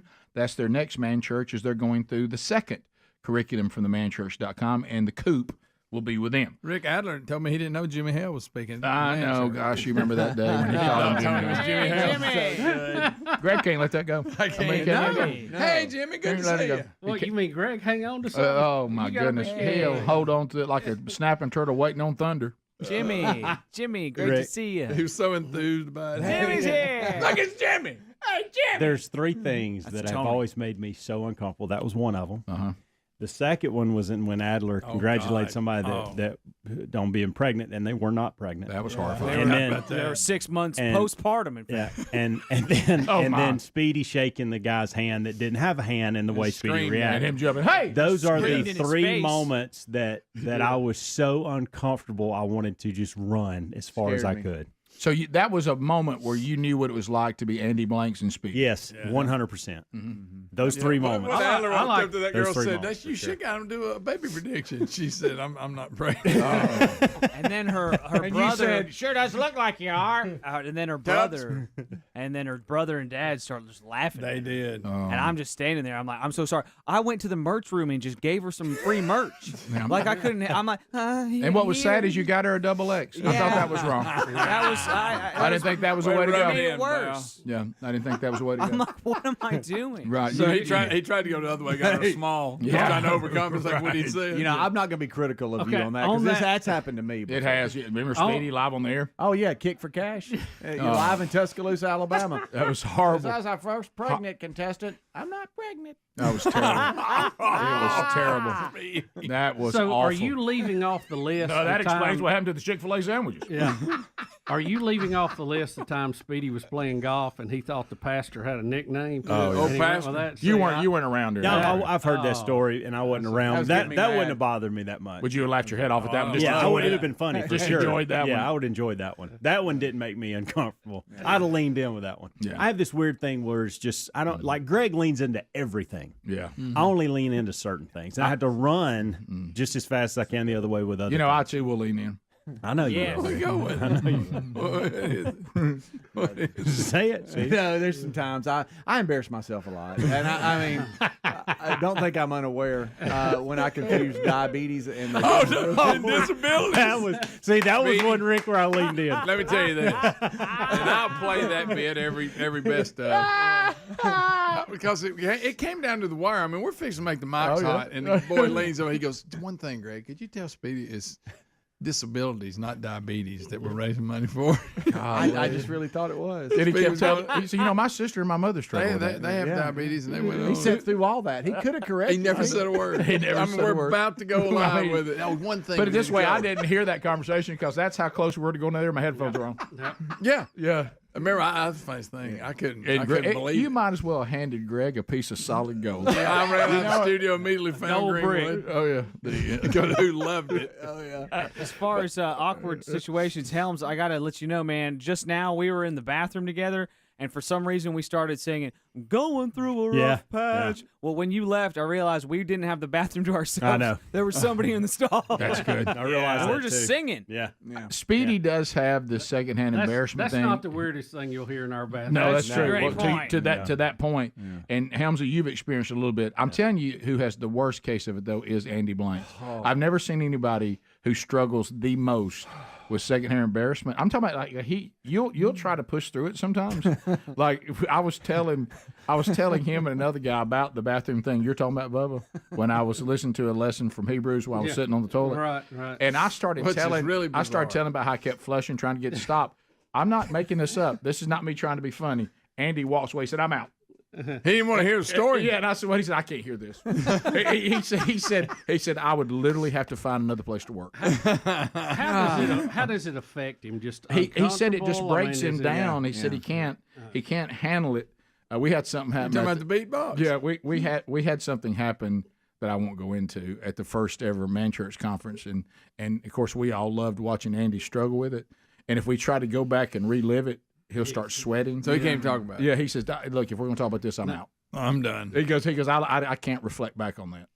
And it was funny, and the fact that he was the one that was stuck in it. Oh yeah. And you know me, see, I know he struggles. So what do? I send him. Yeah, you pile on. Yeah. I watched a guy who couldn't come in on the right. He didn't know when he was supposed to come in on a song.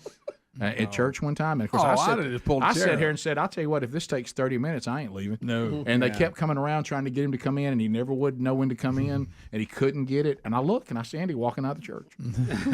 he got up, he basically told his wife, "Text me when he comes in."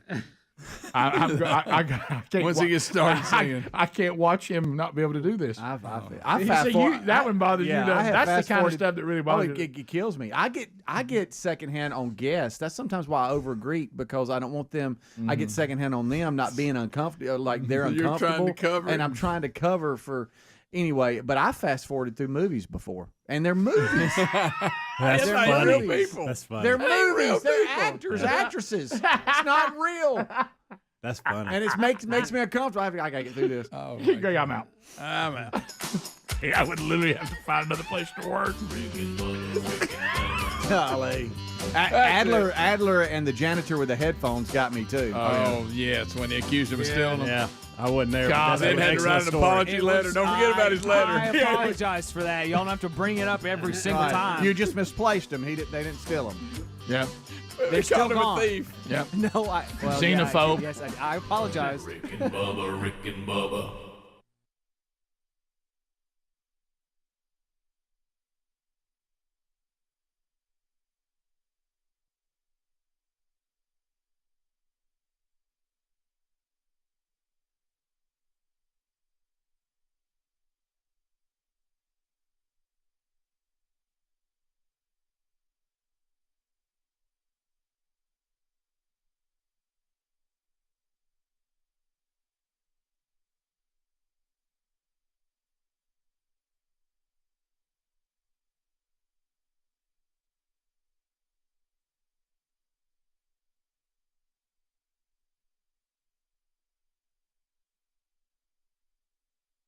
Any stories, but you guys are kind of letting me know what's going on. So what are some things we need to cover? Well, there's a lot of them still too close to call, Rick, and we'll know more about those in the next few days. One big one, the Georgia governorship, is very close. In Tennessee, I thought it was interesting, the candidate that Taylor Swift came out and supported lost big time. Right. Well, that shows, once again, that's one of those wake-up calls when celebrities realize, so y'all just kind of like to sing along to my catchy little songs. You're not really looking to me for political advice. That is correct. Yeah. But thank you. Rick, did you see Beto Fido last night and his concession speech? You told me about it. I didn't see it. Greg, oh yeah, Greg, did you catch it? I missed Fido. Oh, he dropped. You love this one? He dropped an F-bomb on live TV. Was he mad or is he No, excited? he just said he was effing proud of everybody. Okay. Yeah, Very you good. can Good catch job. that somewhere today if you want to see it. That's classic, huh? The celebrities who were supporting him were already on Twitter last night saying we're glad he lost so he can run for president. Okay. Let's do that. Well, good. Then that election, I hope he runs too. That election set a new record, by the way. $100 million spent on that for a big loss. Yep. Well, 70 of that. altogether. 70 of that was on him, right? Yeah. He spent $70 million for a loss. By a whole lot, yeah. $70 million for a loss. For zilch. You had, Rick, a couple of other things. In Florida, they restored the rights of felons to vote after they have served their sentence. So that will be 1.5 million people who will be added to the rolls to vote in the next election. I think that could make a huge shift in Florida, which is a razor-thin state anyway in all their elections. Now, So we're watch assuming for these that. felons are going to run to the polls. Right. No, I'm just saying, They can though, if they'll get there. if you say, I mean, with basically the wave of a wand, 1.5 million people have now entered the process. Yeah. Even though they won't all vote, they won't all register, that still could tip the scales in a state where you have people winning with less than 1 percentage point. Oh, if any percentage votes, you now have more voters. Yeah, yeah, that's crazy. So there were several other stories. We have the first Muslim female congresswoman elected from the Michigan 13th district. We have the first openly gay man to win a governor's race in Colorado. Going in now, some have announced they were gay after they were elected, or vice versa, but not openly Technically. run as a gay candidate. Understood. There it is. 3 times.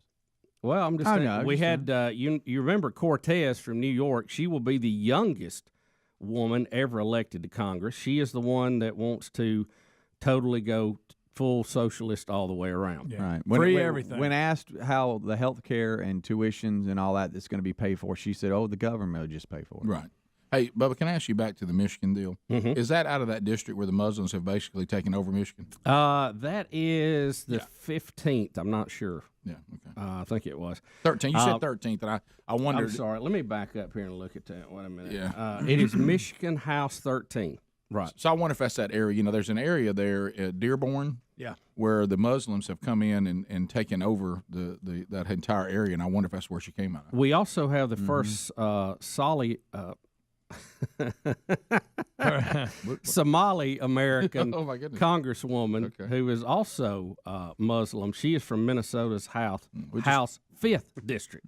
We just put Muslims right there, just all over the place. We Rick, we had in let's see, this is Kansas, the 3rd District. We had the first a couple of first here. First lesbian Native American congresswoman. Boy, elected. that's a mouthful of words. I wonder what her Indian name What is. kind of title is that? All right. Rick. All right. Don't too early for that. Don't encourage that. Let me get this right. You said lesbian, American Indian, female. Yes, that is So correct. she holds that title. Yeah. Until somebody Now knocks her off the pedestal. over in New Mexico, All the right. first Yeah, I know district, exactly what you're thinking. we had the first Native American woman elected to the House of Representatives. But then we had the lady from Kansas win, and she's also. So you got a lot of Wait a first. minute. Elizabeth Warren's been there. Yeah. Well, and she won. And here's another. She's one. amazing. You know what? She's amazing. You made a good point bringing her up. She did this ridiculous "I'm Indian" like 1/1000th or whatever, and she goes in elected overwhelmingly. I mean, I know. To me, I thought you kind of show how goofy you are there, and I don't really want you to It goes back. represent me. You after said, that. you said it about 25 minutes ago. Politics are local. They are. You have to look. You have to look at if the people who have voted for these people and keep putting them in. You have to understand if they voted them in on who they are, them voting them in again, it's not a big deal. You know, they've already on record where they are and how they see the world. So these are the people they want representing them. You have to. I know that's hard for you to imagine. You're pretending these people are running where you live, but they're not. No.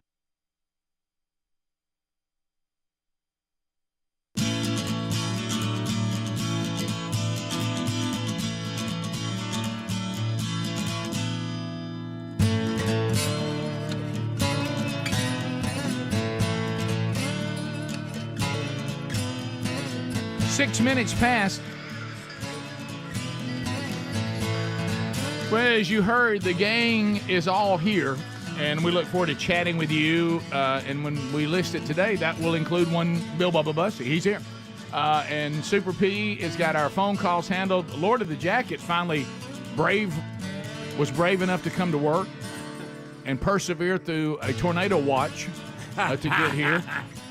So he's a martyr. thank you for making your way here. Yeah, wow. And take that, Evil Knievel. So Bubba, we do have a story today. I love you, buddy. I'm just messing with you. Don't put yourself in unnecessary danger. Of course, tornado watches that could last all day. This means conditions are favorable. Doesn't mean there is one. Right. But anyway, so Super P, he got here. yeah. Of course, I guess there's Super P. He got here, no problem.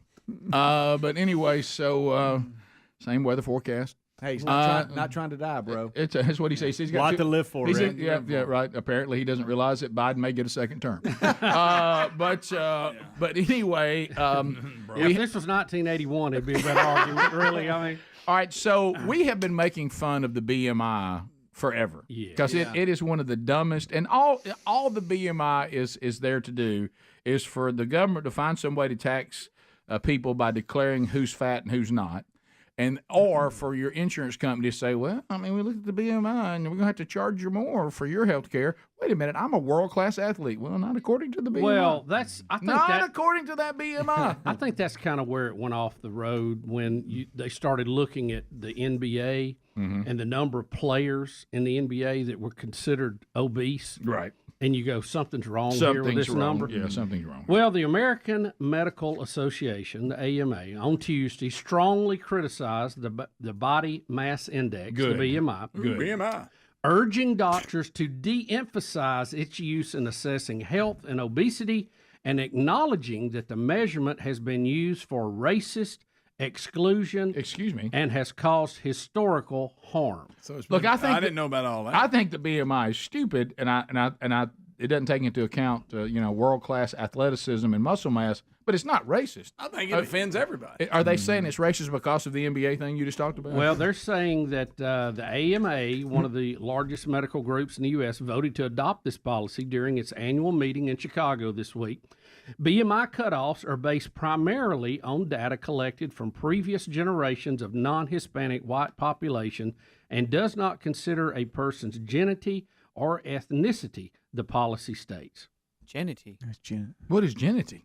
What did I say? Genetics. I said Genetics. Ethnicity. Ethnicity. Okay. Yeah. There you go. What? Of course, I don't know what that would matter. I mean, I'm glad they're shooting it down, but the reason they're shooting it down doesn't seem to make any sense. Well, you know that somehow race is going to be tied to everything now. But look, their graph is even the pride flag colors. Look at that. So it's Pride Month. Where do y'all land on this? So, I'm way over there. It would declare us all as incredibly. Is there anybody that I'm 6 foot 185? Do it. Do the math. 6 foot 185. See there? Yours a little bit overweight. Can you? Yeah. That don't make any and sense. honestly, I need to lose 5 pounds. Yeah, I'm 185. So I agree. I actually agree with them on mine. And I don't know. I think you shrink when you get older. I used to be 6'1". I don't know if I am anymore. 6'1", 185.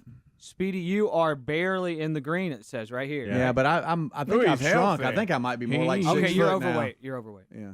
Yeah. For me to be in the green, I would have to be around 160. Ain't gonna happen. Unbelievable. Ain't gonna That's happen. crazy. I could have a leg taken off. I wouldn't be 160. A leg. Well, for me to be no. Think about this, Bubba. Now I want you to laugh at this, okay? So for them to consider me in the green, the highest that I could weigh, and I want you to look at me, is like 155. Well, 185. Where am I? 6'2". Well, I thought we don't want to be overweight. I thought we have to be in the healthy. Well, I'm sorry. Where is it at? How tall are you, Rick? 6'2"? 6'2", yeah. All right, yeah. So you would have to be 175, 190, 190. 190 or below. That's both. Yeah. Which is insane. Yeah, it is. Wow. Yeah, that's ridiculous. And basically, That's I a think rail. what they're That's saying racist. is a lot of this was based on old data of little white guys. Yep. And we know our population has got bigger over the past few years, It's chicken, right? Yep. Well, you think about the size of football players, the linemen, how big they used to be versus now. Right. And, I mean, the whole population is getting Some of the bigger. bikini models on Sports Illustrated Right. a lot bigger than they used to be. You know, because of better nutrition and better things growing up and better health care, I think people are bigger and stronger than they used to be. Let me a lot tell you- more work. Nobody went to a gym when we were growing up. No. Yeah, most of it just happened in life because they didn't have time to. we They climb didn't trees. have time We to. climb Well, trees. you had a real bales, job. I mean, them you- bales of hay would work you out, huh? Yeah, no, that's true. Have you? Once it's gone- I don't know who this comedian is. I'm sure he's awful. So I'm not even going to bring his name. I don't know his name, and I don't want to know his name. But his bit on overweight models was hilarious, and it was a good one. He said, no, nobody's even thinking about it this way. He goes, okay, look. I mean, I'm not saying feel bad about yourself or anything. He goes, but this is no different than me stepping out on a professional sports field and saying, I've done nothing to prepare for this. I've done no working out. I haven't done anything, but I expect to be able to play at the highest level today. He goes, when somebody is a model and they've taken care of themselves, they got themselves in shape, or they've lost weight, they've made sacrifices to be able to walk out and say, look what I've done to be a model. He goes, what do the fat models do? I just want to be declared a model. No matter, I haven't done anything that I deserve to be a model. He goes, you know what? You know what people who get in shape say? I've earned the right for you to look at me.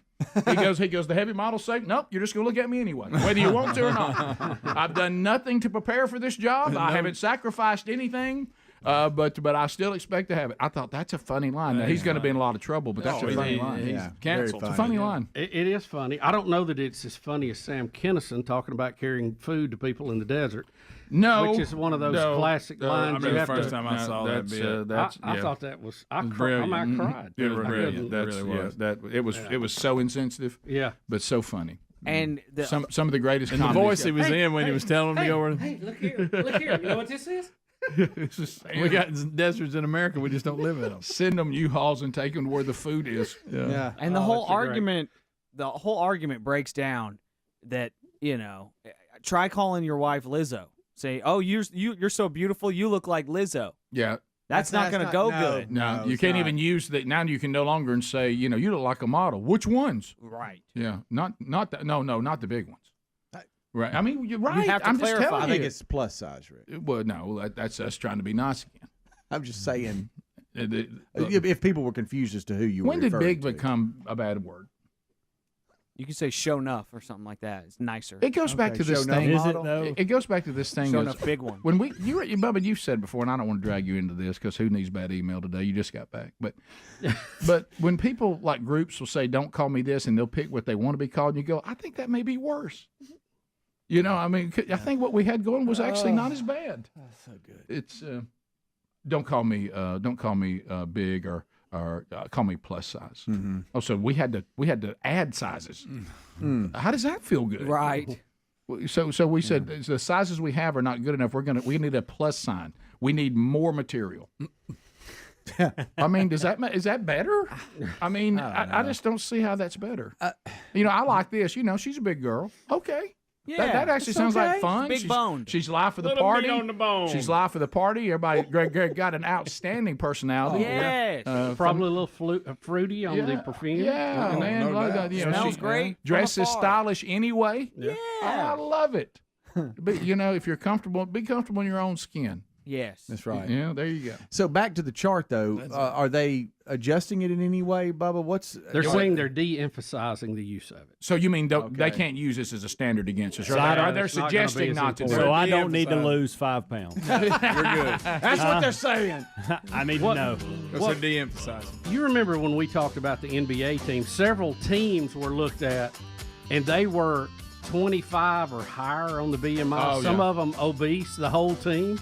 Well, that didn't make sense. Well, on the football side, the one I remember vividly was they declared Eddie George to be obese. And he would have 1% body fat. We'll be back. Rick and Bubba.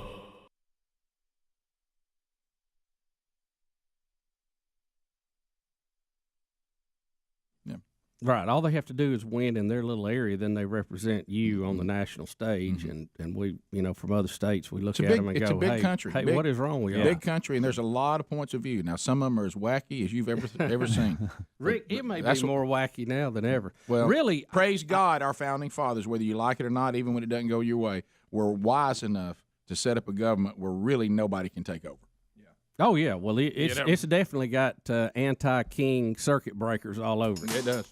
And I'm glad. Yeah. Even when I don't get my way, I'm glad. Yeah. Well, look, I love Ronald Reagan. I didn't want him for king. No.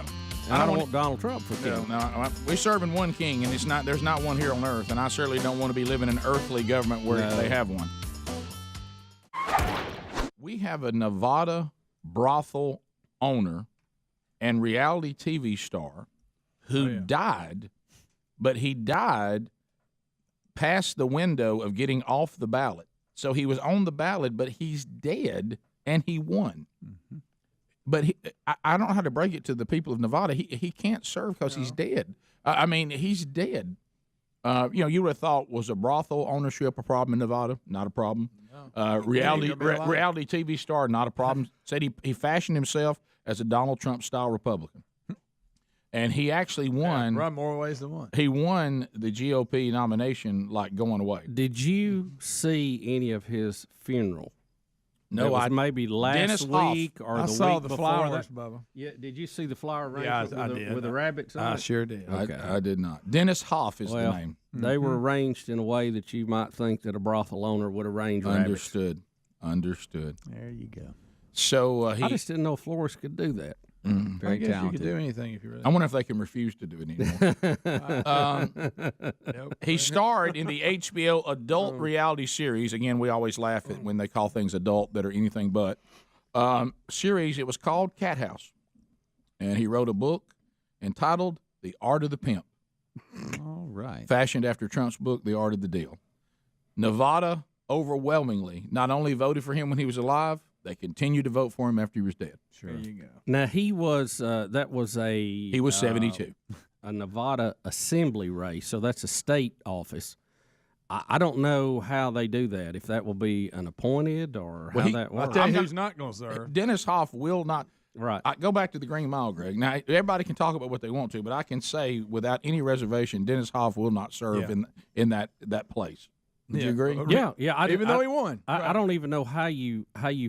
I mean, I guess it's Nevada law how they would fill that in, but I don't know if that means somebody is appointed or a governor does it or couple of another election. I don't know what. Or maybe one of his workers. I don't know. Maybe whoever's like the head honcho. Yeah. He looks like. How about this? He looks like a class act. He's known for it. But I will say this: some other things of interest to the rest of the country, even though it was state, it's interesting because this is going to be an interesting play in our state. There were some very interesting amendments, and they passed overwhelmingly. Yeah. One of them in Alabama, which will be you'll see this at the Supreme Court soon enough. We had one that said that no one has the right in Alabama to an abortion. It's not a right, and that tax dollars of the people cannot fund abortion in the state of Alabama. That would be added to the Alabama Constitution of 1901. The other one, which is overridden right now by the federal law. Right. But in case the federal law was overturned or changed to put that back on the states, that would already be in place. And also place a pause button because you and I talked about another thing, and there's a group trying to get this. I'll go back to that. The other amendment was back to this Ten Commandments thing. The other amendment says you can display the Ten Commandments publicly on public property, private property, whatever, and that will be added to the Alabama Constitution of 1901. Of course, that will be in line with our federal Constitution because it says the same thing. Even though people have acted like it doesn't, it does. And it was somewhat symbolic. It will be, litigated to the nth degree. Oh, sure. And They both will. No state money can go to defend it, which was also in the amendment. Right. So I like the fact we made the statement. I don't know, in reality if we'll be able to implement it. No, you're right. But again, you and I have been saying this right up in these microphones for so long. Check. Mm-hmm. Folks, you can see what the Founding Fathers' intent was about this, and I'll tell you how. And Bubba, we were together one time, and one time I've been there by myself. –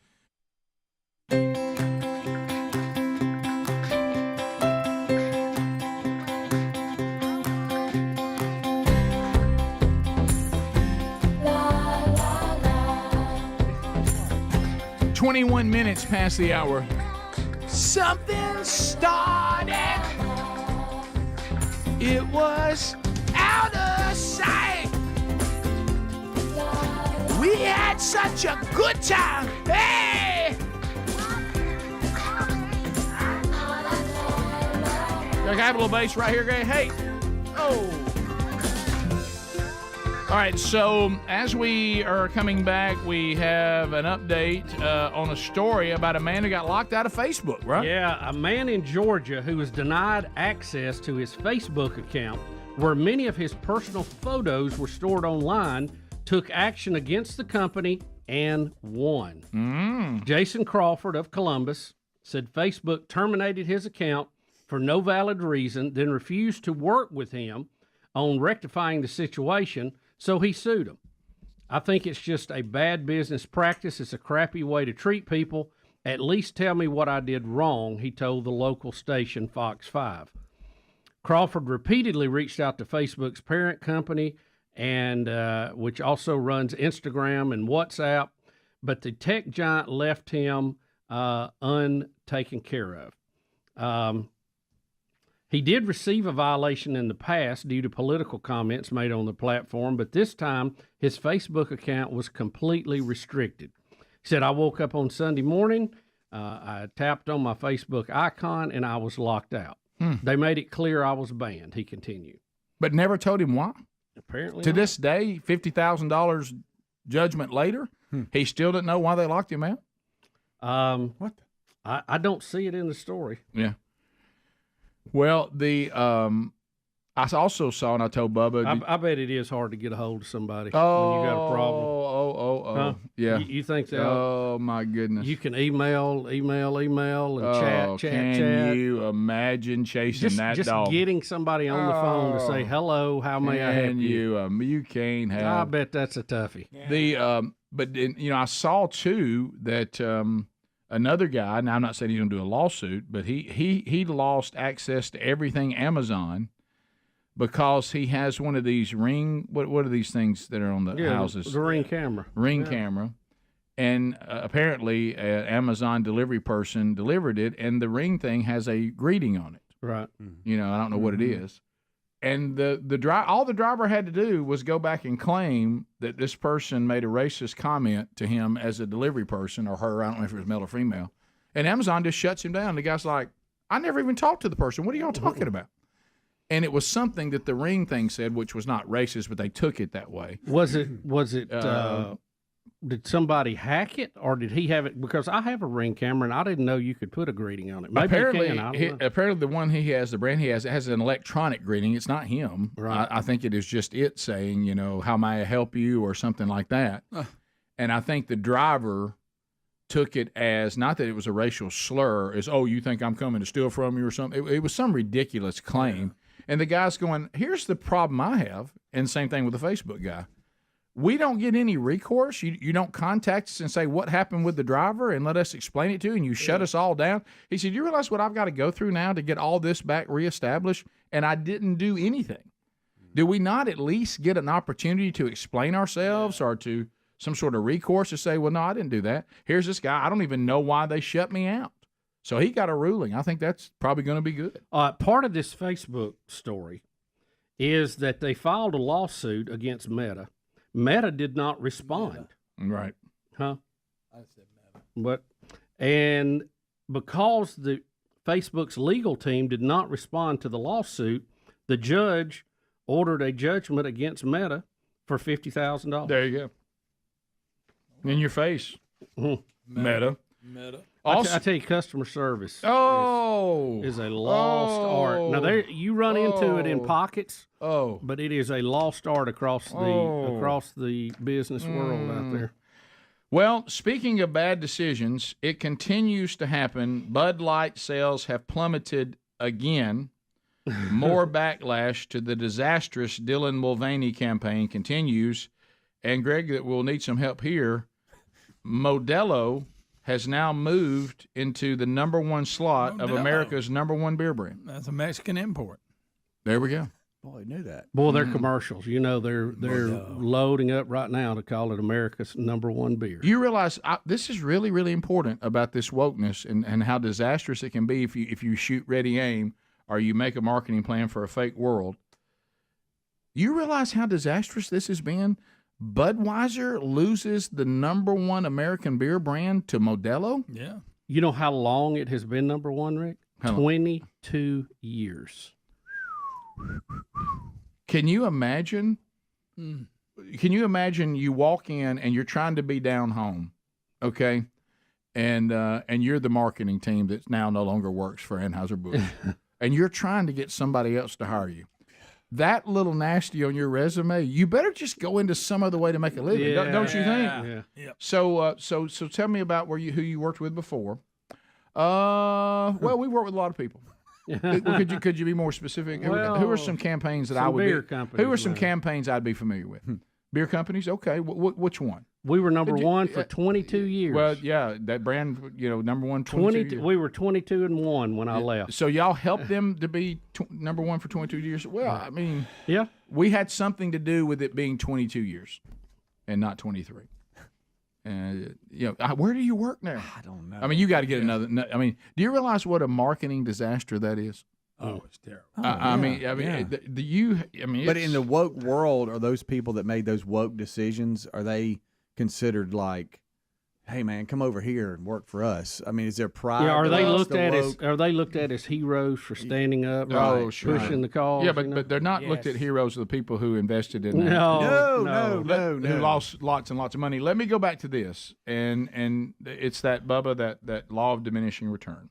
I understand that the government and all this, there's now this, what is this score I'm trying to get now? ESG. ESG score. I've got to be all green and I got to be all woke. But guys, and you go, well, Rick, that's why they're doing it. I still think a lot of it is also that they're in this echo chamber and they think the world has changed more than it has when it comes to this kind of branding, that they overstepped it too soon. We may get there, but we're just not there yet. But can't you say, look, I'm all about this score, but I think worrying about this score has cost us this many billions of dollars. Right. I'm not sure the score is as important if we're going to lose that kind of money retaining the score. Yeah. Well, I mean, have you heard the score's not worth it? We lost too much. Have you heard Mr. Wonderful from Shark Tank talking about it? Yes, I have. I thought he made some really good points, and he kind of took issue with Mark Cuban, who was kind of backing this woke idea that you got to be woke now to compete. It's not true. It's not true. People are garnering the biggest audiences by not going down that road. Yeah. It's kind of like when they said Disney can't figure out how the Mario movie made over $1 billion worldwide without having anything woke in it. Yeah, can't figure it out. Yeah.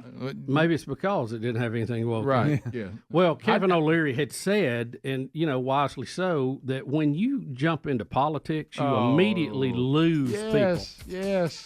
You immediately lose them. You don't get involved in ideology and politics. You sell products. Even cultural warfare. Yeah. Sell your product to as many people as you can, and even though they try to drag you into it, just don't do it. Right. Yeah. Yeah. Can you imagine trying to get a job after that? Oh. I noticed a gap in your resume. I was in jail. COVID. Bubba, Rick and Bubba.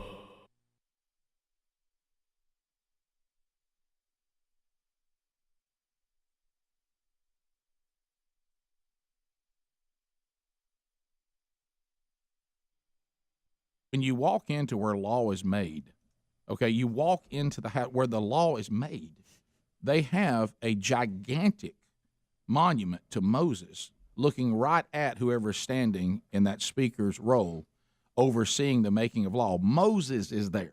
Moses. Okay, so I'm thinking the forbidden word in Egypt. I'm thinking that the founding fathers' intent wasn't what we're allowing the left to do with the Establishment Clause. Because that's surely not the way they lived. It's not the way they implemented it. Right. Hey, how about this? So that can't be the way it was. That can't be the intent. Well, I think it can't be the intent if they didn't do it. Yeah, I think we've got off the page on a couple of things. That is one of them, and this birthright thing. I've heard several legal scholars kind of break that down, and I really think Trump is in the right on that. Right. That we've actually been carrying it out the wrong way. So those two amendments, even though they were state, you may hear about those on a federal level at some point. But back to the one about abortion. There's a group of people, and I've actually met with them, and they're trying to get some of the political candidates in the state to be bold enough to do it. We've been saying on this program for a long time, we've watched administrations not enforce federal law because of their own personal political views. Right. Immigration. We've seen administrations say, I know what the Constitution says about the federal government and immigration, but we will not enforce it. We won't open borders. even though constitutionally the federal law is that we're supposed to protect the borders. Right. And they just chose, because they were in charge, not to do it. Right, during the Obama administration. Right, during the Obama. Right. So we also have seen that there are states right now that have marijuana legalized. Even though there's federal laws that prohibit it. And administrations have just allowed that to go on and not enforce the federal law. Well, there's a group of people out there that says, and this amendment passing could be another step for them, they would like for the state of Alabama to say to the current federal government, we are not going to allow abortions to take place in this state, and we're not going to allow any tax-funded abortions to take place, and we're going to take the chance that the current administration politically would agree with us, and when someone screams that's not federal law, that the current administration would not enforce that on Alabama. See, that's the reason why some of you out there on the left, when you see an administration you love that will not go ahead and follow the Constitution and enforce federal law, and you think it's all cute. Do you think it's cute when something you hold dear gets turned on you, and then another administration says, well, we're not going to force federal law on that either? The state says they don't want to do it. They've even passed an amendment here that they're going to try to get added to their Constitution. No, they can't do that because federally. And then all of a sudden the administration says, well, we're not going to enforce that.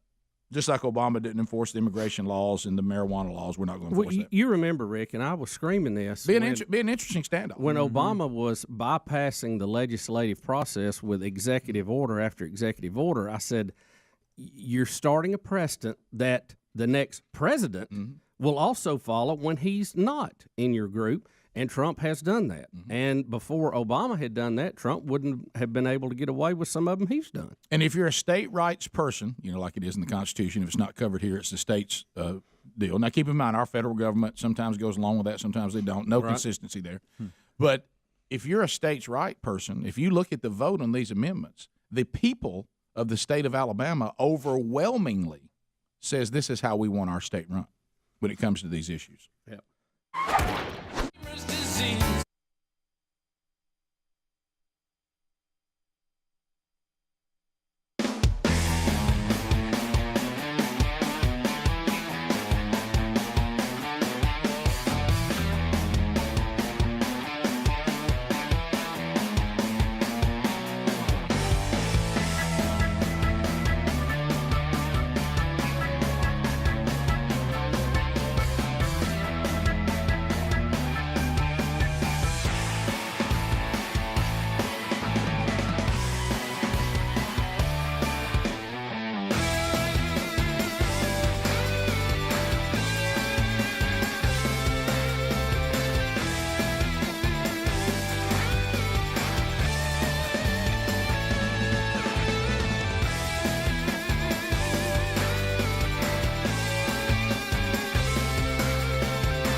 35 minutes past the hour. What's that sound? That's the sound of the phone troll music. And Super P is ready to go. Lord of the Jacket bravely is standing in there with Adler, helping out with the YouTube. Welcome him today. Both of them banging out a degree in common sense. That now a superpower. You want to talk, make a comment, ask a question. We just dropped the gate. There go those lines. Call us now. You'll get in. The buzzer, as a blessing, moves us through the phone calls briskly. So even if you're on hold, your odds of getting in have just gone up. SimplySafeBubba.com.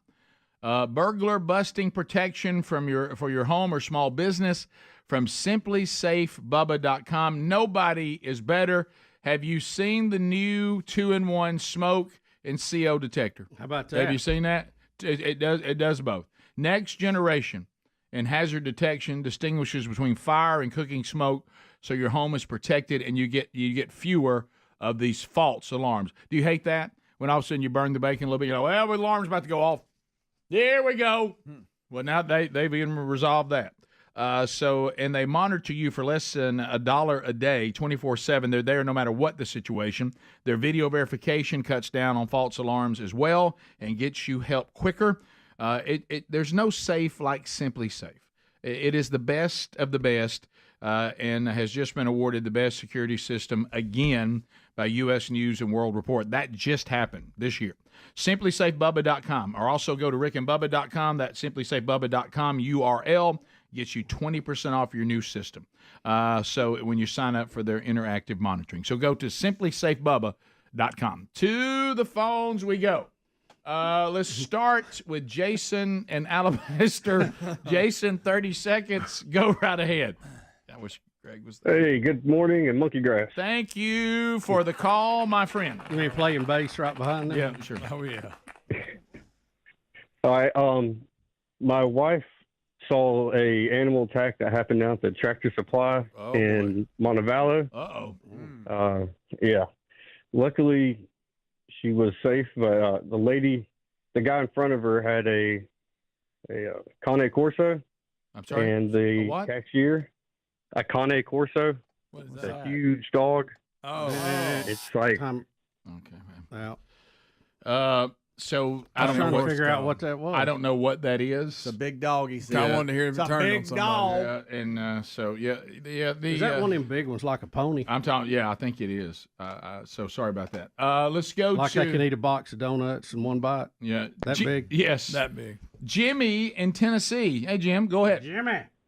All right, I think that was a cane Corso, but anyway. I got you. Not familiar with the dog. Okay, just wanted to run this by y'all. I know every morning we start with the national anthem. Here lately, I'm not feeling real strong about the national anthem. Feel a little bit stronger about being a Christian, and wondered what y'all thought about possibly starting the show with a prayer and then the national anthem. Well, I will say this. First of all, I understand your sentiment, and it certainly is a good one. We do pray as a team before the show starts, and I'm not dodging it. I mean, I think hopefully you've heard the show. We certainly don't dodge talking about Scripture, unpacking theology, talking about repentance, talking about there is only one way to be redeemed. We don't shy away from our faith. However, I will tell you just from a programming standpoint, one of the things listening to shows, and I've been through this with other shows, when you've just came out of a 6-minute commercial break and then you've heard a 3-minute national anthem, and then now you could possibly add another minute or so of prayer, I think as listeners that might have more of an adverse effect than a positive effect on the desire to because people at some point are like, are y'all ever going to start the show? Yeah. I mean, I'm at work now pulling in the parking lot. And y'all, I've heard nothing but commercials, a national anthem, and then now a prayer. I almost think from a programming standpoint, it would not be the greatest thing to do. But know that we do pray as a team before the show starts every day. I mean, rarely do we miss that. So it is important. There's no doubt. I think that we're clear where we stand on all this, and we talk about it openly. But I think adding something else to the start of the full show would be a programming mistake. Yeah, we understand. I just think it takes too long to get the show started. what you're saying and the sentiment behind it. Yep. But I think Rick has some valid points, and the fact that we're trying to do a show that's going to attract folks in. Earn the right. Yeah. Yeah, and sometimes you can do too much. Now, I'm not saying there's not a day that maybe that needs to be done. But it's a fine line we try to walk with what we do. Well, but I do agree completely that sometimes we're more reverent about the national anthem than we are about God, and I think that's a mistake. Yeah. Oh, absolutely. The country should never be an idol, and it shouldn't cause more reverence than God. That is a mistake. Let's continue. 866 We Be Big. Only this show would go to, why don't y'all pray more on the show, to a call about Budweiser. Kevin, welcome to Rick and Bubba. 30 seconds. Go. Good morning, gentlemen. Hey, buddy. Hey, just a little insight. The Budweiser going down and Modelo going back up does not hurt their parent company. They're owned by the same company called InBev that bought Budweiser in 2008. Well, there you go. Yeah, the story was more about the damage to the brand, not that the company. Of course, the company has lost billions of dollars, but that brand is so tarnished now was really the point of that story. But you make a valid point. Yeah, after 22 years at the top. We continue. Let's go to Kevin, Selma, Alabama. Go right ahead. Hey, good morning, guys. How y'all doing? Good. We're great. Hey, Bubba. Glad to see you back. Thank you, sir. Hopefully, from now on in the future, you'll continue to get some good reports on your health. Amen. So, loving to see you back. Hey, yesterday I watched the clips from yesterday. Last night I watched them, and Bubba, they showed a guy that was documenting some of your on the road shows, and they showed you. Just wanted to know, are you gonna bring the mustache? There was a lot of talk about you bringing those stash back. Old stash. The old stash. It'd be a great one now. The stash and the beard, any of that business. You got to have that CPAP fit. You got to have hair tied. Can't get it to work with all that going on. Let's go to Dave in Walker County. Dave, go ahead. 30 seconds. Hey, guys, this is actually Yogi, the real Yogi from the Rick and Bubba Show, Yogi. Now, you guys had a Yogi call in a few weeks ago, but, hey, I played on Coach Herring's team at Jones Valley when they played Woodlawn against y'all's dad. So that was a long time ago, but the other day when you guys were talking about his being on the field, being named at him for him and your dad, that really spurred that thought in me that, and I had Coach Herring as a coach, and he was hard-nosed. Was that the same Coach Herring? Was he a coach at Jones Valley? I think when he was really young. Yeah. Okay. Yeah. We continue. Let's go to, Jason said he's got the rest of the story on the animal attack. Jason, you ran out of time. What is this? Is this my bad. So somebody had a big dog at Tractor Supply. Now go. Yeah. All right. The cashier had treats in her pocket and was giving the dog a treat. The first one went fine. The second one she held in her hand. The dog latched on to her hand. Uh-oh. And when the owner pulled back, all four fingers. No. What? No. Yeah. No. Second hand's no. a danger. Oh, look at that thing. Yeah, that no thing's good smooth. deed. What in the world? Great story. Glad you Can't called hold back up in. four anymore. Oh my goodness! Think for a second. What? That had a much more harsh ending than I could have ever. Listen, this one's There this he one. goes. You know what he would got out of Andy the think story? about this? What's that? Andy Blanks. Oh no, It'd be tough. Yeah, it'd wouldn't be it? real bad. Yeah, I'm sorry. Greg is questioning the four fingers. Yeah, I think It may that's just what he be got out of the story. damaged him, but completely off. What about Was he got a razor blade in his mouth? what if the meat of them just came Yeah. off? Yeah, you it's pulled- possible. yeah, yes, Right, yeah. correct. Yeah. Right, No, that is very Well, possible. That's horrible. It's a bad That's scene. very y'all. Why did possible. they call Like back a corn dog coming off. Yep. Come right off the stick. Yep. Come on now. Oh, Bubba. We've all had it happen. Wow. We've all had it happen. The corn dog come right off the stick. And to your point, Bubba, if Andy Blanks had been standing in that What a line, tragedy. if Andy Blanks had been standing in that line, and something that awful went bad. Or just hearing this story Just here- now. oh my huh? gosh. I bet you he battles bad- some things. Yeah. The Marine in him would want to help. But should you But then take- he gets secondhand and wants to flee. Should you take a dog That's like nothing that? to be embarrassed about. That's Yeah, just that's- gross and Yeah. intense. Should you- I think that's two different things. Yeah, I do too. Well, I'm talking about the fact that you were feeding the dog and all of a sudden it got you, and you're like, oh well, that was bad. Right. But I'm just saying, should you take a dog that's that big and gave me the dangerous heaves. into the public Yeah. arena? No. I know, really? exactly. With If other you people? choose to have with him, leave him at the house. Yeah, I was at the vet yesterday, and there was a dog so big, and it was slinging that woman all around. She had no control over the dog at all. You was mad. I understand the vet got that. You got to go in there, but to just take him to a store and you have no control Well, over Helms had him. that awful story the other day. Hey, Rick, did you hear me talking about that with No. the Great Dane? Great Dane. So, some woman brought a Great Home Dane Depot. to a home. It was Lowe's. Same But thing. took, Into a home improvement place? yes, listen, and he kept sniffing this guy's rear. Oh my And god. she wasn't running his realizing nose it. up He's the- running it deep, and he handled it a lot better than most would. But he finally got frustrated. He was like, "Hey, you know, Well, Helms said the woman wouldn't even acknowledge she it. wouldn't even acknowledge." Did he the say fact. something to the woman? He finally just kind of laughed out loud, like, but I'm not laughing. Like, hey, do something with your dog. You could tell he was frustrated, and it happened 3 times, and every time it went deeper and deeper. Well, this dog that allegedly attacked this person at Tractor Supply, if that one knows you, it'll pick you up off the ground. Oh, yeah. Heck yeah, it will. Yeah. Who takes a Great Dane to a store like Big that animal. It's a big animal. and not really watch what it's doing? Somebody walk in with a who horse. cares only about themselves That's it. and couldn't care less how other people are affected by their actions. I can't find that story, by the way, of a person I'm a losing, little skeptical of losing it. 4 fingers. Greg's skeptical. Do you put down what you were shopping for and leave, or do you help? I help in that. I dog. run Yeah. to help. Bubba, Rick and Bubba.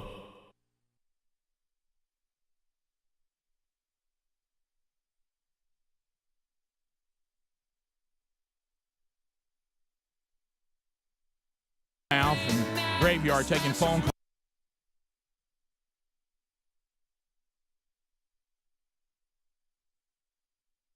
There he is. Proud as punch. Bubba, we really, not too long ago, we introduced to the Rick and Bubba audience a little something called the Rick and Bubba Buffalo Wild Wings Charity Charge.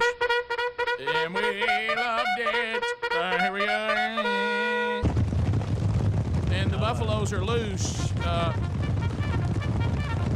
The first charity charge took place a few weeks ago with Birmingham, Pell City, Coleman participating locations there in Alabama for Buffalo Wild Wings. 10% of food sales on our first charity charge goes to the Bronner Burgess Memorial Fund. And Tim Spencer, along with some of the other managers of the participating Buffalo Wild Wings, are back. First of all, Tim, thank you. Thank you. Thank you. It was awesome. Thank you for Tim, you getting after it. We like that. You got your nose to the grind, baby. We're trying. Brought moving and shaking. Brought more food for us today. We really like that. And I figured that was the way to your heart right there. It was really, really cool. People were sending, I don't know if you saw all of them because y'all were busy, but people were sending pictures out with their family eating on the charity charge day, saying, hey, enjoying Buffalo Wild Wings and trying to make a difference at the same time. Thank y'all so much. And we may have just created a hashtag. I know, might have. There it is. I don't know. I never thought I would create a hashtag. Maybe I did. But anyway, so Tim, first of all, thank you for that. We're going to tell you what the next charity charge will be. That's going to be 1 week from today. But I know that you guys, gave me the report that it went well, and we're honored, and I'm happy to accept on behalf of the Bronner Burgess Memorial Fund the charity charge check today. We ended up, Rick, doing the check ended up would have been about $3,400, but as a company ourselves, we wanted to also put something in for the Bronner Burgess Memorial Fund just because of you guys being a big part of this, and we're really excited about it. So we just rounded it up to $4,000 and bought a big old check. Maybe we can take it to the bank. I appreciate that, and endorse it, and that's very helpful because we are kind of a small operation. Obviously the impact has been felt all around the world, and really the only fundraiser that we ever do is involved with the BuzzBox coffee sales, and all those subscribers make a difference there. And we do have people who donate individually every month that don't really like coffee, and maybe they don't like wings, but I appreciate their donations. It really means a lot to us. But this kind of charity charge makes a real impact on our memorial fund, and then these will be handed out to evangelical charities within our own city and within our own state, our own country, and then, of course, around the world, just as Christ instructed us to do. So thank you very much for that. Absolutely. Absolutely. That's very helpful. Now, I really do want to take the big check to the National Christian Foundation and say I've got a deposit today. I'd like to see you get that in that tube. I would tell you, I'd love to try to do that today, but we will cherish that, and thank you for the real check, and thank you for the impact it will have. Now, we have another charity charge. So this will be coming up 1 week from today, November the 14th. And we go over, the members of the program are finding ministries and charities that mean a lot to them. And Greg Burgess is in the spotlight for next Wednesday. He has a charity and a ministry that means a lot to him, Vanisa's Foundation. Yes. And Greg, the next charity charge will benefit Vanisa's Foundation. Yeah, that's the Vanisa's Foundation. Basically, Vanessa Butler, she battled cancer 5 times before she went to be with the Lord, and she got to, you see, in the stress that's put on the patients and the families going through these treatments. So they put these care packages together. Things like blankets and lotions and even gas cards, because a lot of people, like, I've had family members that live where I do that you have to come every day. Mm-hmm. And it's just to make, she's left a great legacy. And like I say, she fought hard, and she saw what it took and what you went through. And that's when this charity, she started the charity and was involved in it, right up to, she was called, the Lord called her, but she worked hard, and now it continues on with her legacy, and it all is dependent on donations and fundraising. And we thought this was a great thing. So next Wednesday, let's eat some chicken and raise a little money. How about that? That is great. So if you want to be part of that, we'll tell you the day of and remind you going up to it next week. And that includes the participating locations of Buffalo Wild Wings, Birmingham, Pell City, Coleman, and we've got a new location. Speaking of Birmingham, it's going to roll on Veterans Day, right? Downtown. We're finally getting it open. The store at 1416 4th Avenue South in Birmingham is a new store right off UAB's campus outside of Regents Field.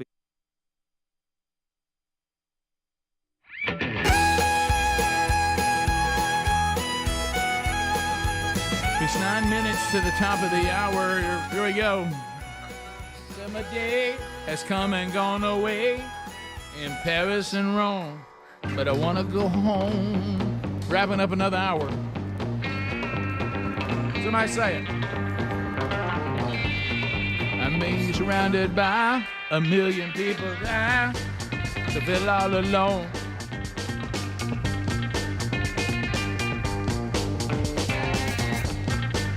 As we come back, a couple of things we haven't gotten. All of us admit that the maniacal laughing of the vice president is bizarre to us. Wow.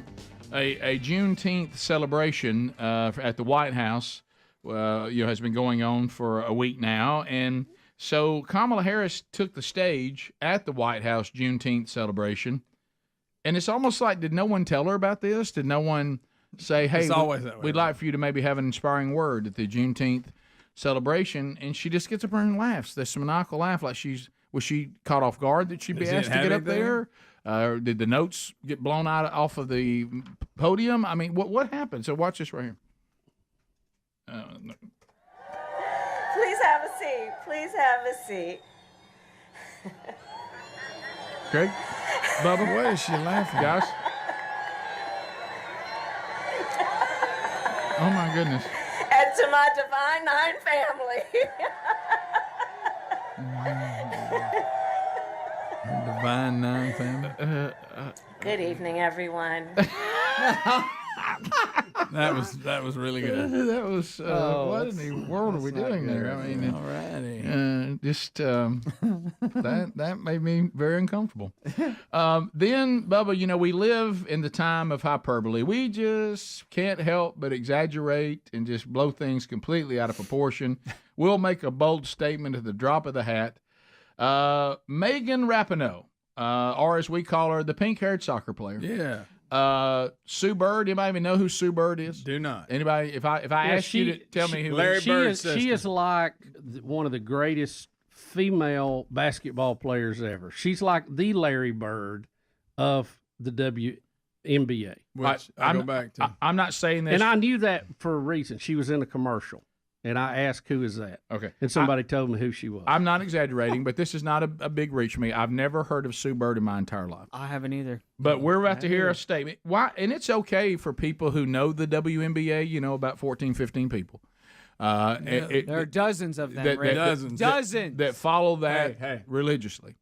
I'd like to know honestly how many people follow the WNBA that do not have family members playing. That's a good point. Adler, what do you think about it? Dozens. Dozens. So anyway, I don't know who this person is, and it's okay though for me to be ignorant. And you say, I'd like to acknowledge that Sue Bird, as of right now, may be the greatest female basketball player that has played. It may be, and she may be, but we can't stop there. We can't stop there.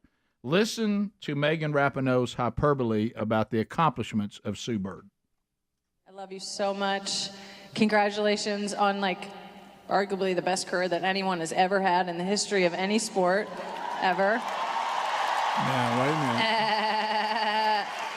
Well, she laughs like a goat. What was that? Was that a real laugh? That was wasn't a Woody real laugh. Let's get this Woodpecker. party started. What was that? Was that a real? That wasn't a real laugh, was it? That was her. She said, I'm serious. Is that some inside joke, or she really laughed like that? I don't know what that was. Oh, I know. She's doing a goat because she's the greatest of all time. There it is. Oh, we're so You we're know so what? stupid. We should have known that. Good tie in there, Rick. Thank you, Rick. I've been here all week. That's good, I've been Rick. getting after it. So, but I would disagree. So she had to do a sound effect? She may be. Goat boy. Yeah. Any sport ever. I guess that's what that is. Big goat. That has to be the My goat. goodness. Let's get this party started. Sound like a lesbian goat. Oh, Greg. Come on, man. I knew there was no way. Can't tell the difference between goats. We got 3 minutes left. Here's what I love about Megan Rapinoe. Thanks, Greg. Y'all have all made What this. do you think, Adler? All of you have already made the statement. I love that Megan Rapinoe, since she doesn't have to play anymore, thinks that biological women should play against biological men. It's no big deal. Yeah, 'cause fun for you. Yeah, since you had you're to back gone. it up. But let's go back to this statement again. Sue Bird, listen, Sue Bird, the best career that anyone has ever had in the history of any sport ever. That's just not true. Well, that just isn't true. And there's no reason to say it. You can still honor her without saying that. Hey, you can say the best ever played in the WNBA. Say you are the GOAT of all women's professional basketball. I got no problem with that. You could be the greatest athlete who chose to be female in our time. That's true. Because now you get to pick.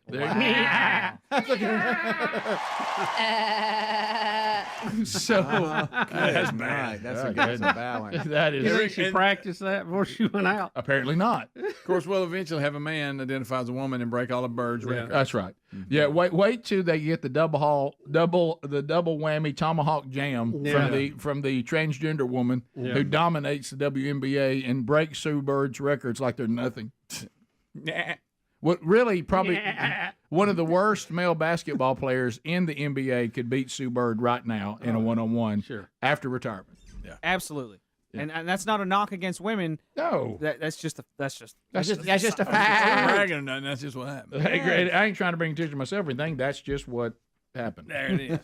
No, it's just a fact because the men and women are distinct, equal in value, but distinct. How many times more? Why is that such a controversial statement? Nobody hears the last part. Why is that such a controversial statement? I don't understand that. Ask the women that are getting beat by 5 minutes by this cyclist in 5 minutes. Yes. Guys. Crosses the finish line. There's no one else even around. For how about this? What about when you're in second place and you're in second place and say, well, how close were you to the winner? 5 minutes. Yes. 5 minutes. 5 minutes. Yes. 5 minutes. That just happened with I forget this person's name, but it's a trans cyclist. Don't you think you've said enough? I have. Helms? I asked Greg this because I didn't want to be the guy that says something that we've already said, but they're a thing. Sue Bird and Rapinoe are like dating. Oh, that explains the noise. Thank you so much, Greg. You know, there's some positives to Greg being asleep. You know, I think they're actually engaged. So. 1 minute. We had 1 minute to go. We almost made it. We had 1 minute till Rick hit the bed. Roll the bad music. We're all wondering. Roll the bad music. So close. Yeah. Rick, maybe it was your goat thing. Maybe I'm wrong. I don't blame me for that. I finally figured out that. I wish I hadn't have. Looking back. Greatest of all time. All right. Thanks for being with us. Rick and Bubba, Rick and Bubba.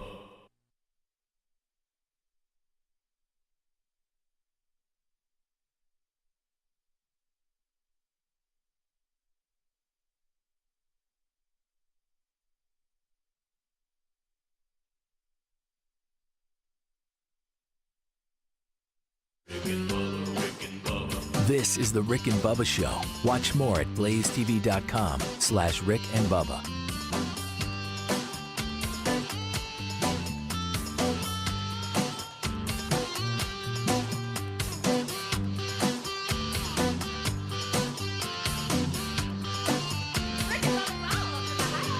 Rick and Bubba, Rick and Bubba.